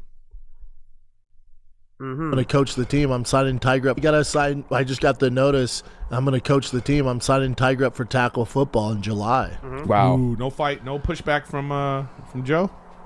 No, she's more gangster than I am. She's like, get him in there. I'm like, all right, bring a gun. Have him bring a gun. How old is he? He's 10. We didn't have it till 7th grade. It was so I wanted to do. Really, I started playing tackle football at 6. Of course. Yeah, well. Of course. Brendan's always the most extreme. Brendan's always the most early. He had a 6-pack when he was 6. He started playing tackle football when he was. Of course. Always the bestest. That's why I'm dumb as rocks. That's why I'm a caveman. What? Why? Because I play tackle football at 6. No, I got to go buy Tiger a helmet today so he gets used to the helmet. But for the first time, you know, I'm usually pretty like, fuck yeah, tackle. But I was like, oh, fuck, man. Well, I feel hits bad to the for head. Yeah. Your kid is like, he's strong. Right. Well, I also feel bad for the other kids. I feel bad for the other kids. Yeah. I mean, is he interested in it? He wants to do that?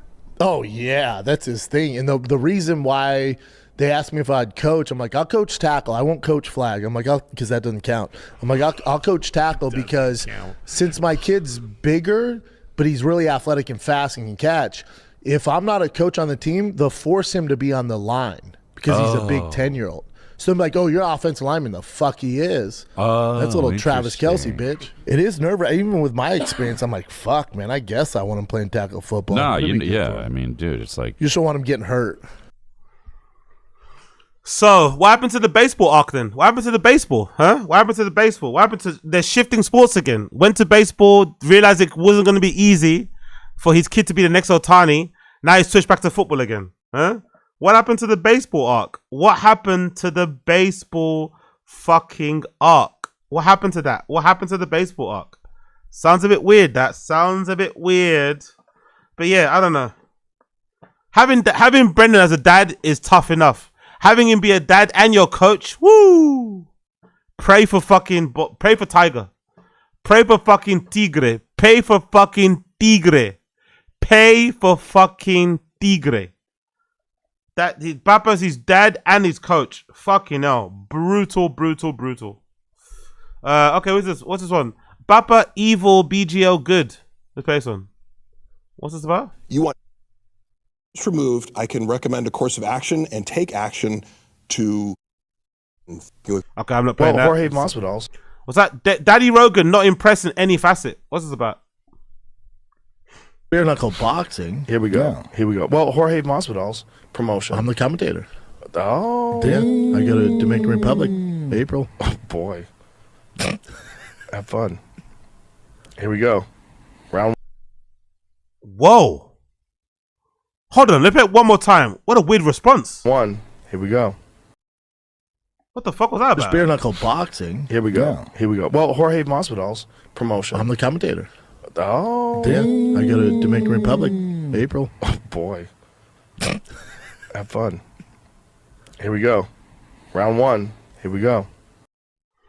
Now, again, another example. Big up everybody in the stream chat. Big up all my tin cup people. Big up all the people hoping Brendan has to get to a point where he has to shake his tin cup. He's down bad. No podcast. Has to get a regular job or something. And he loses everything. You guys are never going to win. Tin cup holders. If you've got your stocks in tin cups, you are down bad. Because this is another example. Brendan finds a way to fail upwards. Right? He finds a way to fail upwards. Since we found out that he's selling his cars, since we found out that he's selling the house and probably downsizing, in that time, he sold all these cars in record time. He's also the host of this new TV show, Gearheads Gone Wild, that's going to allegedly be appearing on Tubi soon.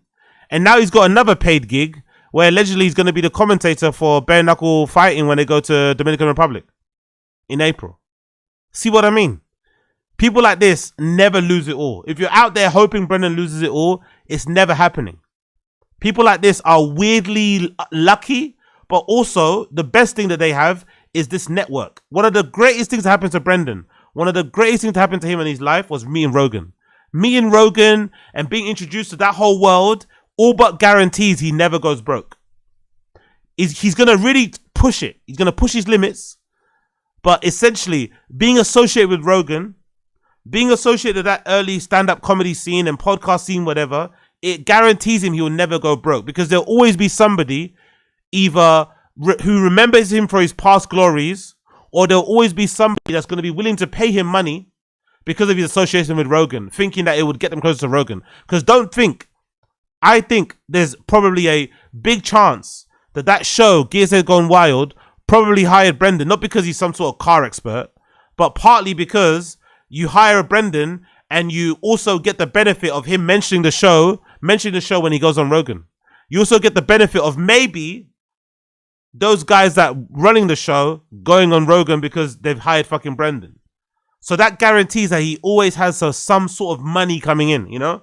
Because a regular person like you and I, if we went around and if you and I spent money the way that Brendan has spent money over the years, we would be on the streets. But somehow Brendan's been, lending some money from, what's his fucking name? Lending some money from the woo-woo guy, the one that had an open marriage and he broke up with his wife. What's his fucking name? Lend some money from that guy. Maybe lend some money from Rogan. Maybe get some money from his dad. Maybe get some money from his uncle. I mean, there's always somebody to come and help you out. Get offered this deal to go to the Ring magazine and be offered to be the fucking roaster Ring magazine, get some money. That he has weird fucking luck that regular people don't have. Going back to this point, did Rogan make that face because he thinks Brendan will be a bad choice as a commentator for bare knuckle fighting? Because what the fuck do you know about bare knuckle? Or did he make that face because Rogan notoriously doesn't travel for any of his UFC gigs? What do you guys think? Did Rogan make that weird sound? Did Rogan have that weird reaction to Brendan saying he's going to be commentating for bare knuckle fighting in April in DR? Because he generally doesn't like traveling and he's like, what the fuck are you going to the Dominican Republic? Or did he make that sound and face because he's like, why are you commentating on bare knuckle fighting? What the fuck do you know about that? One more time. Just bare knuckle boxing. Here we go. Here we go. Well, Jorge Masvidal's promotion. I'm the commentator. Oh. Yeah, I go to Dominican Republic, April. Oh, boy. Have fun. Here we go. Round one. Here we go. Yo, big up Lou. Dad is a billionaire. Is like an elephant in the room. No, I don't think Brendan's dad's a millionaire. I wouldn't go that far. I don't think Brendan's dad's a millionaire, but I think he's well off. Do I think he's well off enough to fund Brendan's life? No. Is he well off enough to like keep the bailiffs away? Probably. But I don't think he's well off enough to like, you know, pay for his entire life. No, not for sure. Maybe Brendan's dad probably pays for his kids' schools and shit, right? Because usually grandparents like doing that sort of stuff to give, you know, to kind of help out the grandparents and make sure, help their grandkids with like school fees and shit. But yeah, that definitely helps. So anybody that's got their stocks in tin cups, actually, let me get a tin cup on here. Anybody that's a tin cup supporter, you're down bad, man. You are down bad. That's another example as to why that guy will be good forever. He'll be good forever. As long as he does nothing too stupid, he'll be good for a long fucking time. He'll be good for a long fucking time with all those fucking friends in high places. There'll be no going flat broke. Like my prediction is, no matter how bad Brendan is with his finances, no matter how crazy he is with his spending, him and his wife, they will never go broke in terms of needing a job. Like for instance, I predict Slow Joe will never have to get a job, because you know that's when you can tell when Brendan's down bad. That Slow Joe will have to get a job to kind of, you know, to contribute to the bills.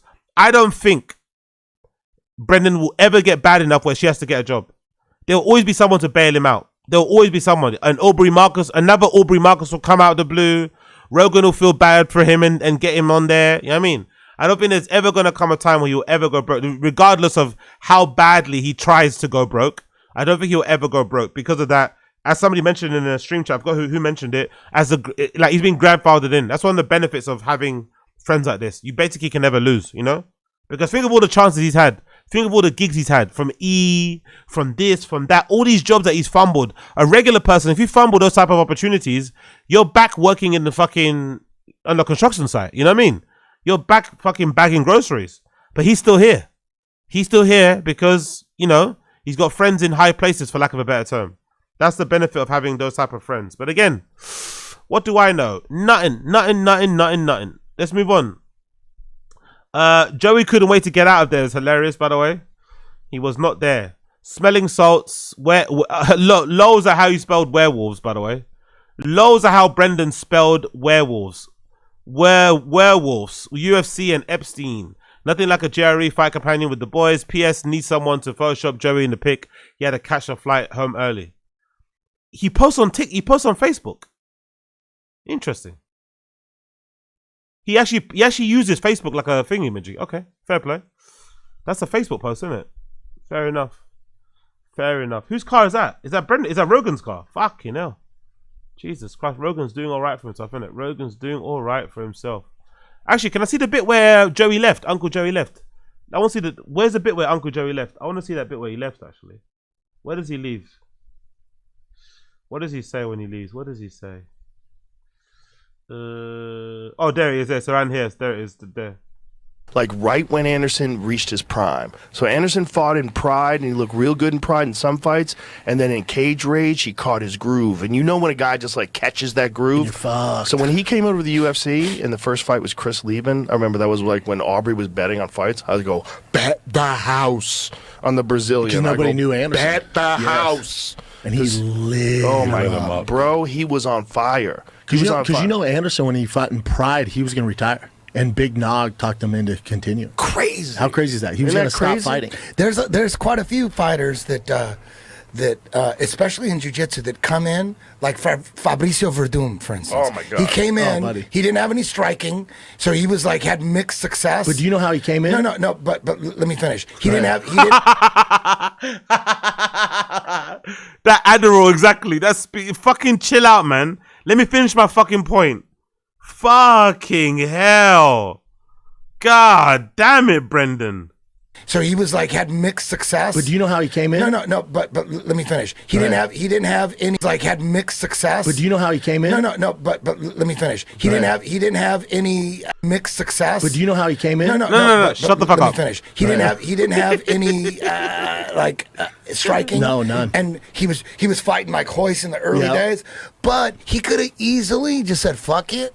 I'm just going to teach jiu-jitsu. I don't need to do this shit. But Fabricio stuck it out. And little by little, his striking became pretty dangerous. And he started head kicking. Exactly. See? They're describing what Brendan doesn't agree with. Brendan has this idea that whatever you're good at, you just stick with that. You don't try to improve your skills. So if you're a jiu-jitsu guy and you're like, I don't know, you're in your mid-30s or whatever, how old ever he was when he first went to the UFC, don't try and improve your skills. Don't try and improve your striking. Just stick to jiu-jitsu.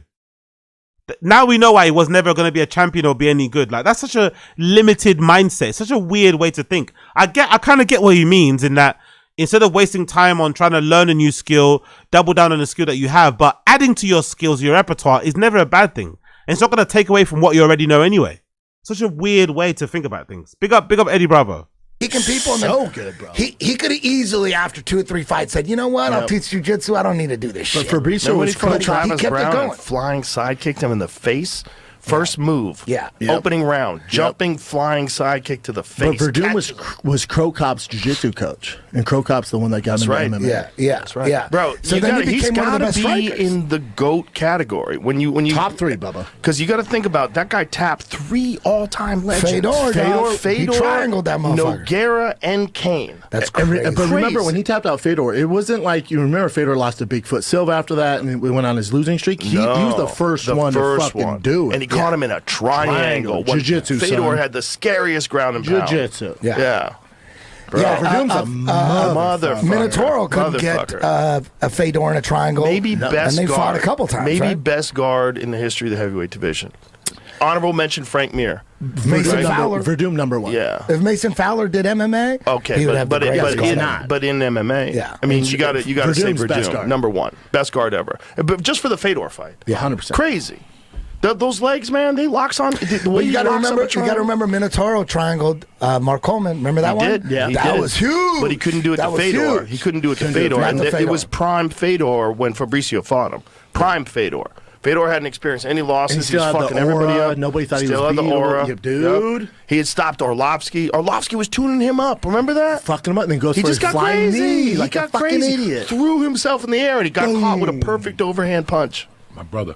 Yo. I gotta get out of here. Where you go? There you go. I got a 7:30. How dare you? I know. You son of a bitch. If they cancel me, then I'll be back. Yeah, you probably should because the TSA is still No, fucked man. up. I heard it's bullshit, Did you hear It's that bullshit. Elon Musk, he offered to pay for all the government workers? He said he would figure out. They won't let him, right? I don't know. He said, but he offered it. He offered it on X.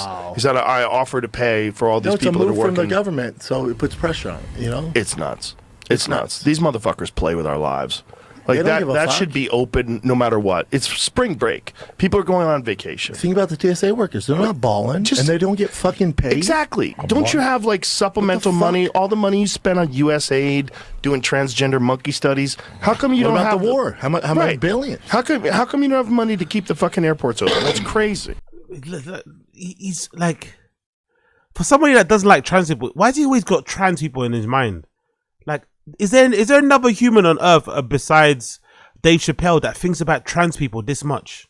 Fucking hell. Always trans this, trans that. Come on, Rogan, man. God damn. And these are blue collar 9 to 5 people. LaRone. I had a Sky thing today, and he canceled this morning. You know what? The Skype? The people who walk you straight. Oh, He yeah? has a great service. You canceled? He canceled. Why'd he cancel? He couldn't do Couldn't it do after it? 6. I was like, because I was thinking I'm watching this, and All right. yeah, Yeah. let me walk in. You should be fine with TSA. It's all fucking But I love you, propaganda. I love you, brother. Love you, Joey. On the flip side, I'll be in touch. Send your wife my love. Get back here in a couple weeks, okay? 6 weeks out of the I love you. I love you. Thank you. Love you too. All right, guys. Love you. Brendan got the handshake, they got the hugs, eh? You know what's going on there, eh? Eddie Bravo and Joe Rogan got the hugs, Brendan got the handshake. Go. Stay black. Brendan, stay in touch. Yes, sir. Love you. All right, here we You go. got it, brother. Main event. Interesting. Cool. That's how he left. That's how Joey Diaz left. That's how Uncle Joey left. Let's completely. I want to check something actually.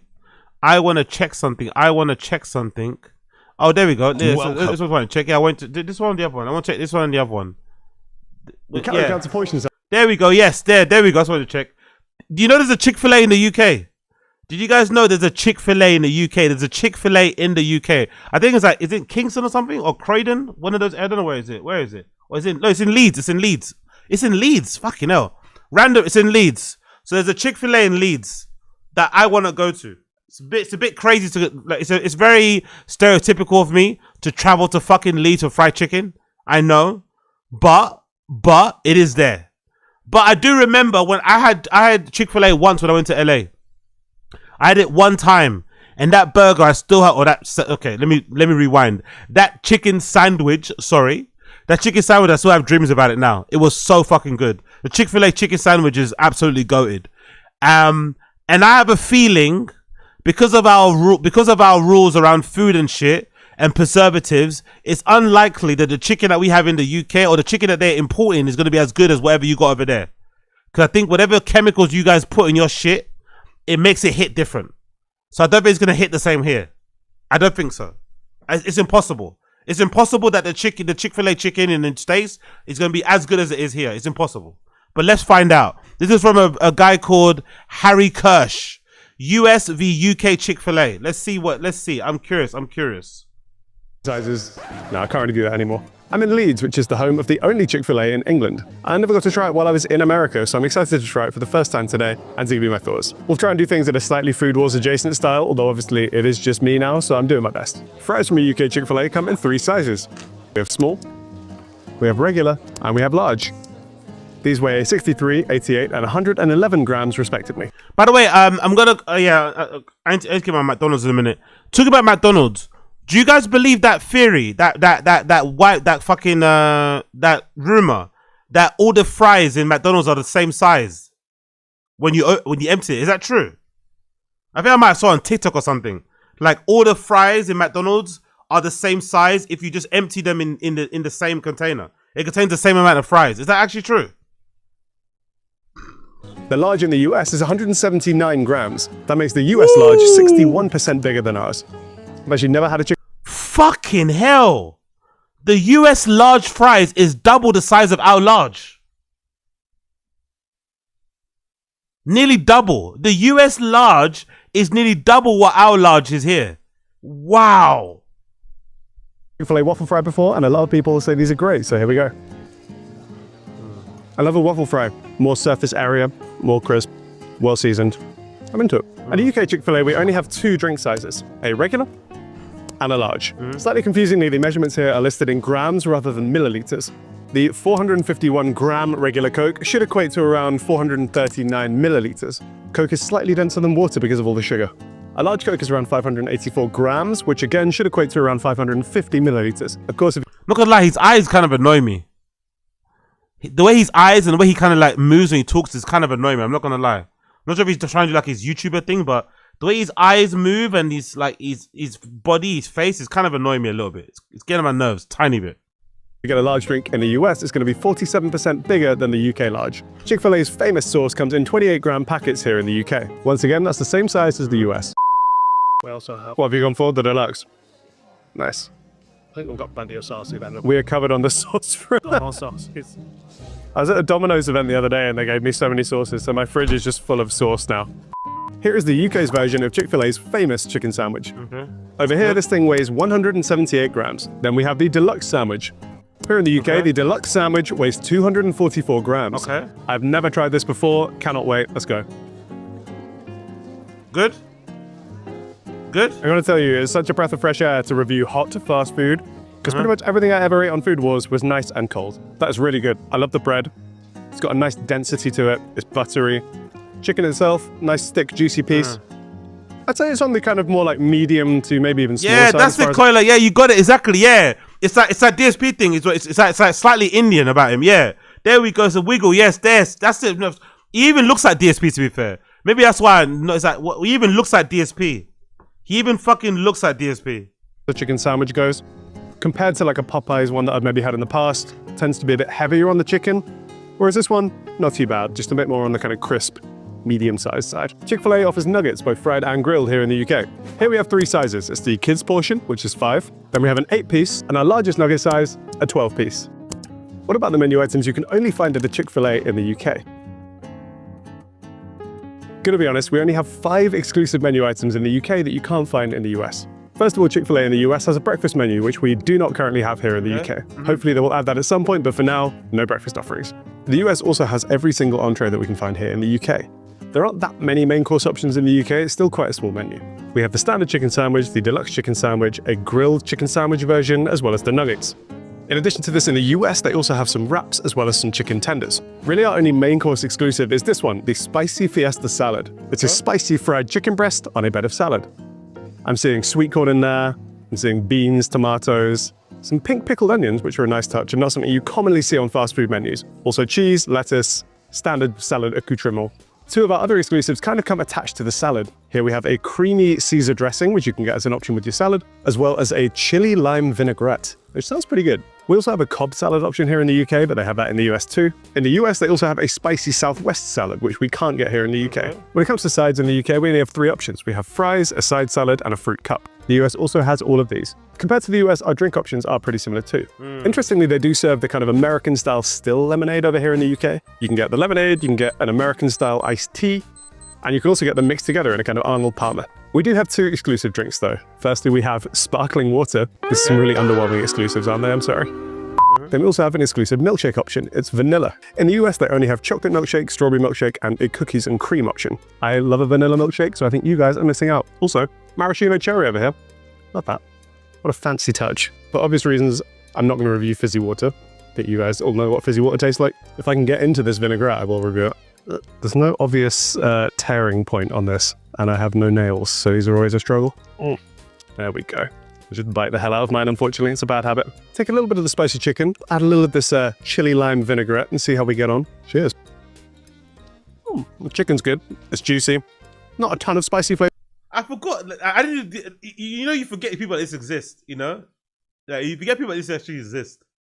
You forgot that. I forgot they used to exist. It's like Jesus Christ, man. Like that packet was fucking kicking his ass, isn't it? That little fucking sachet of sauce was kicking his fucking ass, isn't it? From the breading, I must say, but you do get a fair amount of chili from that vinaigrette. Got a nice peppery kick to it. Not getting a ton of the lime, would maybe have liked a little more lime on that one, but overall, as far as kind of salads and fast food salads go, not too bad. Overall, I think Chick-fil-A in the UK has just started with quite a small, compact menu. I guess it helps them kind of keep costs down while they feel out the UK market to see if it's still worth expanding. One thing the US has that I'd love to see over here at some point are the frosted sodas. They have these kind of like half-frozen slushy versions of sodas, so you can get like a half-frozen Coke. It looks very tasty and quite refreshing as a summer option. We have 4 sauce options at a UK Chick-fil-A. I'm sorry, I can't do this guy's face anymore. It's getting on my nerves. Just review the fucking food. Say, is it good? I thought he's gonna compare it and say, I had the US one and the UK. He didn't even fucking compare it. It's a fucking clickbait as well. It says UK v US. It's not even a comparison. He's just reading stuff on the menu. Did you have it or nah? This guy's annoying me, man. He's fucking annoying me. The face is too much. I can't do that face. That face is killing me. I can't do this face. I can't do it. I can't do that face. The face is killing me. Actually, talking about killing me, let's do DSP before we continue. That's a good time to actually do DSP. DSP is back in it, right? Let's do DSP. In talking about DSP, let's do DSP. Let's do fucking DSP. Let's do fucking DSP. Because he got in a big scandal because he had, okay, let's see which one we want to check out. Let's check out that one. Which one we should do? Let's do this one. Let's do this one. Breaking news. Game journalist DSP crashes out over the internet mocking his Crimson Desert wage crit. Yes, let's do this one. Of old games like I'm sorry, Juggernaut. baby. If you're gonna have these conversations, Oh, sick! New American Redact too. All right, cool. Watch American Redact afterwards. New American Redact as well. New American Redact. Nice, nice, nice, nice, nice. So today's been a good day. What's that car? Today's been a good day. What is that? A Maserati? What? Okay, I'll check that in a minute as well. Let's check that out, and we'll also open. What's that called? Really? Okay, we'll do the Hans. I want to do the Hans Kim one as well later. And give me that fucking American Reader. Give me that American Reader. Give me that American Reader. Yeah, we'll do Chin too. We'll do Chin too. Don't worry, we got Chin there. We'll do Chin too. We got to do Chin too. I'm gonna order some food in a bit as well, and then we do Chin. Don't worry, we're gonna do Chin. Chin's on the menu too. We're gonna do Chin, and then we'll end it with Mark Normand. I'm sorry. You're being insane loud. I am. I'm sorry. I was too guys. 2 days off.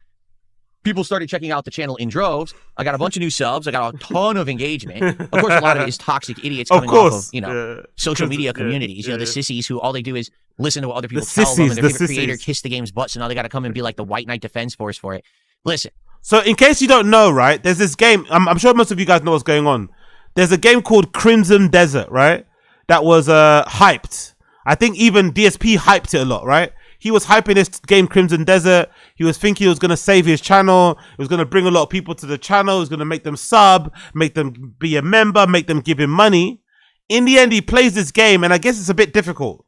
It's a bit of a difficult game. It's not like easy, basically, right? It doesn't have like yellow lines where it can easily guide you to what to do. And he was finding it difficult to play or difficult to do it well, whatever it may be.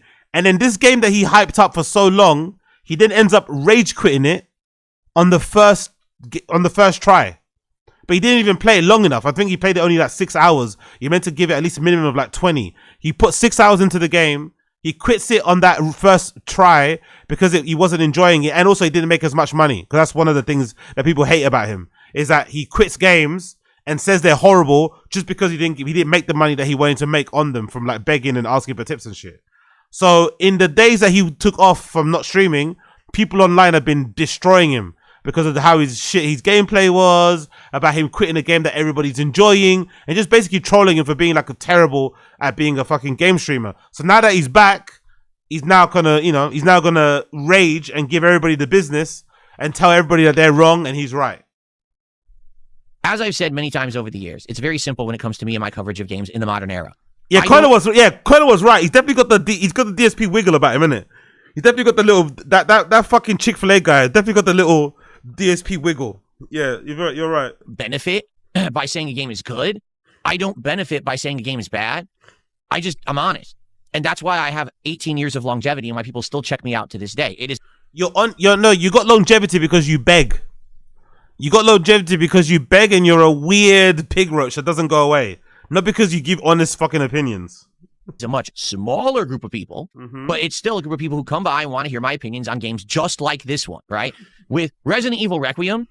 Let's say that's true, right? Let's say that's true, and people 18 years later are still checking out DSP because he's like this honest. He's the only honest games reviewer in the world, right? Let's imagine he's right. Let's imagine people support him after 18 years because he's the only games gamer out there that's not compromised. If that's true, why are you bothered that people have a different opinion? You have your opinion on the game.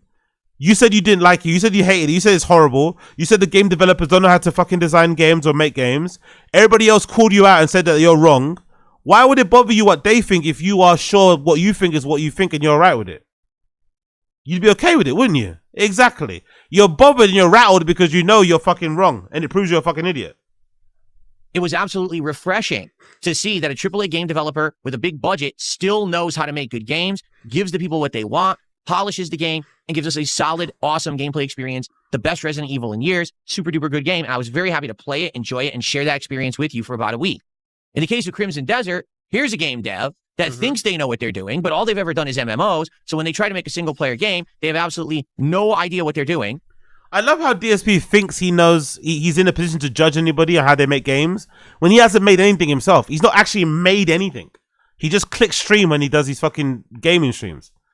He just clicks stream. He clicks start stream on OBS. But he's so quick to call out other people and say, oh, you don't have to do your job. Brother, you hardly know how to do your job. What have you made ever? What have you ever made about they don't know how to make games? What can you make? You can't even dress yourself properly. The game is not satisfying in any way the moment that you pick up the controller and try to fight something, and that's half the game. So your world is beautiful. Great, I'm glad. Your stories seem decent. So far, they did. The missions and the story seemed interesting, right? You had a ton of side content. Good for you. Horse riding seems good. Traversal, cool. Puzzles, not so bad. Graphics, honestly, I don't think they're bad. A lot of people are criticizing Crimson Desert for its graphics. I thought that they were good. But the moment that I go to fight, and the fight is boring or annoying, that doesn't solve a purpose. The purpose of a game is entertainment. If when I go into a fight, I'm bored to tears because everything is just hold a direction and hold a button and do auto combos, that's not good. That's boring. That's not rewarding. It doesn't feel like you ever have control of the character. I'm falling asleep. Then I go to fight the boss, and you've changed the entire combat engine. Now none of that works. You expect me to now learn certain special moves like it's a puzzle boss. What is it, fucking Mega Man? I need to know the boss's weakness in order to beat it? No, stupid. That's not fun. It's 2026. And that's what these developers don't realize. They took an MMO, they turned it into a single-player game, but they didn't change it enough to feel like a single-player game. They expect you to waste dozens of hours grinding, leveling, before you can even fight a single boss. Fuck that noise. That means there's delayed satisfaction, delayed enjoyment. Fuck your delay. I want enjoyment now. Why? Because I bought your fucking game. So either you give me fun now or you failed. Guess what? You give me fun now. What the fuck is wrong with this guy? This is a grown adult, by the way. This is a grown adult. He's like, what? 45, 44? Jesus Christ. Desert failed. That's its own fault. And tons of people agree with this point. They are criticizing it on the internet. There's a huge gap right now in what people think. A lot of people are kissing Crimson Desert's butt and saying it's great. And you know what? If you are okay with that combat engine, I actually tend to agree with you. As I said in my mini review, everything about the game actually is quite good. My problem is the combat. If the combat was actually satisfying, I might have actually loved the game because everything else about the game I was very much enjoying. Okay? I'm really having a great time. But the combat sucks. And like I said in the mini review, I'm not going to spend dozens of hours grinding away in this game to beat a single boss because that's not fun. That's a waste of my time. That's a waste of my viewers' time. Okay? The game should have fun parts before you have to waste and invest dozens of hours. But isn't fun objective or subjective in it? Just because you didn't have fun, don't mean no one else had fun. No. That's a failure of the game developer. What have we been talking about is a big issue with games recently. Pacing, right? Take a look at a game like Crizzle, the other game that I heavily criticized a couple months ago. Crizzle is a game that when it showed you the game trailer, it showed a variety of enemies, a variety of abilities, and all this gameplay. I played the game for 3.5 hours, and there was only one enemy type. None of the stuff in the trailer existed in the game, so I rightly criticized it. And then the publisher came to my video and left a comment, you should play longer, to which I responded, you should just put the fun stuff first.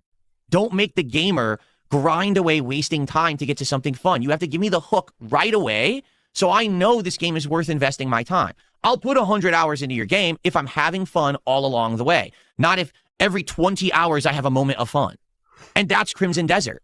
It's get immersed in this world, but every time you fight, be bored. Every once in a while, get a new ability. Then you can finally go fight the boss and get a feeling of satisfaction. Wasn't he just complaining recently, though? Wasn't DSP just complaining recently that games are too easy? Now all of a sudden you get a game that challenges you a little bit. Now you want the fun given to you straight away. Wasn't he just complaining about this the other day? Now you get given a game that does exactly what you want. You get it, and now all of a sudden you don't want it. You want it to be easy again. It's almost like you don't know what you want. Well, I don't want to wait 10 to 20 hours to feel satisfied. I want to feel it while I'm playing the fucking game. That's why I bought it. So if I don't get what I'm looking for in a game, entertainment, then I don't like it. And I have a right to criticize it. If you enjoy... And they have a right to criticize you for your criticism. That's the point. But he's so rattled. He's so rattled. The grindy nature of Crimson Desert. If you think that playing 15 hours to unlock level 3 of the Palm Strike so you can stun lock the boss and finally beat him is fun, then good on you. Exactly. Go play it. Exactly. I expressed that in my review, that it's not for everyone. It's certainly not for me, but maybe there will be people who enjoy it. It's the good thing about life.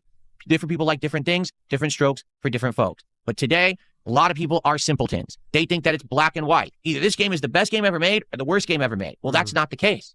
This game is for a certain audience, and it ain't me.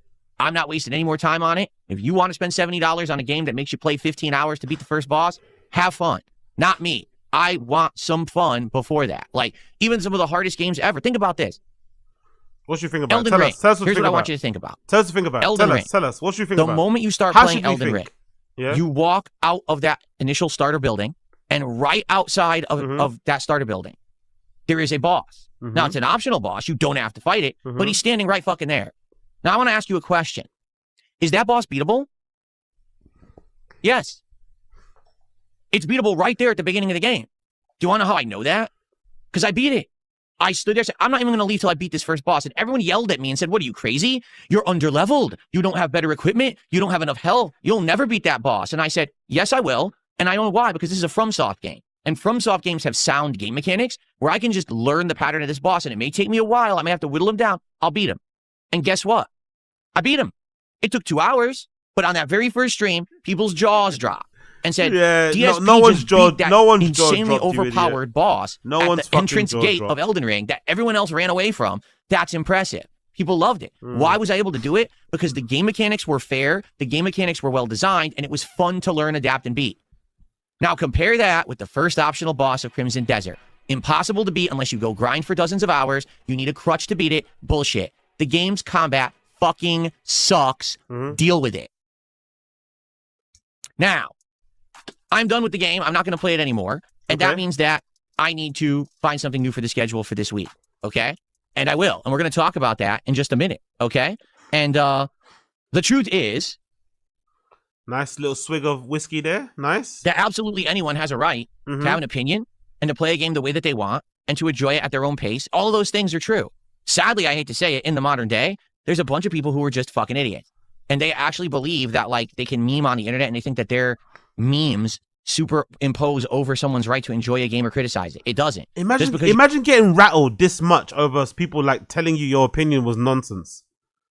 Does it really matter, really, in the grand scheme of things? Jesus Christ, this guy. You have a fucking online social community of people who circle jerk each other. You know, the social rejects who sit online all day and all you do is, you know, meme. It doesn't mean you're right. It just means you're fucking stupid and that you need a group behind you to feel like you're somebody. Well, I don't. I can stand out and say, I've been playing games for 18 years on the internet. I know what's good and what's not, in my opinion. I can share my opinion, and there's people who respect it. That's why I'm still here after 18 years. It's that simple. So I want to say to everyone who watched the content over the last few days, thank you. I'm glad that you enjoyed it. I got a ton of people who shared with me that they're happy that I was transparent and that I was honest, that I didn't sugarcoat the game, or that I didn't basically say that the game was horrible, because I could have done that. I could have said, Crimson Desert's the worst game ever, just over-exaggerated everything. But I didn't do that. I was very honest with the audience and said, listen, there's tons of things about the game that are good. It's just this one thing, the combat, that's what's awful. And I don't think it's worth $70 if you have to waste your time to beat bosses and things. That's stupid, okay? Some people understood that and respected it. And I honestly thank you to anyone who still sticks around and hangs out with me and understands that's where I'm coming from when I'm being honest with my content. Like, I don't have anything to gain, so I'm not going to lie or exaggerate. I'm just going to be transparent with you. But a lot of people don't like that. They don't want people being honest. No, like, again, he's right. He's rattled because people disagreed with what he had to say and they made fun out of him for saying it. He's saying I should be allowed to criticize the game. It doesn't matter if you all liked it. I didn't like it. Cool. Well, everyone that liked it said you're chatting out your ass. Let them say it. It's not that big of a deal. God almighty, mate. They want to feel like they're part of a cultural movement or a meme. A cultural movement. A cultural movement. They just told you you're talking. A cultural movement is telling him he's wrong. Information about something. I want to think how fucking stupid that is. You'd rather be ignorant than be informed. Ignorant. Not an ignorant. Just so you can laugh with a crowd. Not an ignorant. Cool. But you're the idiot. Okay. You're the ignorant one. You're the one who thinks something is true that's not, because you refuse to see the truth of the situation, because all you want to do is laugh at something. Okay. So you're a buffoon. You're a jester. You're a clown. That's your existence in life. That's what you want to be? I mean, I can't stop you. You know what I'm going to say? You can't stop you from being stupid. But anyway, I don't know what's going on. My pop-ups aren't working. Did something break? The pop-up in your brain doesn't work. Let's not focus on the quality. Let's make sure we know what the alerts goes. Okay, cool. What's the matter? It says that polarized side of it's like the worst game ever, or to kiss its butt, which I hate to say it, a lot of creators are doing. You know, the same creators who said that Starfield was the best game ever, the same creators that say that every game is the best game ever, and then they're all terrible. Yeah, they're all kissing the game's butt. Gee, I wonder why. It's not like they get paid or anything, right? Right? It's not like they all have plans to play this game for like a week straight and they want you watching their stream, so they'll say that the game's the best game ever made, right? No, of course not. Right, of course. No, absolutely. So, you're welcome, guitar player. I'm very glad that you enjoyed my honesty. Okay? All right. And then there was a super chat from a troll. I'm just going to ignore them. Okay. Where's the super chat from the troll? What did it say here? They can meme you, they can meme on you, and they will meme on you, and you're going to like it. Get it? And there's nothing you can do about it. I love it. You said that Starfield was the best game ever. The same creators that say that every game is the best game ever, and then they're all terrible. They're all kissing the game's butt. Gee, I wonder why. It's not like they get paid or anything, right? Oh my god. Right? Everyone that disagrees with him is a paid shill. He's the only honest guy out there. Makes sense. It's not like they all have plans to play this game for like a week straight and they want you watching their stream, so they'll say that the game's the best game ever made, right? No, of course not. Of course not. Right, of course. No, absolutely. So, you're welcome, guitar player. I'm very glad that you enjoyed my honesty. Okay? All right. And then there was a super chat from a troll. I'm just going to ignore them. Okay, good. Okay. Ignore the troll. Ignore anything that doesn't agree with your opinion. Good. Nice little echo chamber here. Nice little echo chamber. No, someone tipped $2 says you're getting too heated over your opinion. I'm not heated. Exactly. At all. You are heated. You are. You About definitely my are. opinion. You I have a definitely right are. to an opinion. You What's definitely hilarious is the internet's reaction to someone having an opinion because they're just a bunch of clowns who just want to be misinformed and laugh rather than actually be smart. And it frustrates me that so many people on this planet are dumb. Just like we talked about a couple days ago, that everyone that doesn't like, everyone that disagrees with me is dumb. Everyone that agrees with me is smart. Love it. It's very hard to get people to and everyone that agrees with me happens to be my fans. Think about things factually anymore because all they want to do is sit on the internet and meme like clowns with a bunch of mouth-drooling idiots. They want to feel like they're a part of a social movement or something that they recognize rather than actually acknowledge facts. Like there's people who just sit on the internet all day believing nonsensical conspiracy theories because a bunch of people are saying them on the internet. They believe it's true. The shit that they read and stuff. I love it. I love the little body language, crossing his arms as well, by the way. I love the fucking body language of crossing his arms. It's brilliant. I love it. I love the crossing his arms. So defensive. Think it's real. And it's like, but what are you talking about? What factual evidence? None, but that's what everyone says on the internet. So you're dumb. I mean, so you're outright ignorant. But no, but everyone says it. I read it. I read it on X. I read it on Reddit. Oh, so you're dumb. There's really no other way to get through here. You're an idiot if you just sit around reading that shit, memeing about it all day. If all you do is sit on feeds, and this is what you do with your time, you're wasting your life. Like, there's so much more you could be doing, especially because most of the stuff on the internet isn't vetted and isn't true. It's just bullshit propagated to push a social narrative so that you'll be part of that narrative, and it gets your attention, and it gets your what's the word? It gets your watch time, it gets your engagement, and it gets your click, and it gets your view, and an ad gets placed on it. That's why it exists. It doesn't exist to inform you. It doesn't exist to make you smarter. It exists to market to you, to make a buck on your attention, and you're just too ignorant to figure it out. It's the only reason any of these things. Do you think that Reddit exists because it wants to propagate information? It wants to push forth truthful narratives and make the people smarter? Do you think that X right now in its current form exists because it really wants to share useful information with the internet? Aren't you on there too? No. So aren't you a part of it? So he's the only exception. You're on all these platforms. You're on all these apps. You're the only exception. You stand out from the rest. All of us, we're all dumb. We're the ones being used. We're part of the fucking big grand conspiracy. We don't know that we're being fucking, you know what I mean? Whatever's happening there. We're the ones with fucking, fluid leaking out of our ears. You're the only one who's using these things who's exempt. Makes sense. That's not why they exist. They're money-making ventures. Okay? Anyway, so Princess Luna, thank you for a $10 super chat. I have to manually play animations today, which I really don't want to do, and it's going to piss me off if I have to do this all day. But I might have to because it seems like the service is broken. I don't know what's going on. That it looks like only kickside contributions are not currently showing up. Kickside contributions, I love it. So I don't know how to fix that because it's not me. But thank you, Princess Luna, for a $10 super chat. It's good to have you here. Thank you for the contribution today.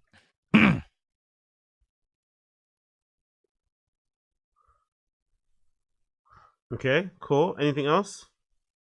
You're just gonna go quiet. Nice bit of dead air from him, by the way. Nice bit of dead air. Nice bit of dead air here. Nice bit of fucking dead air. Okay, what's up, King Michael? Good morning. Let's say hello to everybody. Oh, don't say Pretty hello. close to we get about 5-ish hours. The first is I don't like the game. It wasn't that it was just me and everyone else was either was but I have played it for about 5-ish hours. Cracker Jacks is here today. And then the boss wasn't entertaining because anyway, shut up. Shut up. Okie dokie. What else I'm gonna do? Oh yeah, Mercury that kind of stuff, right? So let's get this off the screen. Actually, wait, what is this? This is a Maserati, right? We'll do this another time then, was it? Yeah, let's do this another time. For more than a and then we got Curious Ape, which is the one about Hans Kim. We'll do another time, and then we got American Redact, yeah? Cool. Let's do this one more. We'll do American Redact, then I think we'll do a bit of Chin, then I'll probably break to get my McDonald's, and we'll go and come back and do the Mark Norman. I think we'll do it that way. What was I gonna say in here? What have I got? What's I gonna do? Yeah, cool. Let's do that. Honestly, anytime anybody's ever mentioned like a dude. Oh, so hold on. Let me. Oh, what am I doing? Oh shit! That delete that. Where is it? What the fuck is it? Did I delete it? Where the fuck did that go? Hello? Where the fuck did that go? Did I just delete that?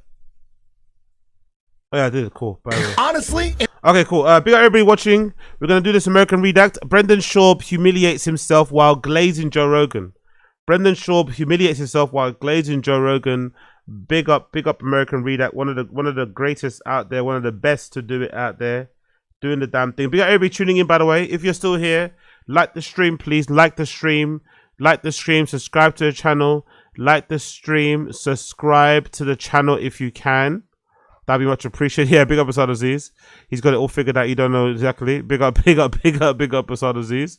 We're gonna continue with this for a bit, and then I'm gonna probably break, get some food, and then come back and do Mark Normand on Kick. Or maybe I won't break. Maybe I'll just leave the stream running. But I'll decide. Yeah. So we're gonna probably break and get some McDonald's, I think, and then I'm gonna keep the stream running, and then we'll do the Mark Normand on Kick. I think that's what we're gonna be doing. So big up everybody tuning in. Like the stream, subscribe to the channel. Much appreciated. Let's go. Let's go. Let's go. Honestly, anytime anybody's ever mentioned, like a dude, who would win in a fight, you or Joe Rogan, I always say Joe Rogan would fucking kill me. I do too. I always People say ask that. me all the time. I know, and I mean that. I go, Joe would beat like, me. there's no way I'd be able to take him down. And he goes, how would you do in a fight against Joe Rogan if kicks weren't allowed? And even after saying all, he goes, how would you do? I go, well, I'd beat the shit out of him, dude. All right, so Brendan Schaub. By the way, I think that time as well, I'm pretty sure that time that he said that thing about Rogan was probably the time that they weren't in a good place. Because that's probably the same time the Bobby Lee drama was happening, you know? I'd imagine him and Rogan probably weren't seen eye to eye, you know? There's probably a lot of tense text messages and shit exchanged between the both of them. I think so. That's probably why he was, cause I remember that particular time he'd say a lot of like cheeky things about Rogan here and there. So I think that's probably the reason why he said that. Just appeared on another Fight Companion with Joe Rogan, Eddie Bravo, and Joey Diaz. And as you may have guessed, Brendan just completely exposed himself while glazing Joe Rogan to no end. I mean, the guy even lit his cigar backwards and was inhaling the burnt wrapper throughout the podcast, which hilariously enough, no one told him about the entire time. But you see, this isn't really uncharacteristic of Schaub to do. I mean, this guy typically brown noses Joe Rogan from beginning to end every time. It's nauseating. To be fair, he's not as parroty as before. He's still bad, but before the parroting was awful. The parroting was disgusting. Every word he said, he just repeated like, Jesus Christ, man. That's why I've always maintained. I think he will end, like, this is a bad thing to say out loud, right? It's a bad thing to say out loud. I do acknowledge it's a bad thing to say out loud, but I'm pretty sure Brendan's gonna be crying way more aggressively and way harder when Rogan kicks the bucket than his own dad. He will be on camera crying with bogey running down his face when Rogan kicks the bucket way harder than when it happens to his dad. I bet you. He appears on the podcast, while also shilling out whatever grift of the month he's doing at that very point in time. But this latest appearance just felt a little more desperate, because if you've been following Brendan Schaub's latest antics at all, then you know that he's actually on the verge of a financial collapse. So a lot of people think that he's gearing up to ask Rogan for some financial help pretty soon here, as he's simply not able to afford his very expensive lifestyle anymore. I mean, he's been listing just about everything he owns for sale online as of late, from his souped up cars to even his own house. And he's even mentioned on his podcast that he can't afford. Oh yeah, the house, I think he took I saw the Reddit, maybe I'll check Reddit later. He discounted it, is it 400,000? I think 400,000. I think so. It's been knocked down. So he won't make any money off it as well, probably. He probably might spend, he probably might make a loss on the house. I think no one's bitten so far. Maybe actually, to be honest as well, even though housing for me, renting is really difficult now to find good places, it's probably hard to sell houses. It's hard to buy a house. It's hard to rent somewhere nice for cheap. And it's probably hard to sell a house as well. I'd imagine the market the way it is. Like, you're probably not going to sell your house for like top dollar. You know, it's probably difficult to move houses because the money's just not there, isn't it? Unfortunately, in the market, probably. afford the mortgage on his house anymore. Yeah, Crazy. crazy. Yeah, me and Tiger were driving to practice. You what? Tiger and I were driving to practice. He goes, Dad, what do you want for birthday? I'm all, do you have $100,000 cash? Yeah. No? Jesus, yeah. bro. You can't help me. I honestly You can't help me. I think Can you pay for all your food and clothes for the next 10 years? Can you cover the Can you cover the mortgage and payroll? Oh, you can't? Well, you're not fucking helping me, buddy, are you? Bro, you know what? Can I say something real quick? So the amount of glaze in this fight companion was just off the charts in this episode because Brendan's literally at rock bottom and is most likely... Yo, big up, what's that? Big up, Run It Up. Do you think they filmed him while the rap ignited? I hope Jamie put that out. Yeah. Oh, that'd be brilliant. That'd be brilliant if they did. That'd be brilliant if they did. Desperately wanting Rogan to offer some kind of help, even if that means Brendan has to lie a bit in order for that to happen. Like when he brought up the fact that... I don't think so. I don't think that's true. I don't think that's true. I think if Brendan was really ramped up, he was just trying to make a good impression so that he would get some clicks back on his stuff. I don't think Brendan is dumb enough to ask Rogan for money. I think he knows that would ruin their relationship, you know? I don't think he's dumb enough to do that. I think when he goes on the show, especially nowadays, he really tries to like make a moment, you know? He wants there to be a moment. He wants to go kind of viral. He's really kind of amped up, which probably explains the Adderall. That probably explains the Adderall that he obviously took for this episode, because he was really fucking, you know, his mouth was moving at fucking, you know, many miles per hour. So I doubt he's like waiting for a chance to ask for money. I think he's just trying to make a good impression, so maybe he goes viral, gets new fans or something. I don't know. One of those type of things. That he's selling his house now because he can't afford the mortgage anymore. He framed it as if no one at the UFC taught him how to be smart with his money after retiring, which is just awfully strange. Exactly. I mean, first of all, the guy retired over 10 years ago at this point and has made way more money in podcasting and comedy than the UFC. And secondly, while all the paper was coming in, Brendan was always the first guy to brag about how much of a business beast he thought he was, as if he had everything all figured out. But now that the house of cards finally collapsed, he is pulling the victim card.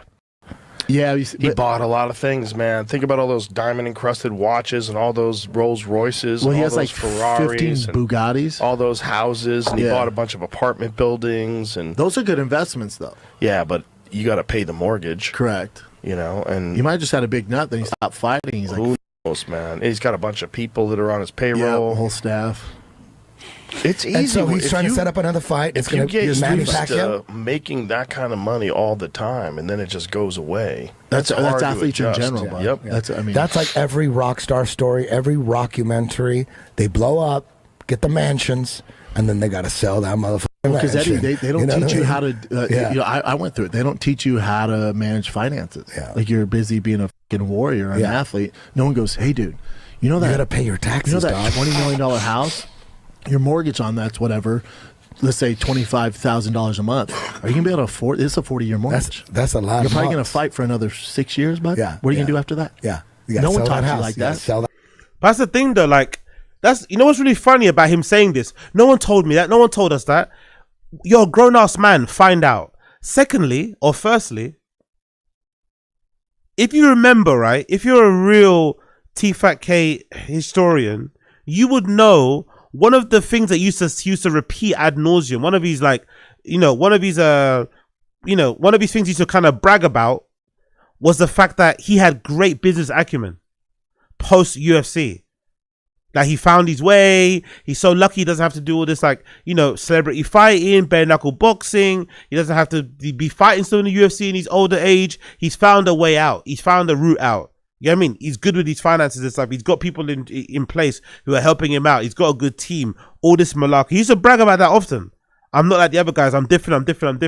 Now that he's come into a bit of financial problems and issues, suddenly it's like, no one told me anything. I'm like, now he's including himself in the athletes. That's like most athletes. I'm like that. Brother, you haven't been an athlete in many years. He's probably been a podcaster. Whatever he is now, longer than he was a professional athlete. You know what I mean? He's probably been a host of T-Fat-K longer than he's been a professional athlete. Nobody knows you for athletics, really, to be honest. They know you as being Rogan's friend and for having your own podcast or being a comedian. They don't even know you for athletics anymore. So this whole, oh yeah, this whole, I'm an athlete too, you know, it's hard for us. Like, come on, man. You're not one of them. You are not one of them, sir, at all. That house, Yeah, dog. bro. Every rock star, dog, goes up with the mansions, and then they gotta sell that mansion, Yep. dog. They gotta sell that motherfucker. Yep. It's crazy. Well, because no one teaches them. Yeah. They take advantage of them.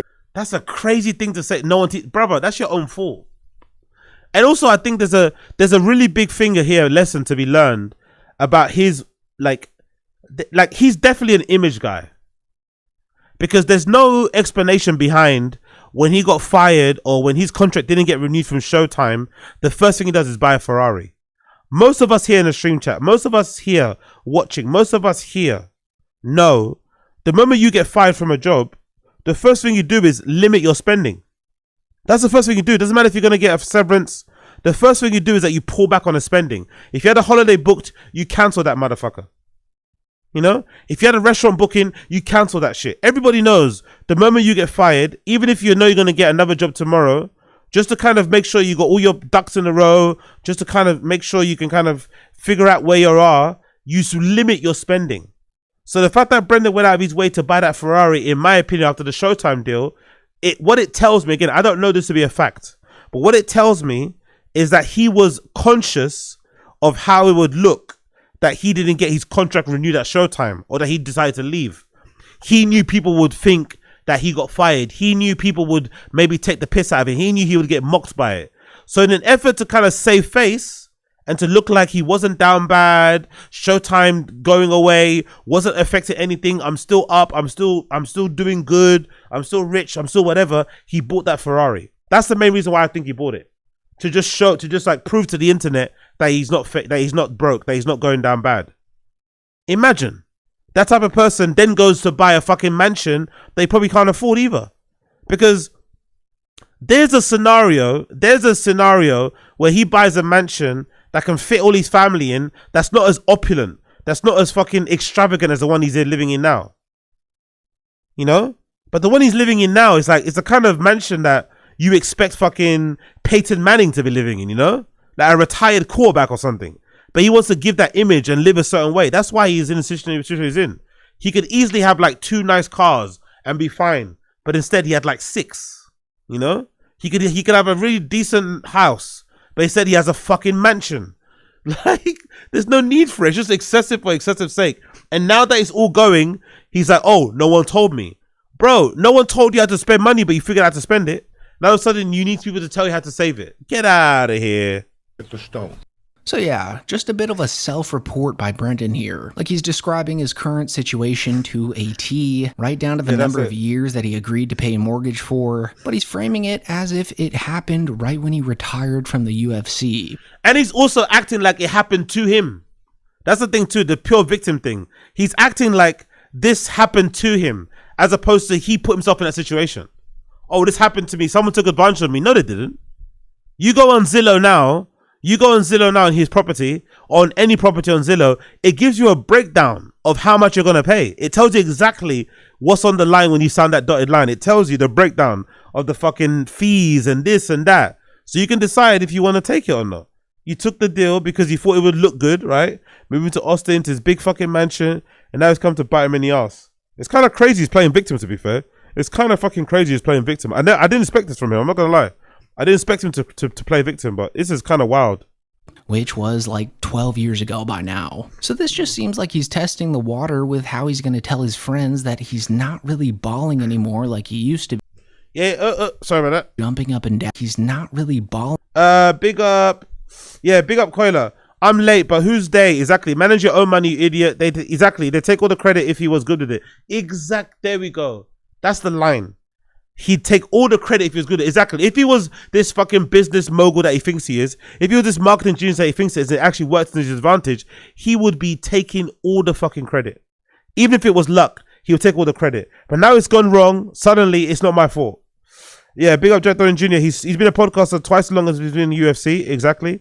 Hubris. Exactly. Big up Keepy. To be fair, Bappa thinks he's Joe level. Exactly. That's funny, man. That was always the funniest revelation. Brendan actually thinking that once Rogan left LA, that he was next. He was going to take over. He was going to be the next one to take up, just to step in and be the Rogan of LA. Imagine. He thought he was going to be the Rogan of the comedy scene. Absolutely crazy. Anymore like he used to be. And of course, no one's going to be jumping up and down and celebrating Brendan's financial crisis or anything, as the guy also has a family that's completely disconnected from. Nah, they are. I think you're misconstrued there, fucking American Redact. There's people on the Reddit now that were fucking pissed when he got announced as he was going to be on the fucking Fight Companion. Like, why the fuck does Rogan keep giving him a rope? Why does fucking keep giving him a handout? Why is Rogan keep him around? Like, it's clear that that's to be fair, I think the same. I wonder the same thing too. I also wonder, why does Rogan always keep him around when clearly they're not as close as they once were? The relationship isn't what it once was. You can tell it's different. You can tell Rogan kind of, knows what we know about him. He's been exposed to the hater content. He's aware of why people don't like him since. But there are some people on the Reddit who are really pissed off that he was on the Fight Companion. They're really annoyed that he's like got given another chance to get his face out there. So there are some people that are really hoping that he loses it all. Some of them are in this chat here now, and they like that tink up. They love that tink up emoji. So I think American Redact is misunderstood there. What he does online, but what people are happy about is that this is a misinformed. I think American Redact is misinformed. There are some people that are really going to be jumping for joy. Experience for Brendan Schaub. Like he's just no longer the business shark that his friends referred to him as over the years. Yep. And that is indeed a pretty big slice of humble pie for old Brendan Schaub. And so one telltale sign that Brendan's phasing out of this whole business mentality is because he didn't even promote any of his grifts that he's been doing lately, as they've all already failed. So embarrassingly enough, the only thing he was able to plug here was the bizarre car show that he's allegedly doing on Tubi called Gearheads Gone Wild. And when he did promote that, all the guys just laughed in Schaub's face. How do you know? How the f do you know? All right, my bad. I had to say that. Yes. Love you guys. Love you too. Gearheads Gone Wild is coming out on Tubi. I think it's March 24th. Stay tuned for that. Yeah, if you guys watch it, they're going to buy a lot more, so watch it. So in this next clip here, Eddie Bravo, Joe Rogan. Gearheads Gone Wild. It's hilarious, by the way. By the way, doesn't it kind of sound like a porn thing as well, isn't it? Right? Isn't that whole Gone Wild thing was like a porn thing, right? If I'm not mistaken, it kind of sounds like. But I wonder, maybe it did it on purpose. Rogan and Joey Diaz laugh at it like they genuinely thought it was funny, but do not be fooled, guys. They're really just laughing at how dumb of a title it is. With 3,000 horsepower, bro, I was in one of those Calvo Vipers with 2,200 horsepower. Those are nuts. Gordon Ryan is obsessed with those. Looked a little scared. I was so scared. I don't want to get hurt. And he showed me a video of Calvo. Showed me a video of him because as we're going, I'm like, how much horsepower is 2,400? I'm like, Jesus Christ, dude. I go, hey man, you ever crash one of these things? He goes, oh yeah. Shows me a video of him just getting f***ed up. I'm like, buddy, yeah. I was fucking terrified. Not fun. I don't want to go out like that. I was shooting a TV show. This Gearheads Gone Wild. So I don't want to go out shooting a Gearheads Gone Wild? Yeah. Dude, that's my new show. Hilarious. That's on Tubi. Is that your show? That's my show. My new car show. It? Yeah. Dude, that's me and my boy Steve. Yeah, it's perfect. Yeah, Gearheads Gone Wild. It's on Tubi. March 24th. These guys are banging, boys. These guys are banging. Oh!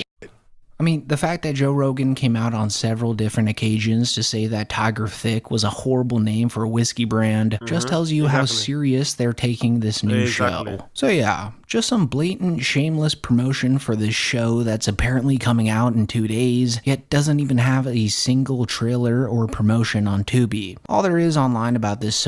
That's a good point, though. Well, they definitely filmed something, though. He definitely was filming something. We saw cameras. We saw him on set doing something. Whether or not it's going to go actually making a production is another thing, but he definitely did film something with these people. But it is kind of weird that it's coming out soon and there's no trailer, no nothing, no rollout, you know? Where's it? Like, if you're going to have your host be on Rogan, surely you'd have the trailer ready, you know? If your main host on the show is going to be on Rogan, you have the trailer ready because he's going to plug the show.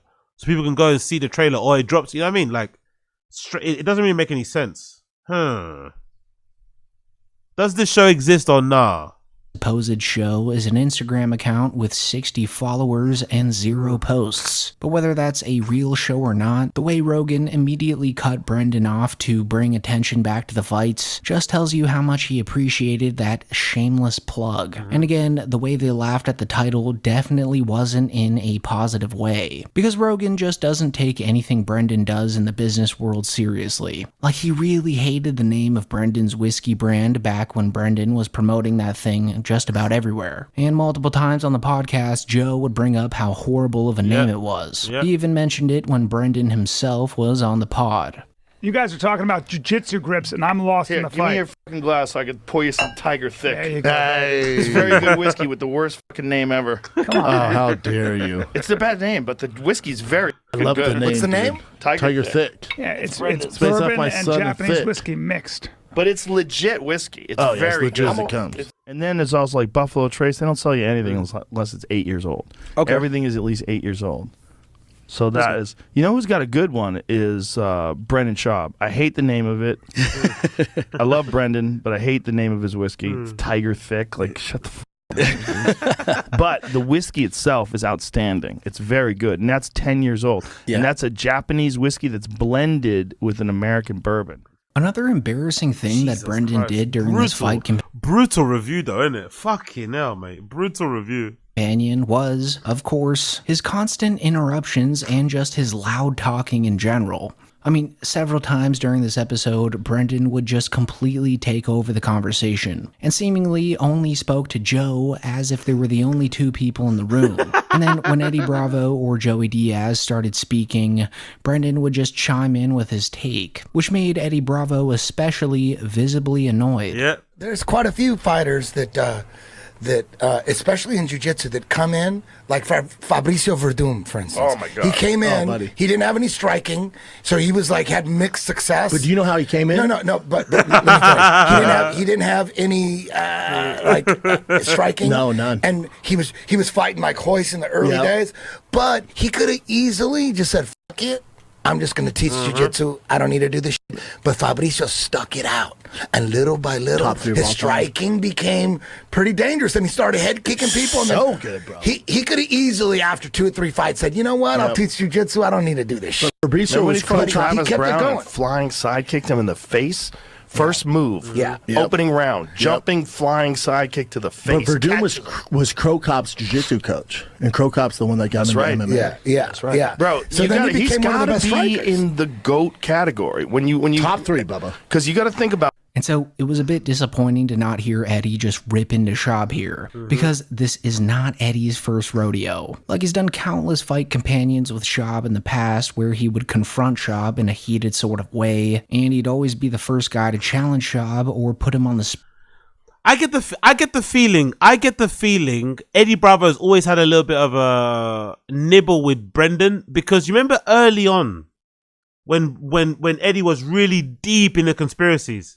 I think he kind of laid off because it kind of, ruined the vibe of the show.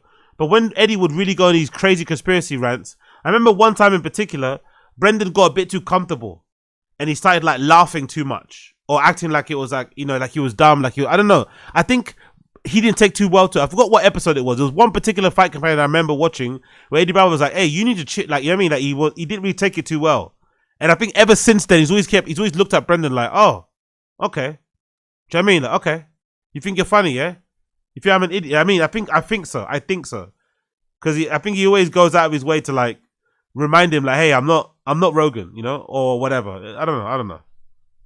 In order to embarrass him. But current day Eddie Bravo seems to be way more laid back. Like, he didn't even bring up his conspiracy theories on everything that's going on in the world to Joe Rogan in this one. So we were all missing the OG Eddie Bravo that would have been nice to hear on this podcast. Yeah, but Chris Mack, that's a good point. Yeah, Chris Mack, that's a good point.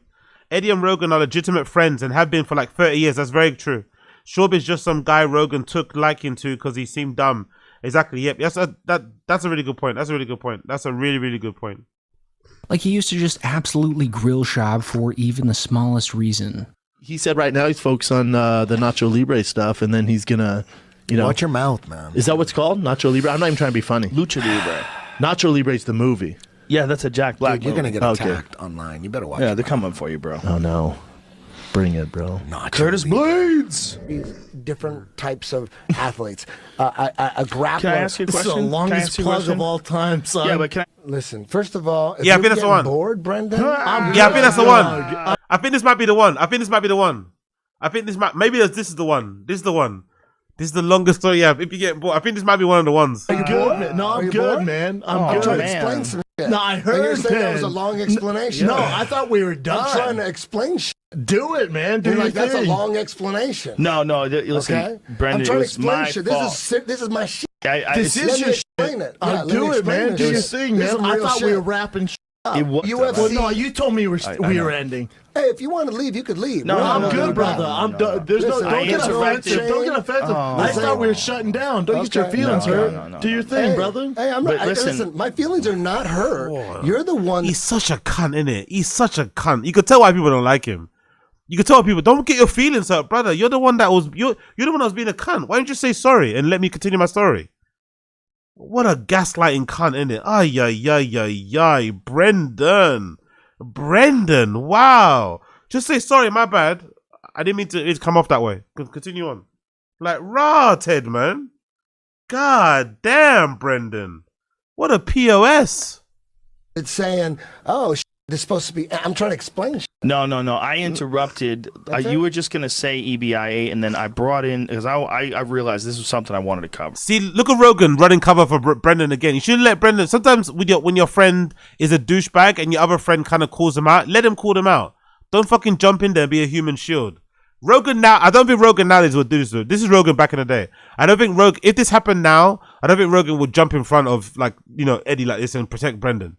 But fucking hell, what a cunt. So yes. Is that okay, Brandon? You're technically correct. No, I think we're both right. I think we're both right because he like. I think we're both right, of course. I plugged my dates. You were like ready to go. You're like, damn, you're already. Okay, I get it. You're in trouble. You have to be. You have not the least bit. You had to be all home 45 minutes ago. No, Listen, not the this least is, bit. we were getting off trying to get track. out of here. We're getting off track because I want to hear this idea. Well, guess what? We'll find out tonight because Francis has the best body, and Kane looks like a gordita How come crunch. you guys never talk about like the female UFC bodies? How come it's always the male? Why is it always the male? I always do. You guys never do. I always do. We never hear. Always. My favorite is Always. Yeah, she speaks like a fucking caveman, innit? Like, how can English be your first language and you speak like this? UFC bodies. How come it's always because the if male? Valentina says Why is it always the I male? always do. You guys never do. I always do. We never hear. my favorite is Valentina It's Shevchenko. always about Valentina That's because you like Shevchenko's dudes got- with. I think she's so hot. She's kind of crazy, innit? This guy was a multi-millionaire at one point, man. He was a multi-millionaire at one point. He's trying really hard not to be anymore. But at one point, this motherfucker was a multi-millionaire. Multi-millionaire at one point, this guy. Can barely string a sentence together.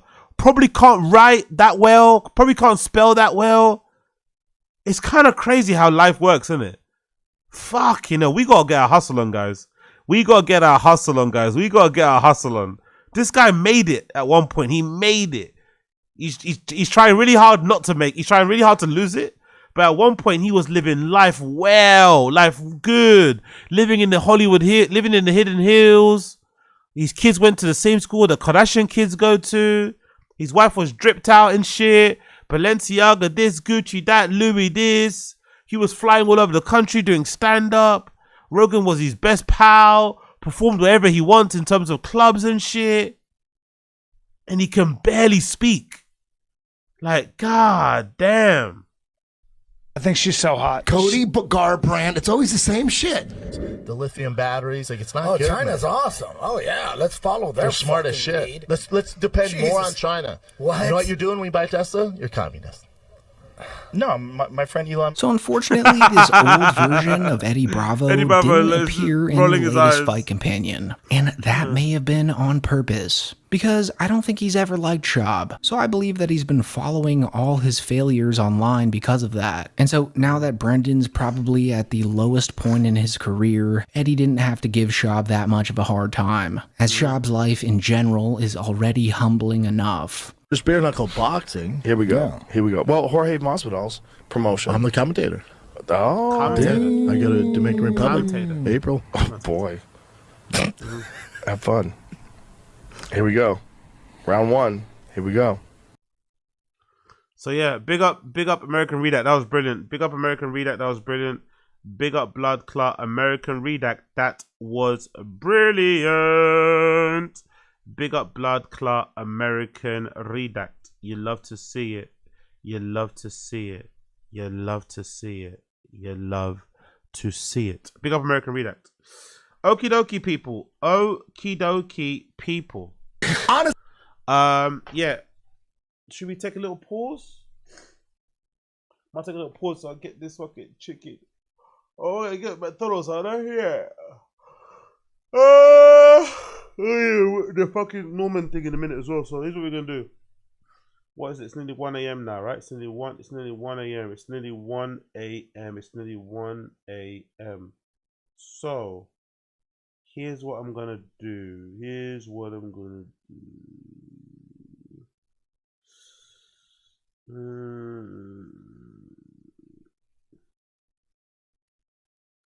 Here's what I'm gonna. Should I power through and do, or should I maybe power through and just do normal now and then get the food after? Probably that might be the best way to go do that. If I take a break now, some of you motherfuckers are gonna leave. Some of you motherfuckers are gonna leave.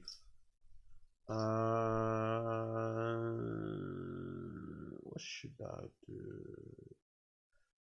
Just I don't know. Okay, cool. Maybe I'll power through for a bit, and then when I finish, I'll go get the food. I think that might be better instead of leaving now halfway through. That might be better. That might be better. All right, cool.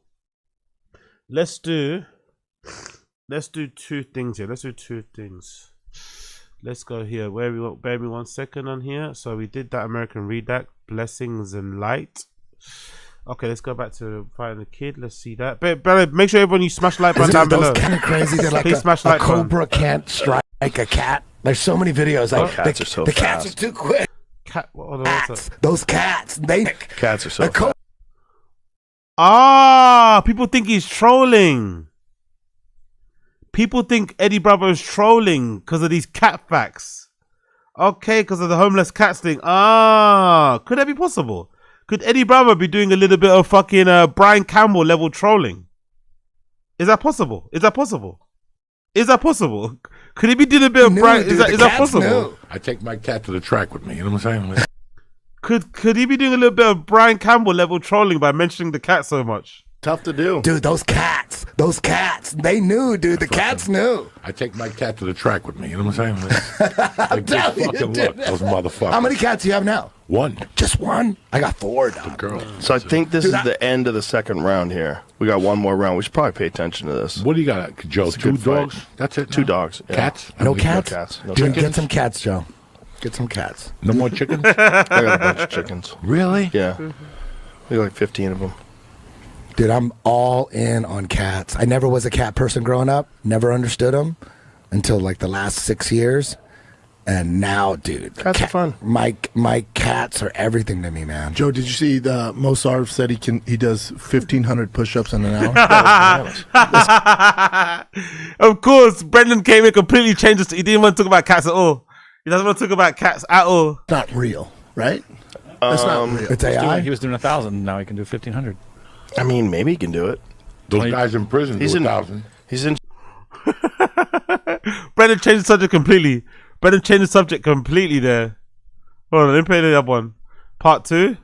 Isn't it crazy that like a cobra can't strike a cat? There's so many videos. Like cats are so the fast. cats are too quick. Cats are so a cobra fast. can't fuck with the But cat. when you see like a honey badger or Wolverine versus a fucking They snake, don't care if the snake bites them. They're like, they lie there half dead, then they come back to life and eat the snake. Yeah, that's a crazy animal. Aren't they immune to the venom? Is that's why they don't give a they fuck? recover from it. Why would God make something like that? Just the evilest little motherfucker Yeah, that steals gangster. food from lions. Yeah. How crazy is it the cats have reptile eyes and they hiss? That is crazy. Isn't that crazy? He's looking at Brendan. Okay, I think he's trolling. He keeps coming back to this again. He keeps coming back to this. Look at his eyes. I think he's trolling, isn't it? This is out of control. He pulled it back again to the cats. Honestly, I think Eddie Bravo's trolling. He has to, I think it feels like he's trolling for sure. What the fuck? They have reptile eyes, Eddie's and so they into hiss. cats right I know. It's And kinda- they hiss. Yep. No Unless other they're- animals go. That's what a snake does, Well, like and a that's what lion. cats do. Yeah, cats. Yeah, cats. Like big cats. Yeah, they hiss. Bro, Just like you need to go to snakes. the Austin Zoo. I've Anybody been. been there? I've been. You're about this far away from a fucking tiger. It's like a fence, bro. It's not like San Diego where there's a huge glass 8 feet away. Nah, bitch, you can touch the fucking tail.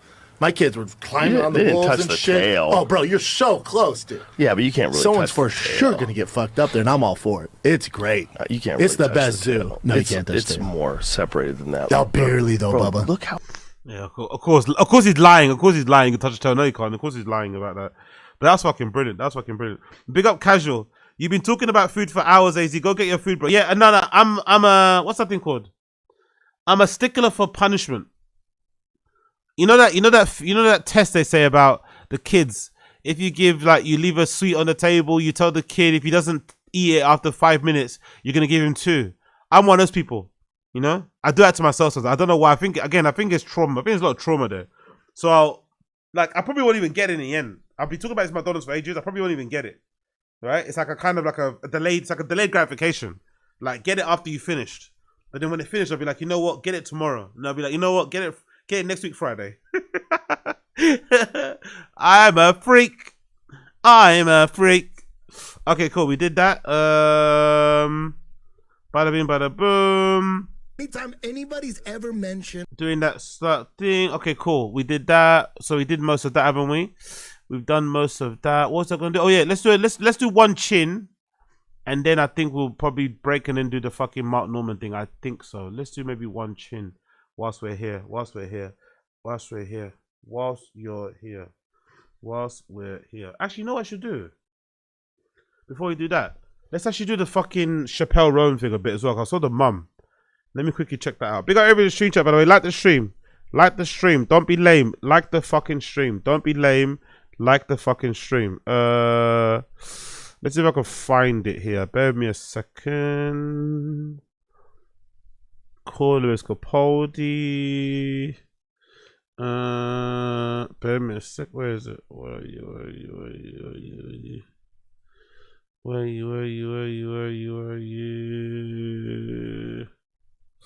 Oh, my fucking ear.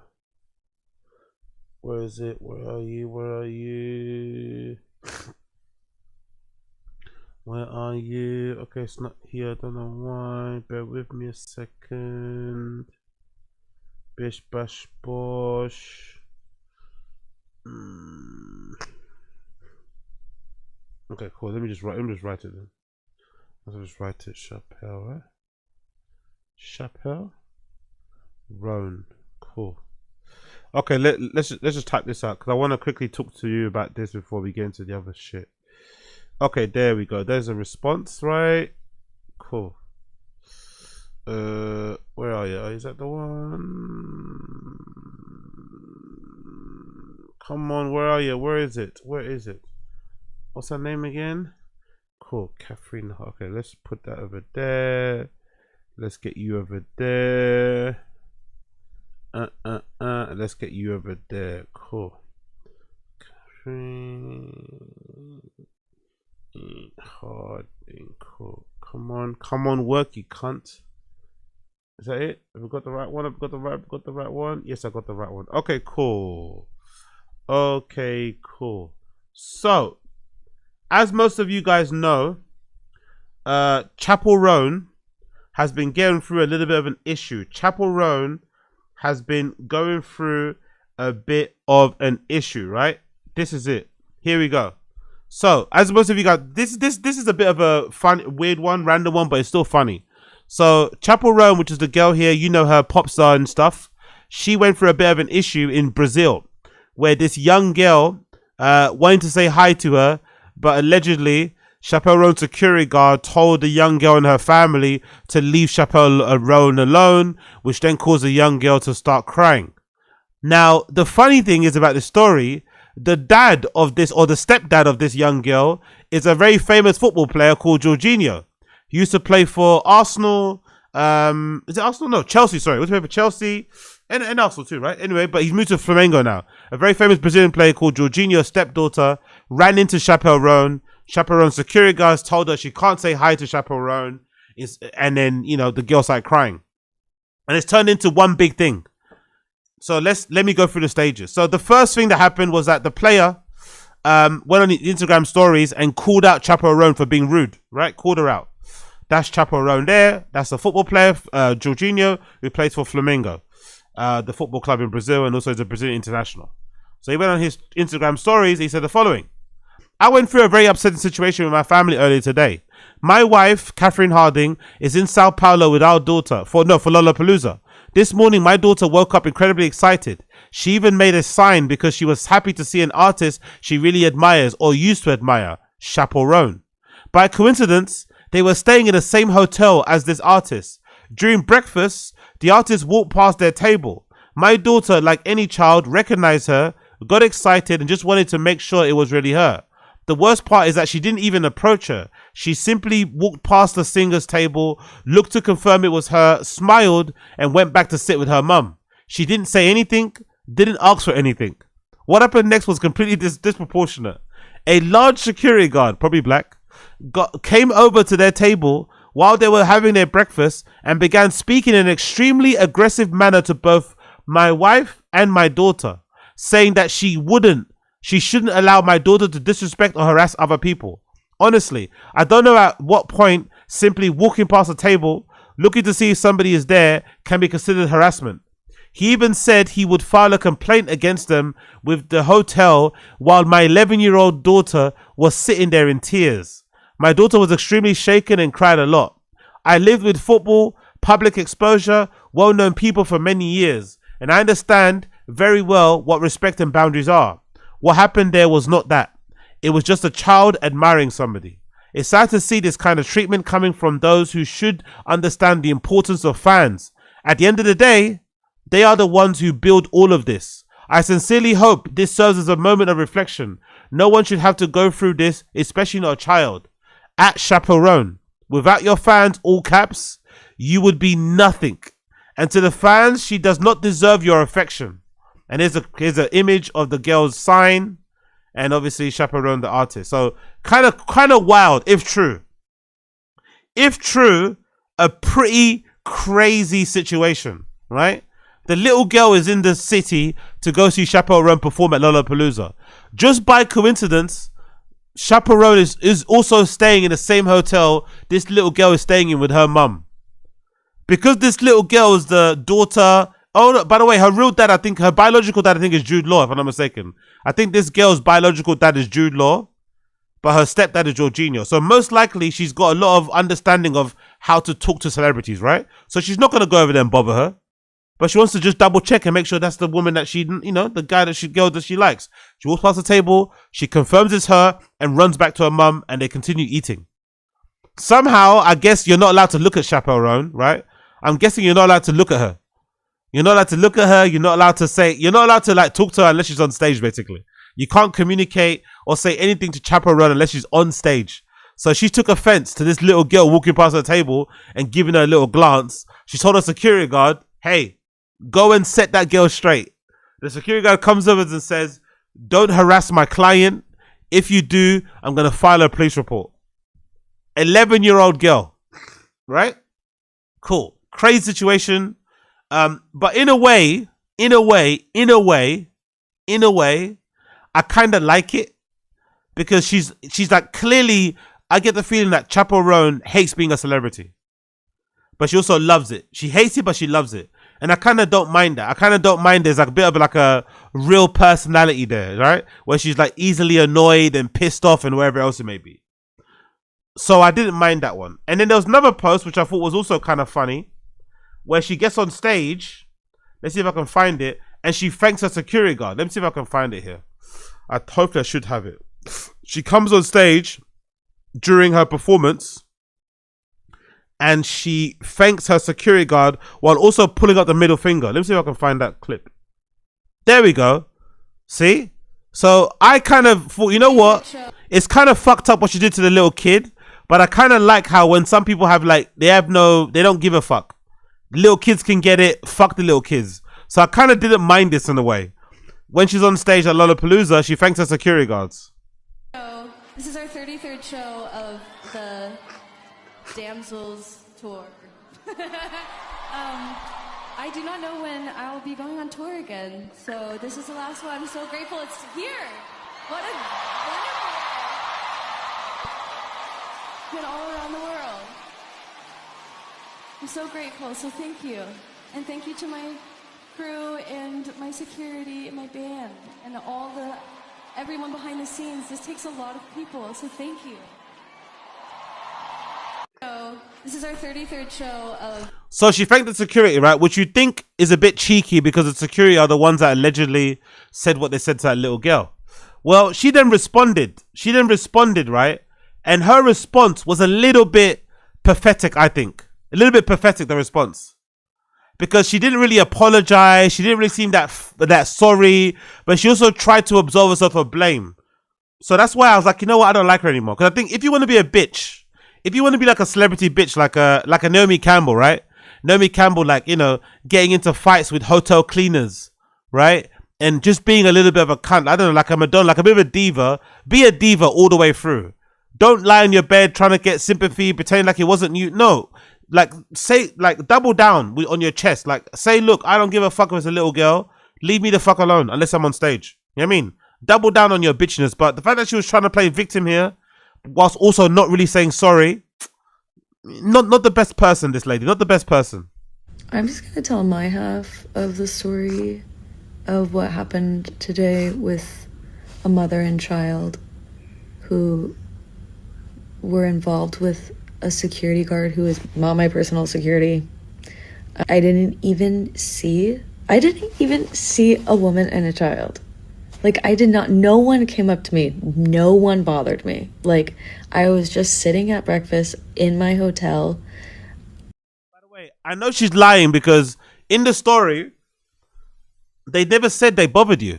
The footballer said the daughter saw you, was excited, made an excuse to walk past your table to confirm it was you, and then went back to her own table.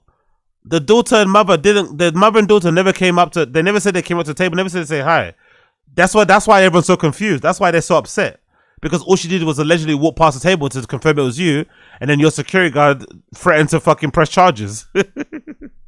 I think these people were staying at the hotel as well. Oh, my bad. Yeah, Jorginho's Italian. So yeah, Jorginho represents Italy, but he's actually Brazilian. Yeah, my bad. I completely forgot. He played for Arsenal and Chelsea, right? If I'm not mistaken, Gamebred. Played for Chelsea, yeah.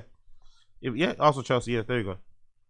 Well, so the fact that like a security guard I did not ask the security guard to go up and talk to this mother and child. They did not come up to me. They weren't doing anything. It's unfair for security to just assume someone doesn't have good intentions. This guy, man. When they have no reason to believe because there's no action even taken. Like, I do not hate people who are fans of my music. I do not hate children. Like, that is crazy. I'm sorry to the mother and child that someone was assuming something, that you would do something, and that if you felt uncomfortable, that makes me really sad. She's like if you're gonna be a bitch, just be a bitch, man. If you're gonna be a bitch, just be a bitch, man. Wear it with your full chest. Don't do this like fake bitch thing. Like, allow it. Anyway, that's what she said. Now the mother has explained it. A bit long, by the way. Big up Joseph Capaldi, or Louis Capaldi, Joseph Capaldi. The mother has stepped in now with her tits out as well, by the way, with her fucking tits out, of course. The mother is now going to explain her side of the story. This is the mother who was there explaining the actual truth of what actually happened. Let's see if it matches what Chappelle RHON said happened. Hi guys, good morning. Bon dia.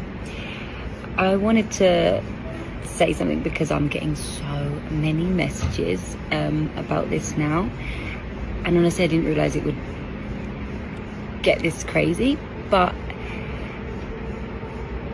a lot of people ask me like what actually happened and everything else, and I know that CHAPPELL has responded saying that it wasn't it wasn't her security and that she didn't do it. So 100% this security guard was not a security guard of the hotel. That's what I can say. He looks after artists, so I don't know if it was her personal security guard, but he was with her. So that is all I know. Did she send him to do it? Again, I don't know. Look, I would like to hope not, but at the same time, I think that you have a responsibility when you are a celebrity to make sure, I guess, that the people that work for you and that act on your behalf are acting on your behalf. So would he do that if he didn't have her authority to do so? I don't know. If he does, then obviously that's a big problem, because then he's representing her in a way that she doesn't want to be represented. So I think that's really important for her to notice and realize that's not correct. What happened, exactly as she said, she didn't notice anything or anyone because as my husband said, nothing happened. Literally, we were staying in the same hotel, we were at breakfast, and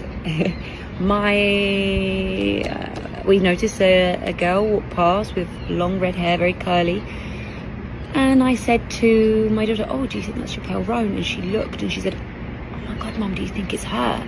And so she said, "I'm going to go and have a look outside." And she was sat just outside in the garden area, which we were also free to go into. The door was open. And so I went back to the table to sit and eat, and my daughter walked through the door. She didn't have her phone. She didn't try to take a picture. She didn't approach her. She literally didn't do anything. She just looked at her and smiled. And she came back and she actually said to me, "Mum, I don't know if it's her." Because obviously she looks like... Mum, I don't know if it's her because she didn't smile. I smiled at her and she didn't smile back. Jesus Christ, man.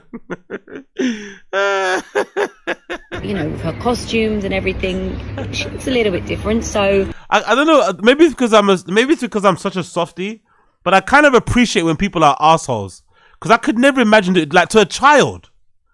Doing this to a child is fucking nuts, man. I know being a celebrity is probably exhausting, right? Especially being CHAPPELL RHON. She's very famous. She's very well known.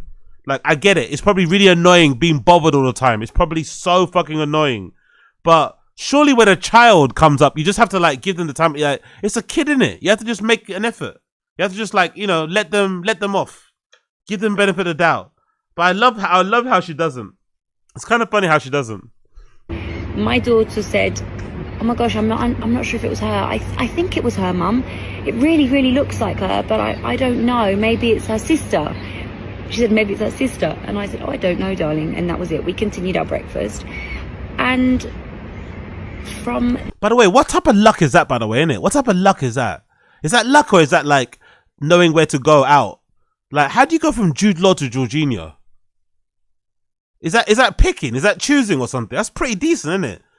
That's pretty decent, because footballers usually don't really go for like, oh, am I bugging out? But footballers usually don't go for like women that have like kids already, do they? They usually want their own, innit? They usually want like, you know, for lack of a better term, fresh meat. She's like, she did well for herself, innit? From Jude Law to Jorginho, like her quality of life hasn't dipped one bit. Her quality of life is maintained. Props. That then came the security guard, who, as I said, as my husband said, was had a very aggressive tone, and I feel like if she did not send him, I mean, even if she did send him or she didn't send him, I don't know. For me, I feel like it really overstepped a boundary, because he is quite an intimidating. He is very large, so for him to come over to a table with just a woman and her daughter eating breakfast, to kind of like berate and scold us and say that he was going to complain and tell me that I should be teaching my daughter to be better, and that she's badly educated and we should respect people's privacy and we should not harass people, and all of these other things. And I did try and explain to him the situation, that she's a child and she was just very excited to see her an artist and singer that she admires, and can he not understand that was all she was doing. And I explained to him also that my husband is also very well known, and that she's very used to being around people that are well known, and she would never cross someone's boundaries or overstep a mark. She very much knows the limits, not to ever, be rude or make anyone feel. She understands very well. And I tried to explain this to him, and then he just kept saying, well, if that's the case, then you should know better. You should know how it is. You should know how it is. So you should teach her to be better. You shouldn't allow her to be like this. And I was shocked. And I did actually say to him at the time, I said, well, if this is the case that she doesn't even want people to look at her, Big up Grey Ghost Gorilla. Maybe being Jude Law's ex is a selling point, like a certified steak. I like.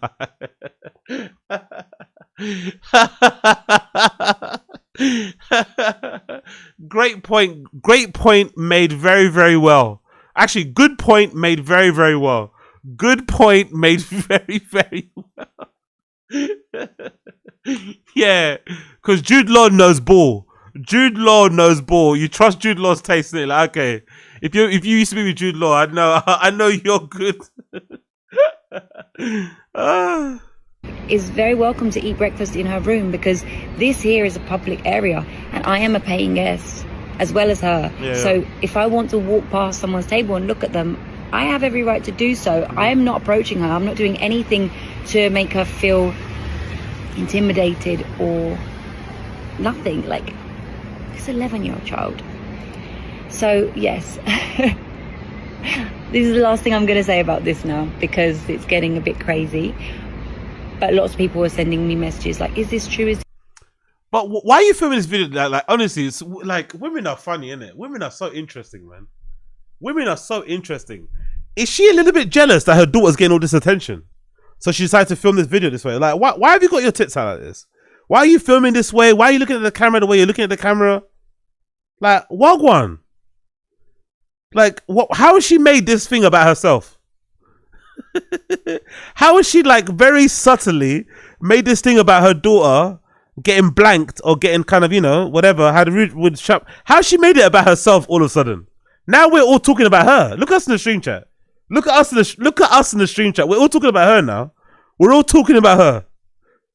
We're all staring at the cleavage. We're all wondering. Jude Law, like, do you know what I mean? We've all forgotten about the 11-year-old girl now. Look at us. We've all forgotten about the 11-year-old girl. We're all sat here thinking, looking about her. Is this true? And then lots of messages now about, obviously, Chappell's message that she's put out. So I hope that she did not know, and I hope that she did not send her security over to do this. I really think that she's a very, very, very talented artist. We liked her a lot. We came all the way to Sao Paulo to watch the show. It was my daughter's birthday present. She actually asked for tickets to come for her birthday present, which was a little bit... Must be nice, innit? Must be nice, innit? Mummy, Daddy, I want to see Chappell Roan. Where? In Sao Paulo. Must be fucking nice being the daughter of a rich parents, innit? They bought tickets to go see... in Brazil. Ruined because we didn't go to the show last night, but it's how it is. But yeah. Anyways, it's how it is. We'll say no more on it. That's it. I hope that maybe if it wasn't her, that she learns to not allow the people that work for her to treat people like this. And yeah. What's the conclusion here? What's the conclusion?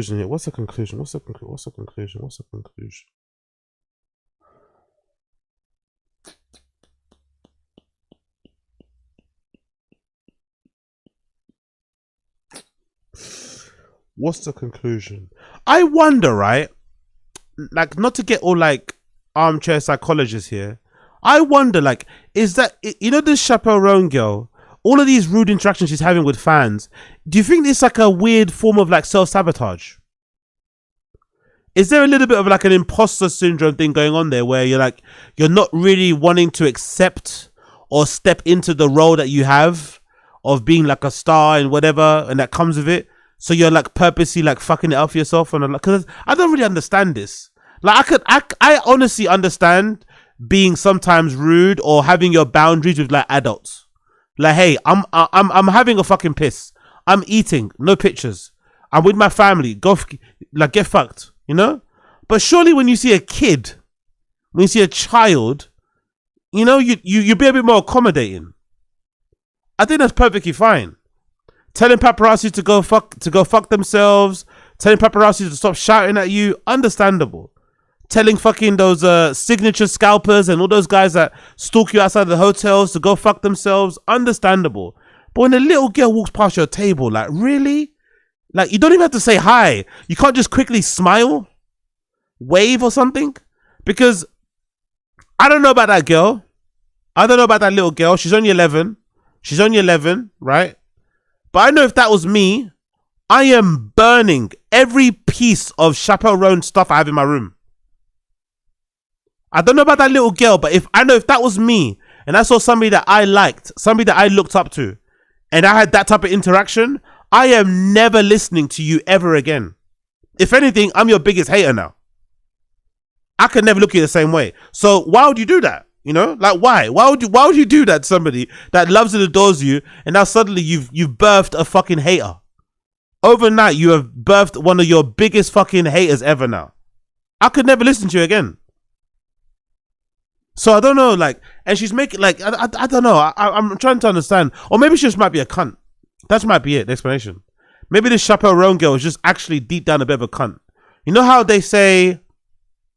You know how sometimes they say stuff like on the internet, like, oh, we made the right one famous. You know that saying? We made the right one famous. We made the right one famous.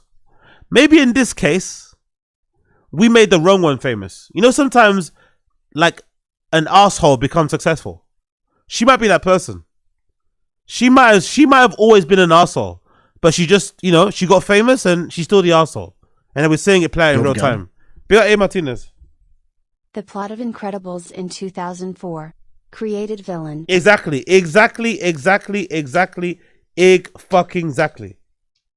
I wonder. Okay, big up. Yeah, maybe that's it. Because, like I said, if this was the mum that did this, if she did it to the mum, I understand. But doing it to a fucking 11-year-old girl is too much. She's too much. I don't know why she's such an arsehole. She really goes out of her way to be an arsehole. She really goes out of her way to be an arsehole. You know? Strange. Very strange. But hey, what can you do? What can you do? What can you do? But you know what? It's interesting though. It's gonna work in her favor though, because if she truly doesn't like her fans coming up to her while she's eating food, this guarantees that no fans ever gonna bother her when she's eating food. You know? It guarantees it. You know? That's her with the family. It guarantees that no one's ever gonna bother her again while she's eating food. It guarantees no one's ever gonna bother her again while she's eating food. So it's actually gonna work out for her, you know? It's actually gonna work out for her. But somebody saw, like, look what somebody posted. Somebody posted this clip, this old clip of Chappell Roan. This is probably what she did to the girl. This is an old clip of her in the airport. She probably did the same thing.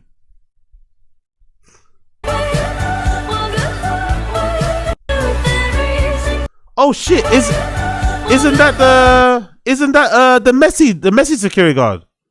I recognize that guy. Ain't that the same guy that was the security guard for Messi for a bit? On the pitch, he was like tackling people. That's the same guy, no? Messi security guard. I swear that's him, the bodyguard. Wait, so AZ, you better keep the same energy when you meet at Sadducees. Is he gonna be eating beans and sausage and make a daughter cry? Imagine AZ with the bonnet, glasses, and a golden hour jacket in the wild. Yeah, we're there. But I'll pretend it's not me. That's what I'll do. I'll pretend it's not me. I'll just pretend it's not me. I'll just say, nah, it's not me. It's somebody else.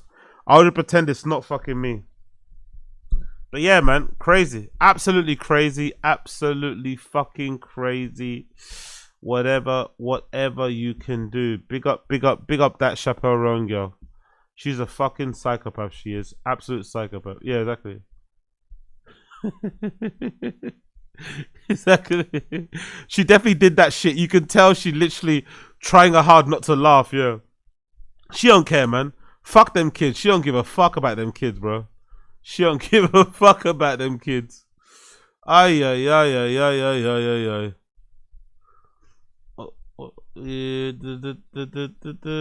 Okay, cool. We did all that. What else we got here? I'll say this for later. When you pretend to do something you don't give a fuck. Yeah. Oh, I need that top so bad. I need that top so fucking bad. Okie dokie. So we did quite a few bits already here now. Nuisance streamer. We did that already, right? Nuisance streamer shit. We did that as well. Bear with me a sec here. We did that already. And I think that's it, right? I think that's it. Justin Timberlake, 15 years. Review, Hans Kim, Kill Tony, Rogan's downfall. We watched this already, right? Is that with Mark Normand? It's when he's talking about, and that he's only. That one already. Okay, cool. Let's just quickly do this one. The fan questions with Brendan. I think I'm gonna pause it for a bit and come back.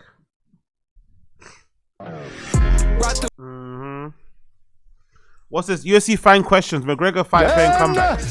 Coming at you, yeah. Todd Golden 2. Todd Golden the second. I love when guys are called the second. This is the boxing head who was telling me. He goes, the reason Zuffa Boxing is paying Ben $15 million for the fight is supply and demand. Boxers make more money because there are more promotions and it's the going rate. Zuffa has to pay up to sign these guys because if not, they get laughed out of the building. The monopoly, quote, the UFC has on MMA is the toxicity that keeps fighter pay down. Maybe Netflix can truly challenge this enough to scare the UFC into paying these guys a little more. Unlikely, however. Agree, it's not happening. Also, Dana simply would just ignore the commission issues if DC is true. Yeah, that's what I said, bud. I like this guy. He's fucking smart. Dana simply would just ignore the commission issues in DC if true. He did it before, correct. Maybe the Tony fight. Oh, he's talking about the Tony versus Randy Couture fight because he didn't get sanctioned. Oh, James Toney. Yep. I can't remember who, but I remember the commission wouldn't sanction the fight for the title, and Dana told him to F off, and they told the fans, said fighter was in fact the champion. Yeah, that's what I'm telling you. Cracks. This is a non-issue. Jay Bunnell. How long before we see the first UFC fighter cross into Zuffa Boxing? And then he goes on about Zuffa Boxing. It's not happening. Dustin, I knew this before too. Dustin Poirier alluded to it on the JRE with Rogan. He went to Dana, was like, yo, me and Nate want to fight. You got Zuffa Boxing. Dana was like, absolutely not. I want to separate the two. I don't want this to be a mockery or a circus. It's actual boxers. So it's not happening. Joe _ Velasco _ 2 underscores. Yeah. Do you agree jiu-jitsu, ground game, and MMA isn't boring? Agree. Casual fans only think so because of weight classes. Originally, everyone fell in love with the idea of someone smaller being able to defeat someone bigger using ground techniques when the UFC first hit the scene.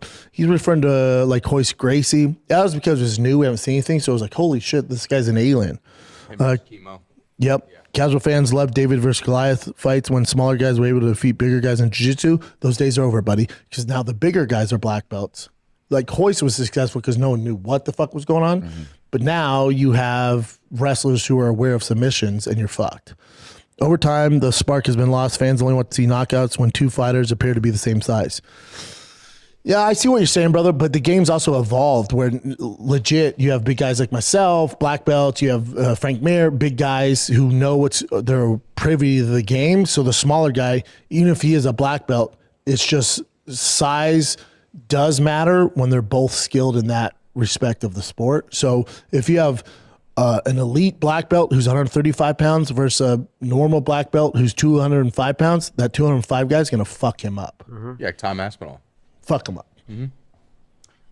that brings up, when you fought Roy Nelson, were you, because remember Roy was like decorated jiu-jitsu guy, right? So were you worried about his jiu-jitsu more or his striking? Nope, he took me down. I got right at him. So did you want it? Was that your game plan to do jiu-jitsu? I was down for whatever. Yeah, I was comfortable. Badass.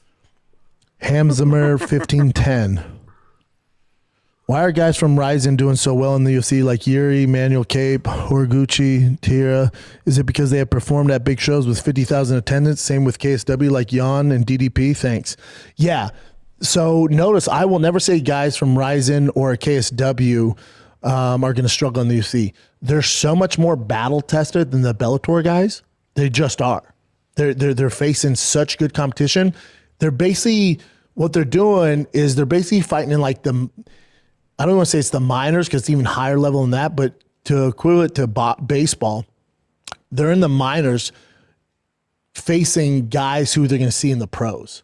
So they're facing such good competition coming up that when they get to the UFC, they're pretty battle tested and they assimilate and do really well right away.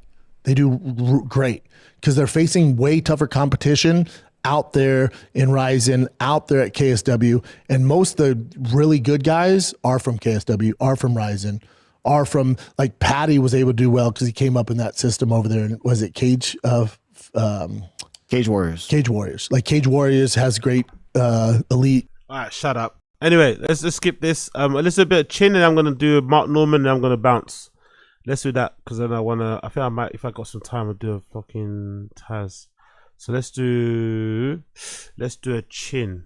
Let's see what we got here. We did the fucking shitty pizza burger thing. Let's do a chin quickly. Let's see what's available. Big up everybody tuning in, by the way. Smash the like, hit subscribe.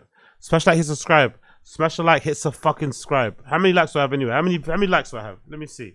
Because y'all motherfuckers are stingy with the likes. 64 likes. Okay, cool. Get me 70. Get me 70. Get me 70. Whoever's here watching, I've got 64. I'm checking now. Get me 70 and we'll continue. Get me 70 and we'll continue. Get me 70. I'm waiting. Get me fucking 70. Get me 70, please. Get me 70. Can you get me 70 likes, please? That would be much appreciated. Let's see. What is it now? What is it? What is it? It was 70 before. What is it now? Is it still 70 or no? Get me 70. Get me 70. Get me 70. Get me 70. How many? 66. Come on. 4 more. 4 more. 4 more.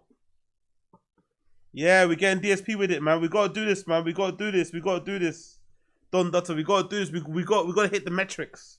We gotta hit the metrics. I gotta start leaning into my DSP shit now. I gotta start leaning into my wing shit, my boogie shit. I gotta start leaning into my low tier god shit. Low tier god shit. Let's go. Let's go. Let's go. Lean into low tier god shit. There we go. 70. Let's go. Thank you. Thank you. Thank you. Okay, cool. So we did the pizza burger thing already. We did the first catch and cook already.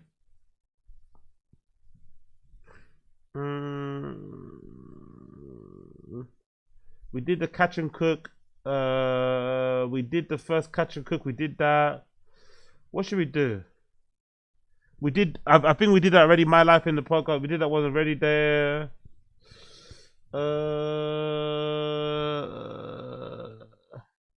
We did the hotel. We did that Vegas hotel one as well before.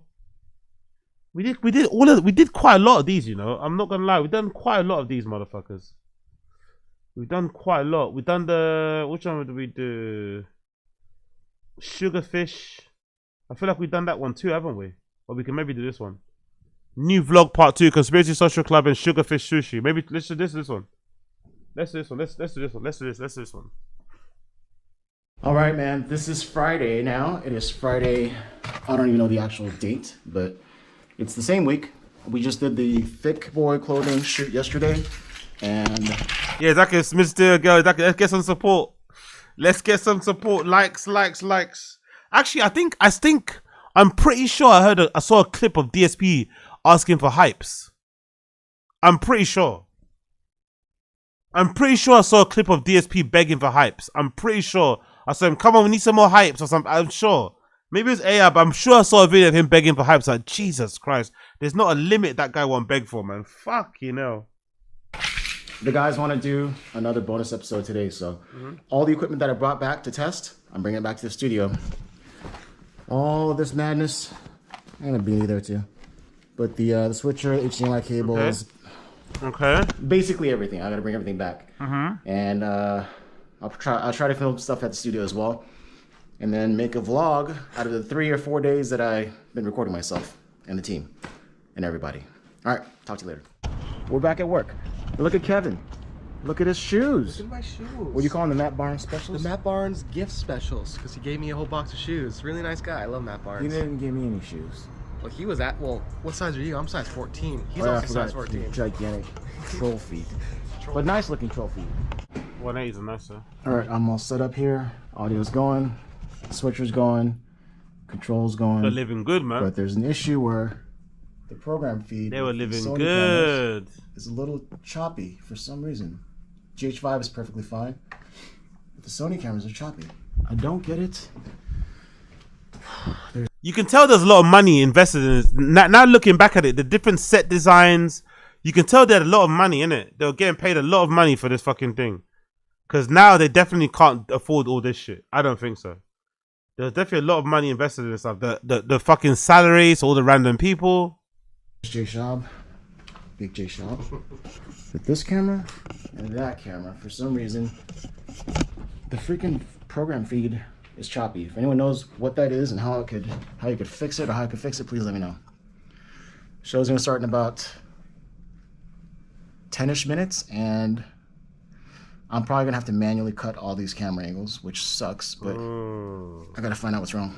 All right, see you later. Yeah. Yeah, right. Oh, Giannis Papas, he ain't been around in time. Where's he been around, innit? Where's Giannis been around, man? Yeah, Giannis has probably disappeared.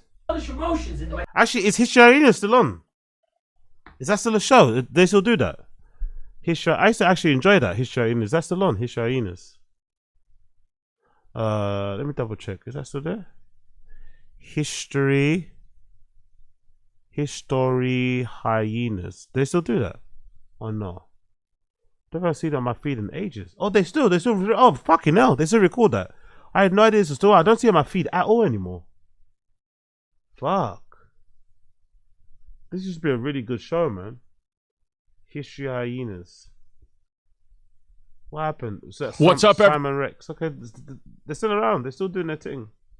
Forget you're on a pod, and I'll be like, oh shit, I shouldn't have said that about this upcoming project because it's not happening yet. Okay. I shouldn't have said this about so-and-so's mother. She is a whore. Sure. Right. Right. Yeah. Right. Wait, so are you... Okay, cool. Big up, big up, big up. Look at the chin. 19 years. You're like, yeah, for sure I was immature. I was 40. How old are you? 35. I was 40 years old. Yeah, it was really childish. Yeah. I mean,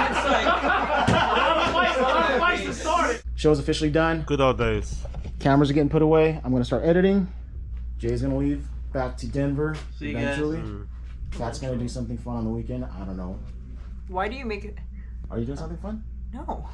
She's not gonna do anything fun on the I weekend. don't do anything. I watch Love Island for like So she's 2 not gonna days do anything straight. fun at all. Actually, that is fun. I take that back. Yeah. Okay.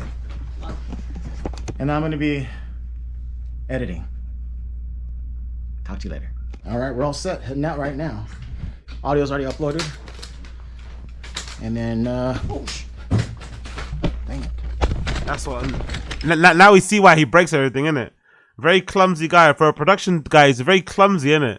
Always dropping things, always deleting things, tripping over cables. Obviously, it probably doesn't help that the whole place looks like it's fucking, you know, looks like a fucking tip. It's not organized correctly or properly. But yeah, now we know why everything's always breaking and stuff. He's always dropping things. He's got fucking butterfingers, this guy. I gotta buy some more equipment for the studio.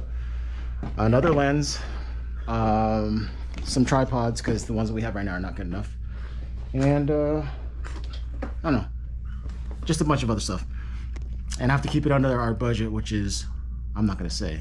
Anyways, closing shot. He nearly said that. He nearly said, I'm not gonna say. I'm not gonna say. Back home. I don't know why he's got a mask on there, though. I'm My not sure what that's apartment is a about. mess. I mentioned before. So why was he in a studio without a mask around all his colleagues, but then when he was driving his car back home, he put a mask on? Weird.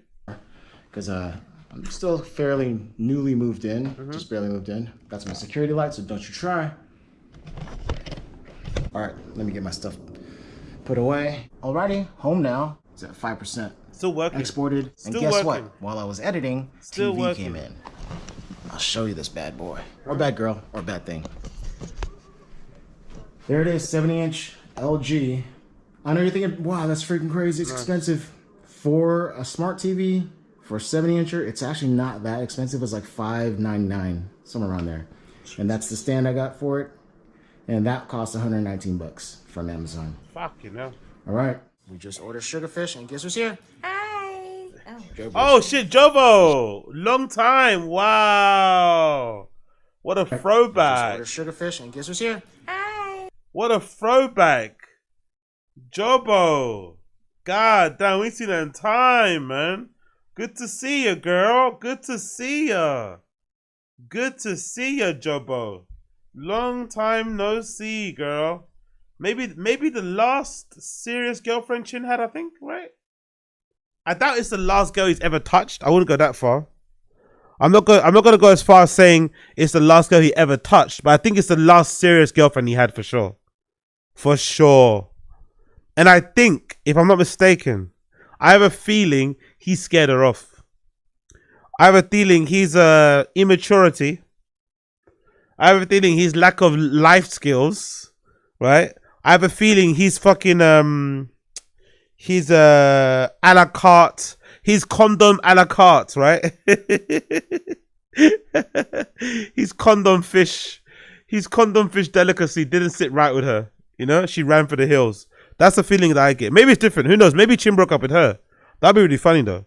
Maybe Chin actually broke up with her. You never know. But I get the feeling she ran away from him because of the condom fish. Maybe. Jobers. And she's asking me what particular box has the sushi combo versus the what? The sushi a la carte, yeah. I guess this. That's my old coffee cup. Drum roll, please. Some knives in there. Look in the Jameson. sink.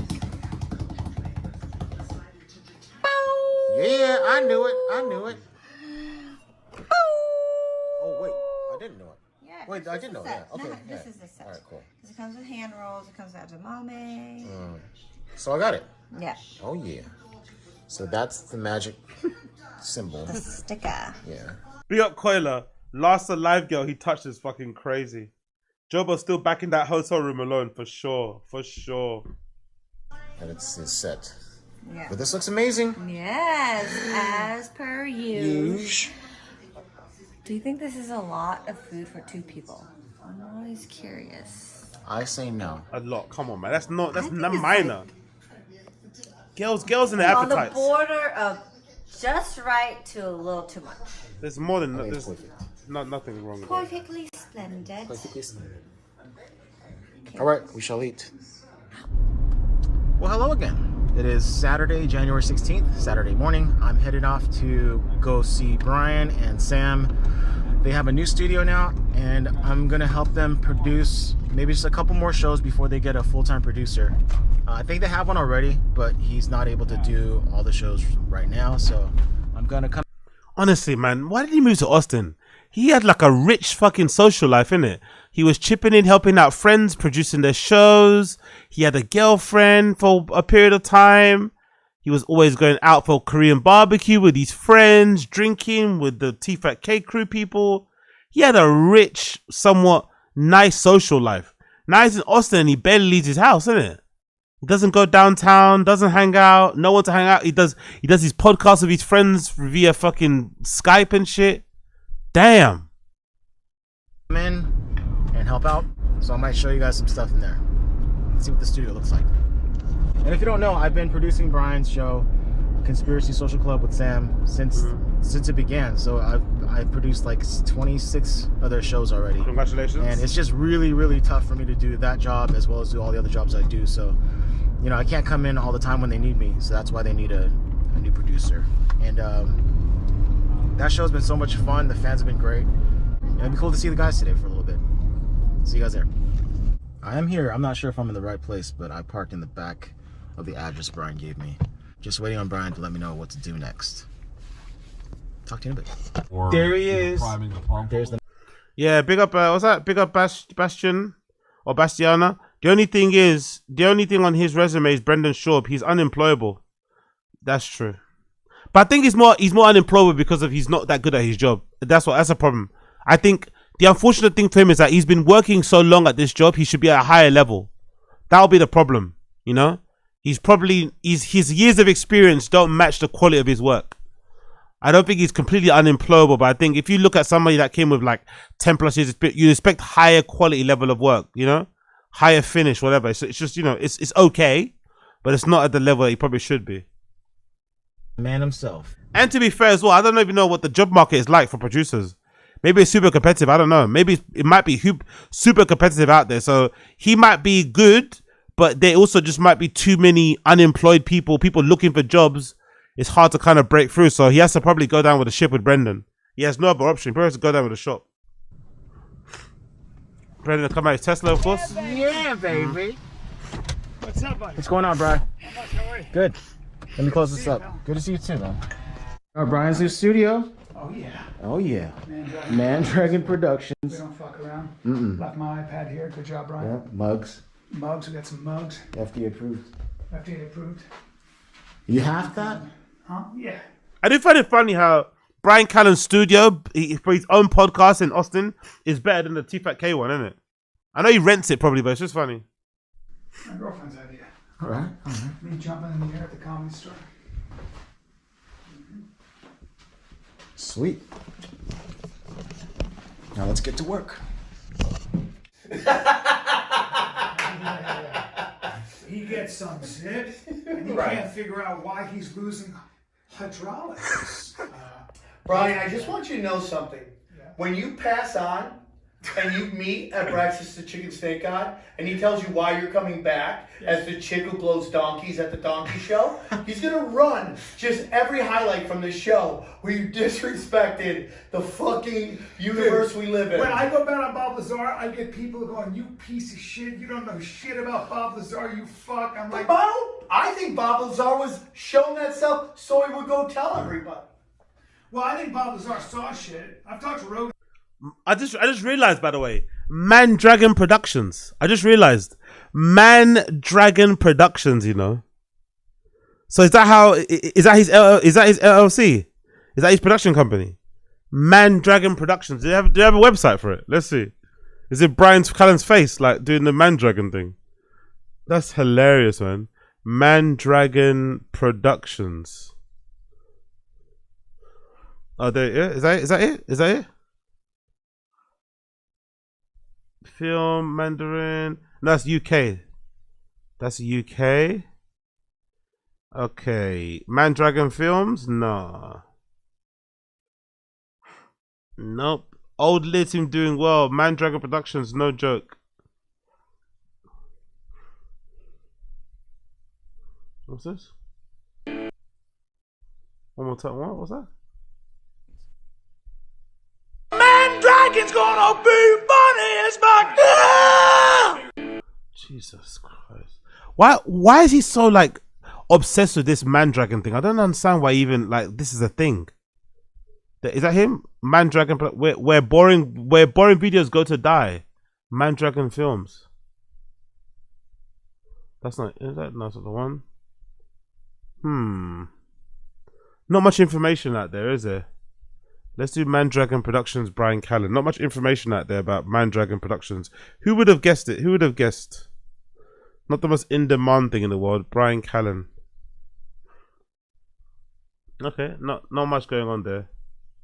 Unfortunately, there's not much going on with Man Dragon Productions.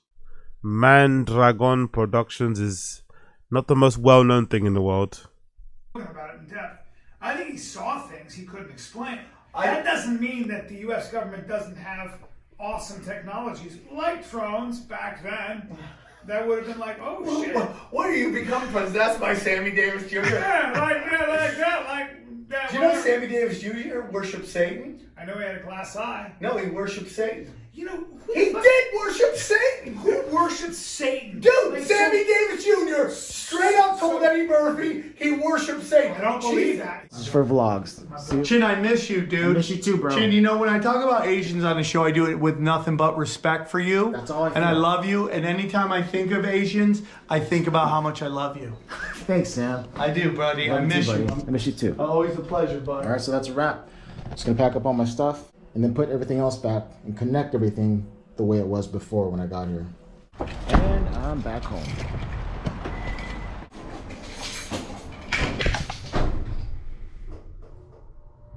Work, work, work, work, work. Work. Whoa, so dark in here, babe. Nice crib. I thought you liked lights.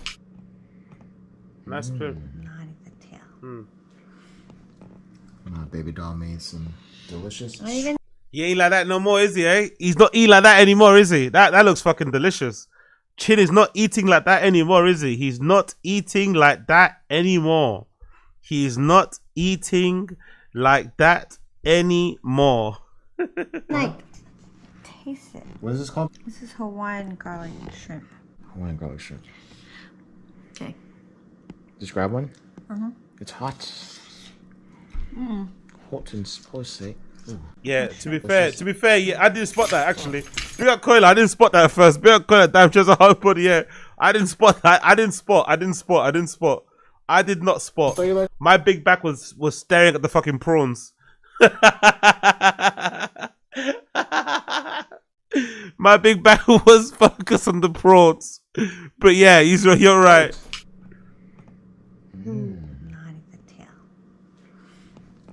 My baby doll made some delicious. Not even like. Chin was slightly batting about his average, isn't it? Looking back, Chin was kind of batting above his league, isn't it? She doesn't look too bad. She was down for the clown. She could cook well. Like Chin was really, really batting above his range, mate. Really batting above his range. Taste it. What is this called? This is Hawaiian garlic shrimp. Hawaiian garlic shrimp. Okay. Just grab one. Uh-huh. It's hot. Mm. Hot and spicy. Ooh, super hot. Mm. Too hot? No. Yeah. Coiler's got good vision. Coiler's got good vision. Coiler's got good vision. Coiler's got good vision. Good vision there. It's definitely hot. Babe, I'm loving this. It's really just like I'm not even kidding. butter. It's delicious.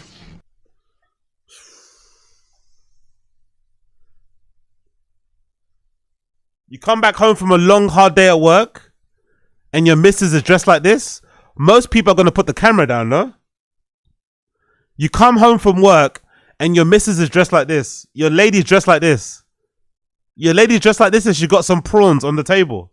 You're gonna probably not have the camera in your hand. You're probably going to have a couple bites of that prawn and you're going to want to get into some other prawn. You feel me? You want to gonna get some other prawn. But Chin's out here with he's like just waffling with his fucking camera, vlogging the whole time. Put your camera down, man. Put your fucking camera down. Most men whose girls are dressed like this at home, with the little fucking short shorts and shit, the pull up. Come on, man. Come on. It's delicious. I wish it's good. Oh, there he is. Hello. Oh. It's probably that. No. Yeah, it's like a bigger jet on it. Yeah, in hindsight, you should have locked that one down. Sometimes in life, as men, trust me, I've been there. Sometimes in life as men, you have to lose a good one to appreciate something in the future. That's what you have to do. As men, I think men are usually bad at appreciating good ones when you have them next to you. We're really bad at seeing, what's really good for us. We have to go through a few. We have to lose a couple of good ones to get to an okay one, That's a problem. So maybe looking back, but I think he should have known back then. He should have known. With how weird his work schedule is, she always seemed to be around, you know? He's working always super late. He's always around there, but she didn't mind accompanying him at the time. Like, she was very accommodating. She was very accommodating, very chill. She was friends with all his friends. She's from Asia too, that part of the world. So you got that kind of cultural connection. She likes to eat. She didn't take herself too seriously and stuff. Like, Chin should have just like, you know what I mean? Locked it down from there. Plus, especially with his age, it's like, don't waste your time. But you know, it is what it is. It is what it is. So our Postmates driver just arrived, and we're going out to meet him to pick up our delicious, lovely, little fatty push. Yeah. We just got our meal, and it's. What do you think this is, babe? How many pounds? I don't know pounds. Like, I had to guess 8. No. 8? I don't know what. Well, let me see. Never mind. You tell me this is 20 pounds. I'm like, cool. That's. Then I'll. Babe, this is like. Is that a Discord hoodie? Is that a Discord hoodie? She's like a little. She's definitely locked down by now, isn't it? She definitely was some white guy now, probably, right? Is that a Discord hoodie, right? That's a Discord hoodie. I'm from. Is that Discord hoodie? Is that Discord, or am I bugging out? She might work in tech or something, right? Yeah, it's Discord hoodie. So she might work in tech. She's probably works in tech. So somebody definitely locked her down. I think she's probably. I don't know. I don't want to Google and find out, right? Because she's a private person. She's not like a public figure. But I'm pretty sure if somebody found her Instagram, it wouldn't surprise me if she's probably with somebody now. And it's serious. Or there's I mean, she's settled. I got a feeling. If someone like this is in a startup or in the tech world, there's probably some white guy that she's with or another guy, you know, scooped up and say, you know what? I ain't wasting this. You know what I mean? You can cook, you can clean, and you cute, and you can have a good joke. Come here. 2 to 3. Really? 2 to 3. Oh wow. Okay. It's Sunday, folks, January 17th, and I'm on my way from my apartment. Yeah, be a coiler. Foodie, hard body, not too smart, chin bumbled. Exactly. That's my girlfriend behind me. I'm on my way to the studio right now to drop off the brand new TV for our. Hold on.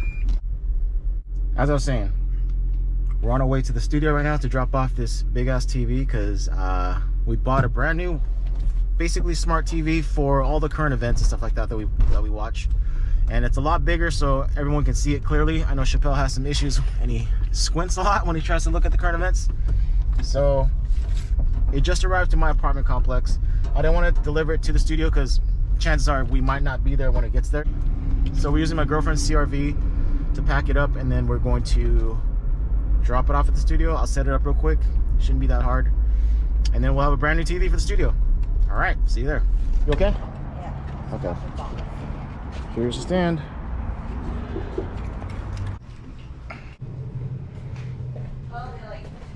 Yeah. Look at that studio, man. Look at that studio. Is that all theirs? They used to have money in it. Fucking hell. They've always had they've always had a really good studio space. That was their studio before. That's before the big one, isn't it? That's before the main one that they left. Fucking hell. Look at all that room. Look at all the desks. Jesus Christ. They must have been making good money back in the day, T-Fac. Yeah.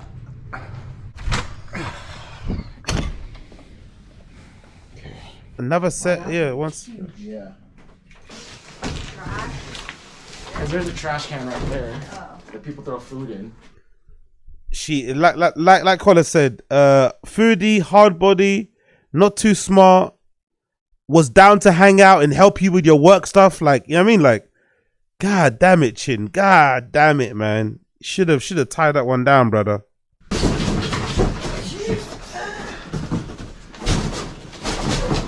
So weird. Just slice it this way, honey.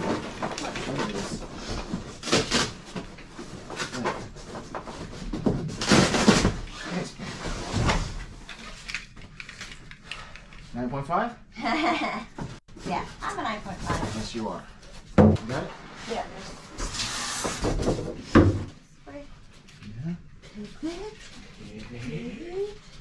Okay. That makes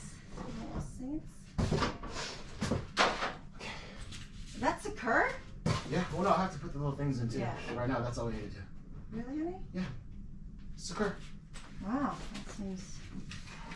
Wow, then be like, whoa! No, it's huge. Scoot it back. I'll do it once I secure everything in. I'll do it. Oh, yeah. Oh, no, you got a large one too. Hey, it's a wolf pack. Hey, it's a wolf pack on them guys. Little powders. Well,